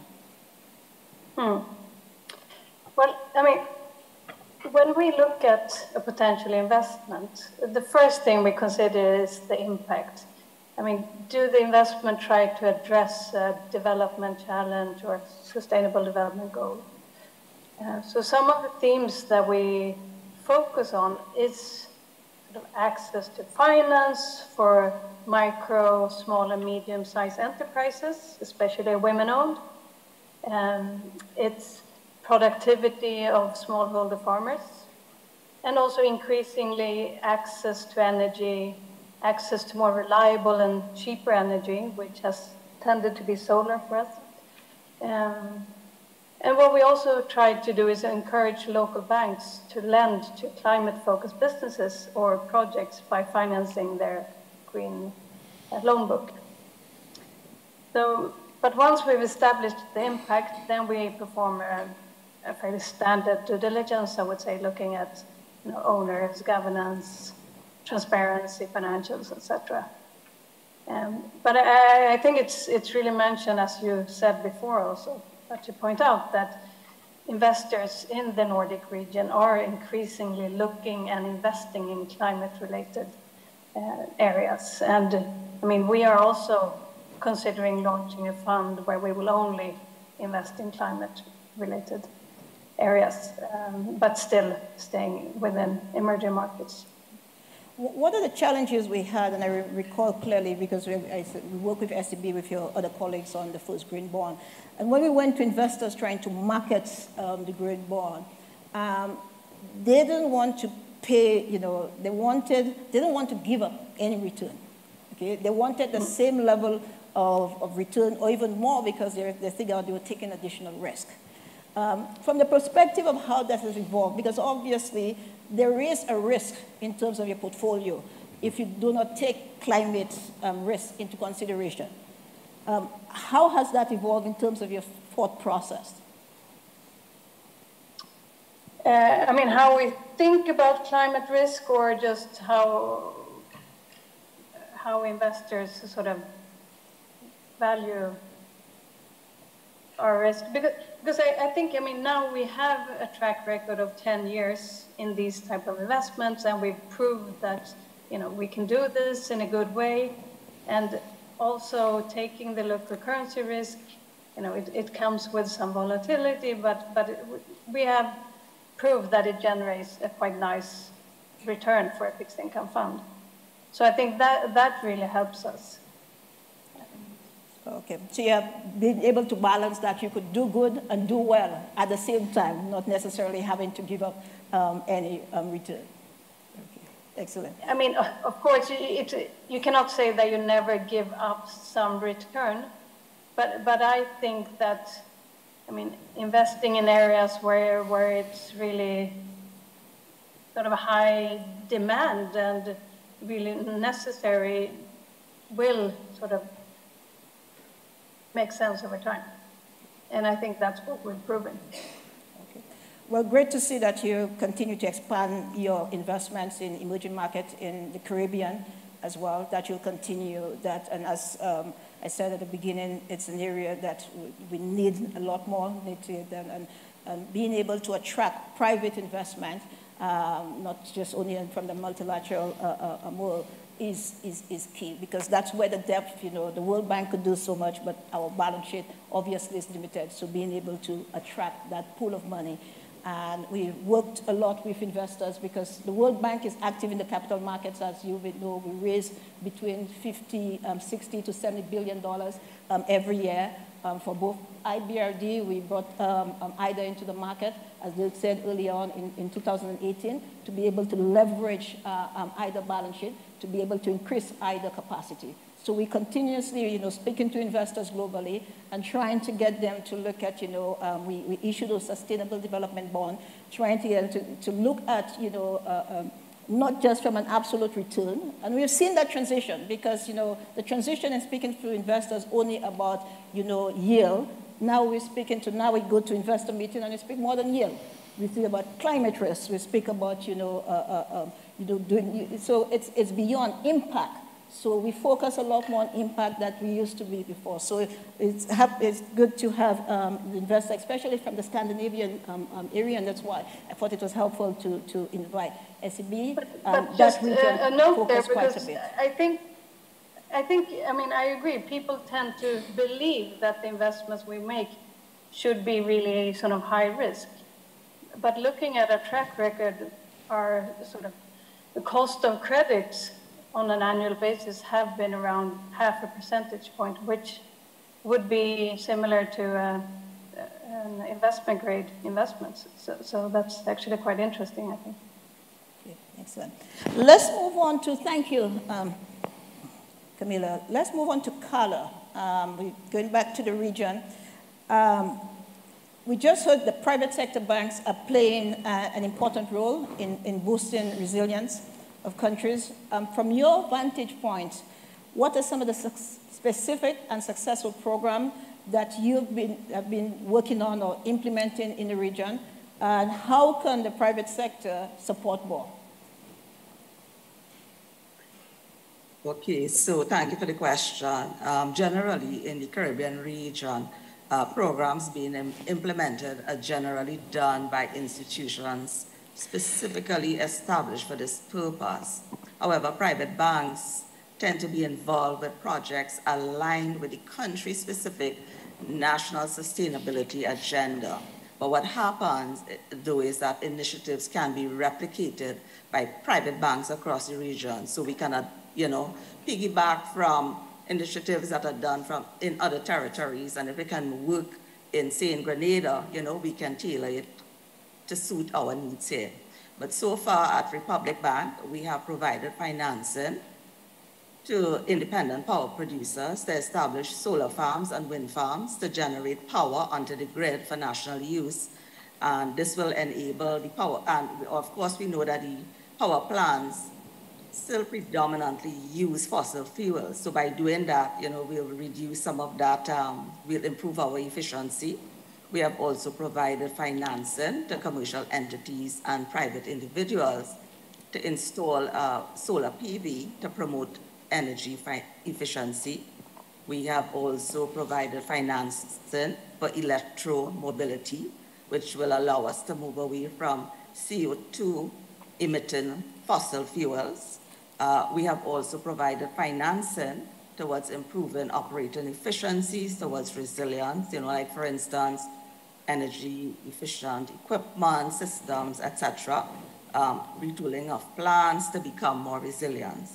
And finally, we have introduced a climate smart checklist, and this is applicable for new construction, and this is for both commercial and residential properties. And what this means is that once a cutoff score is met in the areas of climate resilience, energy efficiency, and use of renewable energy, the customer can get a 25% basis point reduction in the interest rate over the life of the loan, and that can work out to be a significant amount. We continue to partner with stakeholders in the region, in the country, to seek ways to provide financing, develop programs towards climate resilience. That's great to hear that you're also taking it way to the household level and providing incentive for people to really build in terms of preparedness and build resilience on that. Particularly, I would assume that, that I know that the banks, a significant amount of the exposure is in mortgages. That's correct, yes. And given the high level in mortgages and the increased intensity of those storms, but do you get into like building, not just that level at the building code level when you work with the authorities to make sure in terms of those structures? Well, that is something that we have started looking at, and I would have mentioned the Climate Smart Checklist earlier on. So those are some of the things we look at, and we encourage people, to build their properties in a certain way, but also remember, we are also hindered by what is applicable in the country. Is the government, do they have structures or systems in place to ensure, that these buildings are up to a certain code? So if it is that we can insist as a bank, but if in the country, it is not legislated or they don't have systems in place to ensure that, that the buildings are being conducted to a certain standard, we are caught in between, but we do our part to educate customers, in working towards ensuring that their buildings are, will be able to be climate resilient. Is there a partnership with SEDIMA in terms of, obviously, as I mentioned in some of the education work that they do you leverage that work on the private sector side? That's correct, and we continue, to partner, at various levels. Every opportunity, we would seek to have some kind of education program going on. Currently, we are liaising with the NDA in Grenada to see how we can partner in order to develop programs, that, and when I say programs, I mean financing solutions that will help to develop our programs towards climate resilience. And also in our meeting with our, our corporate customers, we engage them because, a lot of, and it's applicable for the Caribbean region as well, a lot of the plants and particularly hotels, they are close to the beach, and we also have customers on the residential side, who that's their dream to build their homes close to the beach, for this view. But, are they sensitive to rising sea level, storm surges? If they don't take preventive action, will those buildings be around in 10 to 15 years? These are some of the things, we need to have the conversation. And unfortunately, that level of conversation is not where it ought to be. I think generally we pretend, I don't know if it's we pretend or we bury our heads in the sand, as that is not my problem, but it's something that we really need to start the conversation. People, it has to be top of mind if we are to make that shift. I would have mentioned earlier on that RFHL has committed a sizable sum of money, US $200 million by 2025, but I will tell you that the uptick is low. And why is that so? Because people have not been pushed or encouraged or maybe incentivized to make that change. So a lot of work has to be done as well, towards educating our citizens. We heard the prime ministers and the ministers this morning speaking about, level of debt. But these are things that we can do and to encourage, private individuals just to start making that shift. Thanks. Thank you, Carla. Let's move back to Isaac as we're talking about partnership. Obviously, in the risk space, there are a negative correlation. If you look at, in order to reduce the risk, obviously you look at assets that either negatively correlated. You look at partnership where you could, could you talk us through some of the partnerships that you're involved in? How are you trying to continue to expand that capacity? We talked about the cat bond market. We talked about the reinsurance You talked about some of the products that you have on the fishery side. What are some of the partnerships that you're developing outside the region? Yeah, thank you for that question. So CRIF actually exists because of partnerships. In fact, we would not have been in existence today had it not been, for example, the excellent relationship that we've enjoyed with the World Bank over the years. I think I would say that the World Bank clearly has been our main partner. In fact, some people would say that we're a child of the World Bank. The only thing is that the child is now almost 16 years old. I'm hoping that we can continue to enjoy a very productive relationship.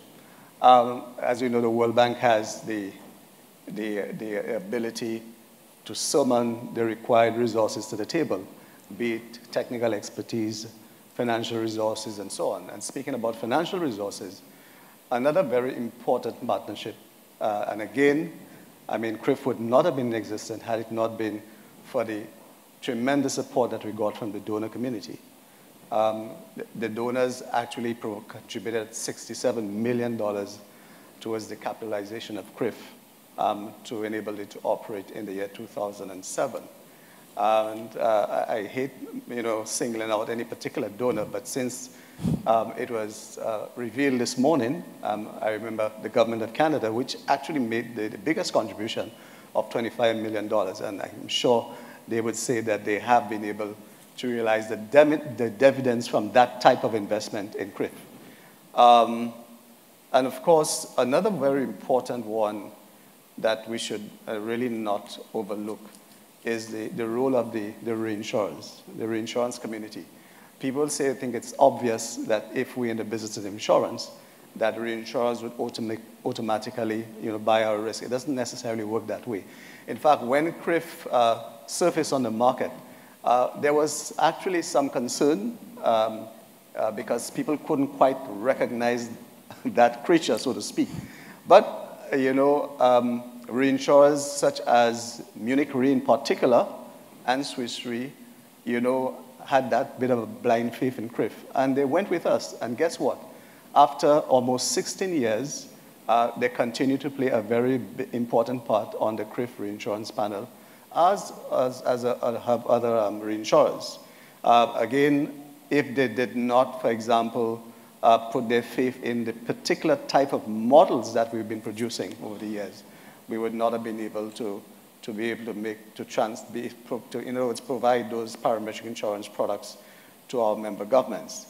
And the other one that I want to highlight, because I think we all know, or most people know, that CRIF is a virtual organization.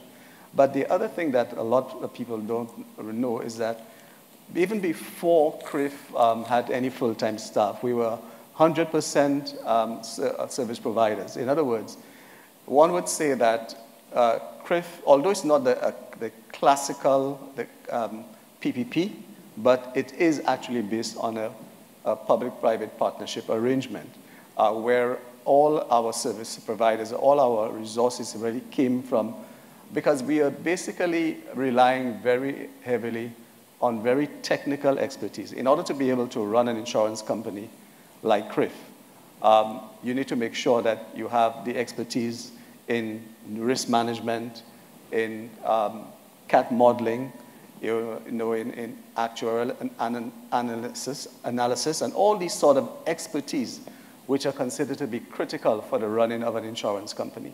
Those were not readily available, and so it was easy for us to be able to hire companies to be able to provide that sort of expertise. But I also made the point earlier on that when we started introducing new products, for example, when we launched our excess rainfall product, it was with the assistance of Swiss Re, one of the big reinsurance firms, because they had a lot of experience in that particular area. And they were able to lend some support in helping to develop that particular initiative. Also, in the case of what you call the fisheries product that was developed, that was really based on a collaboration involving not just the World Bank, but the US State Department. Believe it or not, it was actually the US State Department that first had that discussion with CRIF because they seem to have been interested at the time in trying to design and develop some kind of fisheries initiative. I suppose they had a particular objective in mind. And so they work with the World Bank, they transfer the resources to the bank, and it actually, we were able to realize it. Except that while the product has been launched in 2 countries, in Grenada and St. Lucia, we still need to, I guess, propagate it in other parts of the world, in part of the region, and possibly Central America as well. The other one that I would want to highlight is an initiative that we've also started involving a partnership with the Caribbean Development Bank, and that is for the development of a multi-peril agricultural insurance product. Again, we spoke a lot about food security, and I already made the point as to why it is important for us to be able to address some of the inherent challenges in that industry.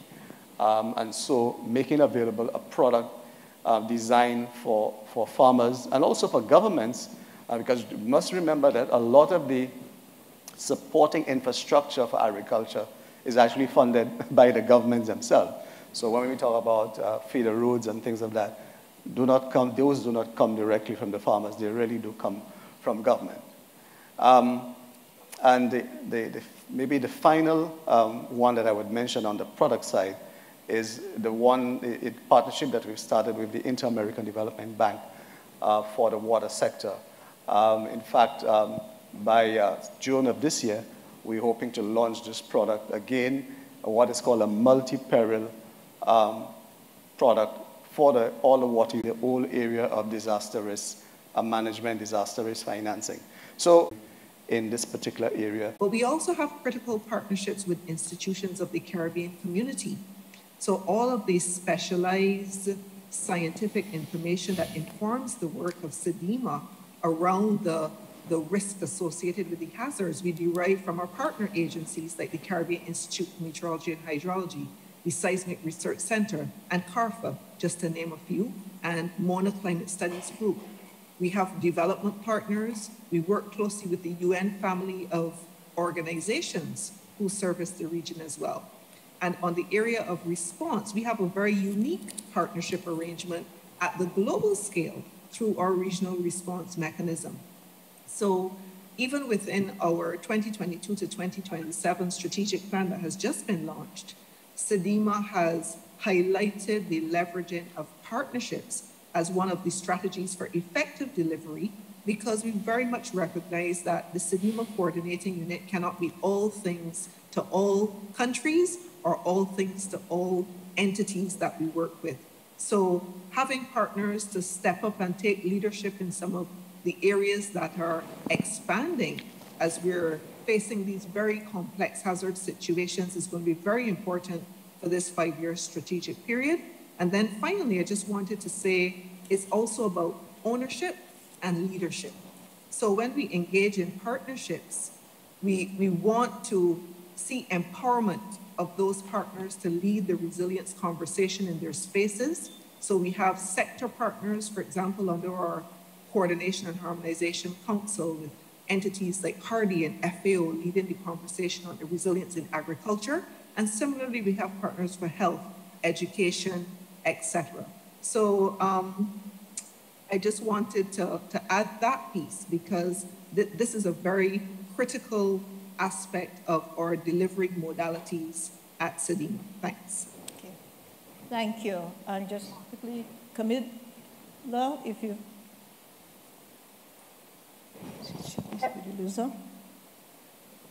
Camillo, is there anything that you need to, as a final point you'd like to add? No, but perhaps just quickly, I mean, because we have a large part of our exposure to agriculture and smallholder farmers. And I think it's, I mean, of course, we know that climate risk is increasing. And I think our way to deal with that is really invest in institutions and companies that do provide, that are building the capacity of smallholder farmers and their ability to adjust to climate change risks. So we have institutions that have hired agronomists to really build training and build capacity, and of course providing capital so they can adapt to climate change and provide micro crop insurance, for example. So that's one way. And then, of course, the other way for us is really diversification, because we know risks are increasing. But at the same time, we don't want to decrease our exposure to smallholder farmers and agriculture. So we can handle that through diversification across countries and crops and regions, etc. Okay, well, yeah, thank you. That was very shortly. Okay, well, thank you very much, Camillo, and hopefully, like I said, the next time that you come to the region, you'll come and see one of the number of projects that you would have invested in. I hope so. Okay, excellent. I think on this note, I just, maybe I will start to, do we have, I guess we don't have time for questions. No. Well, let me take the opportunity to thank the panelists, thank Isaac, Elizabeth, Camillo, and Carla for joining this panel. There are several areas that we could have spent a whole conference on. But at least, these are some of the key areas in terms of looking at how we could leverage the markets, looking at how we could increase capacity, looking at how we could build resilience, looking at how we could pull where small island states, climate risk is increasing, and what can we do together to be able to minimize the losses. We cannot take the islands out of the region, but what can we do? We could build back better, we could help in terms of building capacity, and we could leverage a capital market. So thank you very much, and hopefully the audience found the information useful. Very much so. That was a great discussion. Thank you very much, Andrea. Thank you. Thanks. Now, unfortunately, we did run out of time for audience questions, but I want to point to the specific question that came in online that said, will there be a specific set of proposals from the governments of small island states to consider at the end of the conference? And to answer that question, it's a great question. The ECCB governor did highlight an action plan earlier today. And to build on it in her closing remarks, we will be welcoming on stage now World Bank Country Director Lilia Burinchuk to close us off.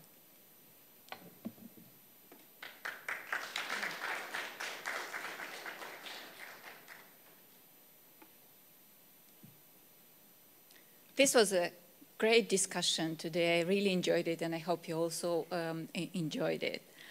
I would like to start with a metaphor that was mentioned during the earlier session today, going up on a down elevator. And sorry? Escalator. Yeah, not elevator, escalator, exactly. It actually reflects very well the challenges that the Caribbean countries are facing, the actually existential issue that the Caribbean countries are facing. And that chart that Dana put up there in terms of the income per capita going down more rapidly in the Caribbean than in any part of the world just reflects that this race up is not winning against the increased speed of the escalator that is going down. I would like to leave all of us with the 4 Ds as a conclusion of today's discussion. To deal with this existential issue that is so well reflected in this metaphor. The first D is debt, the debt issue. And as almost everybody who spoke today mentioned, and as Minister Singh put it, debt sustainability is front and center of challenges in the region. And we all discussed and agreed today that efforts by the governments to strengthen debt sustainability should continue, but also that we all should get together to find ways for helping release the challenge of debt in the Caribbean. And here comes the second D, which is development finance. We are in need of developmental solutions, innovative solutions to help finance the development in the Caribbean. You know, the Caribbean region, as we heard just today, has been the place of a lot of innovations. CRIF, now there are CRIF types operations in other parts of the world, and many other disaster risk management innovations that took place in the Caribbean. Now the regional catastrophic bond, which will be the first regional bond here in the region. And this will also include whatever financial innovations we can continue to put on the table as development partners. So it is not only what the countries can do, it is also what we can do. And as we heard today, we do have some ideas how we can carry this agenda forward. And hopefully together with you, we can work on making sure that the Loss and Damage Fund actually does have some funding. It is a great idea, but it's a process, and we do need to work together to secure funding for this partnership, for this initiative in partnership. The third D that I would like to mention is diversification.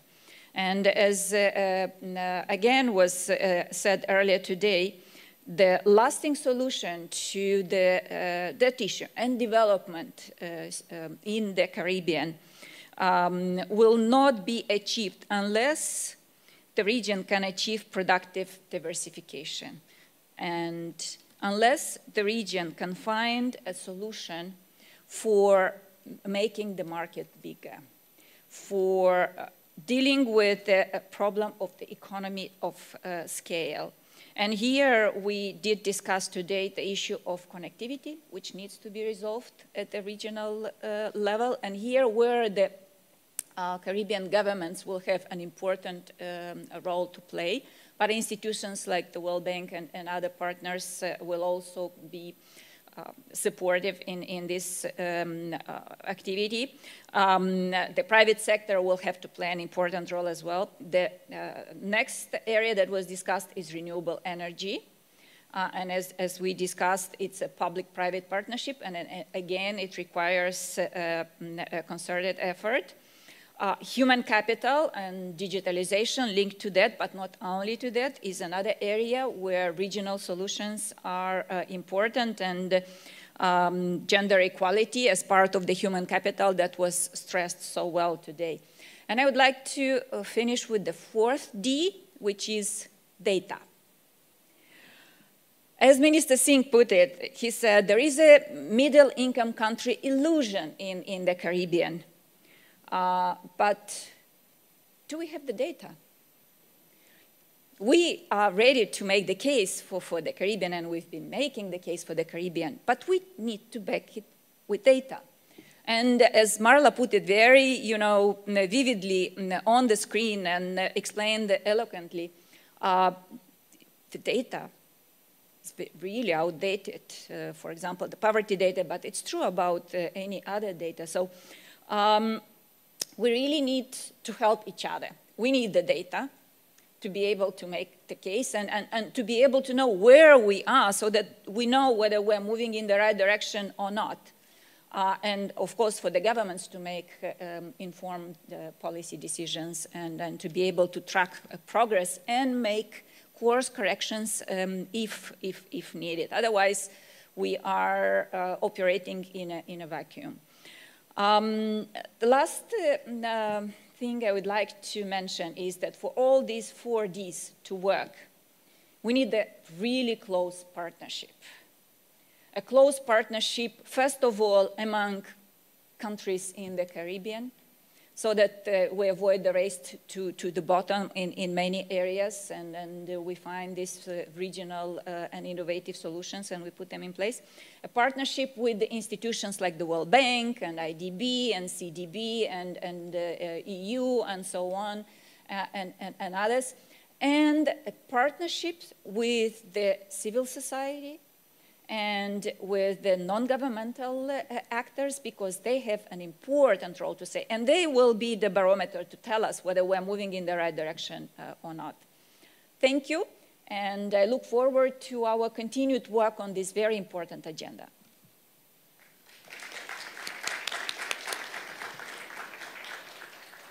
Thank you very much, Lilia. We do want to hear from all of you what you thought of the conference today. So please, please do take a few minutes to scan your phones on this QR code and fill out our brief survey. It's also printed outside. It'll take you 2 minutes because what you think on this format really does matter. Thank you once again for making the time to be here. And we hope you continue the conversation online at #sustainablefinancing. Thank you. Let me just add my words of thanks to both our teams at the World Bank and the ECCB, who worked very hard behind the scenes to put this conference together. I can't name them all by name, but Emma, Shojelka, and all of the team, Dennis, everybody, Abba, it was a lot of teamwork. Carissa, yeah, could you just stand, please, wherever you are? That might be the easiest thing. Thanks. Yeah, let's take a bow. So, team. Jelka, Abba, Carlene, Dennis, Emma, I forgot your name. Tony? Tone. Thanks. As well as Team ECCB Liz, I see you still sitting. You could do stretch legs, stand up for a minute. Emma, please, could you take a bow? Work really, really hard. Hybrid is actually harder than in person, if you believe it or not. Yes. And that's the mode we're going to have to do going forward. So I want to thank them all. Thank you. You may be seated. And to just say to you, as I wish you safe travels out, that I want to put a plug now for the fact that we will have our Growth and Resilience Dialogue on April 25th and 26th. That's going to be primarily virtual with 1 or 2 in person, so hybrid, but a lot of it virtual. And then we have our global conference. This is our 40th year, this central bank. So it's a year of celebration and implementation. Yeah? And implementation. Not a big party. We have to do work. We have to do stuff. And so in November 8th to 10th, we have a global conference here at our headquarters. And some of you, I'm sure, will get an invite. And we hope to see some of you then. So there's a lot of things in between there that I'm not going to go into now. We're going to have a media conference next Wednesday, and we talk more to the press about the calendar of events. I'm sure you will see that. But again, I just want to thank you on behalf of both the World Bank and Team ECCB for your presence and participation. God bless you. Safe travels all.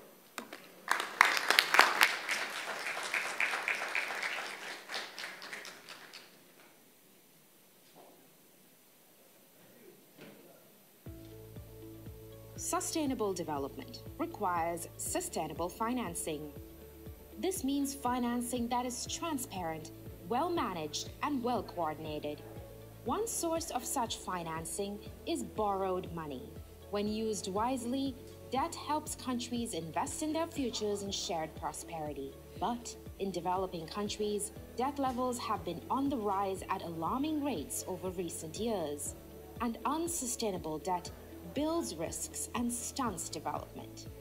That is why the World Bank's International Development Association, or IDA, is working proactively and systematically with countries to help address these risks.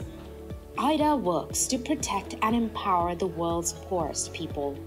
Through its Sustainable Development Finance Policy, or SDFP, IDA is incentivizing countries to borrow and invest more sustainably. This means improving debt transparency, fiscal sustainability, and debt management. The SDFP also promotes information sharing and coordination among creditors. For example, at the global and regional levels, IDA convened borrowers and multilateral, bilateral, and private sector creditors. They discussed debt trends and shared their experience with financing policies to address vulnerabilities. Looking back at maybe 10, 15 years of this, that the situation would have looked very different if perhaps all actors involved had paid a lot more attention to the ability to mobilize revenue, the ability to pay back that debt. At the country level, in Uganda, IDA organized a creditor outreach roundtable and high-level public conference. It convened over 300 people, including private sector creditors, civil society, and government leaders, for open dialogue on rising debt levels. Engagements such as this are therefore of utmost importance. They are instrumental in enabling us adequately address the existing debt sustainability challenges. IDA listens, IDA acts, IDA delivers. For more results, visit ida.worldbank.org and hashtag IDAWorks.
Recording stopped.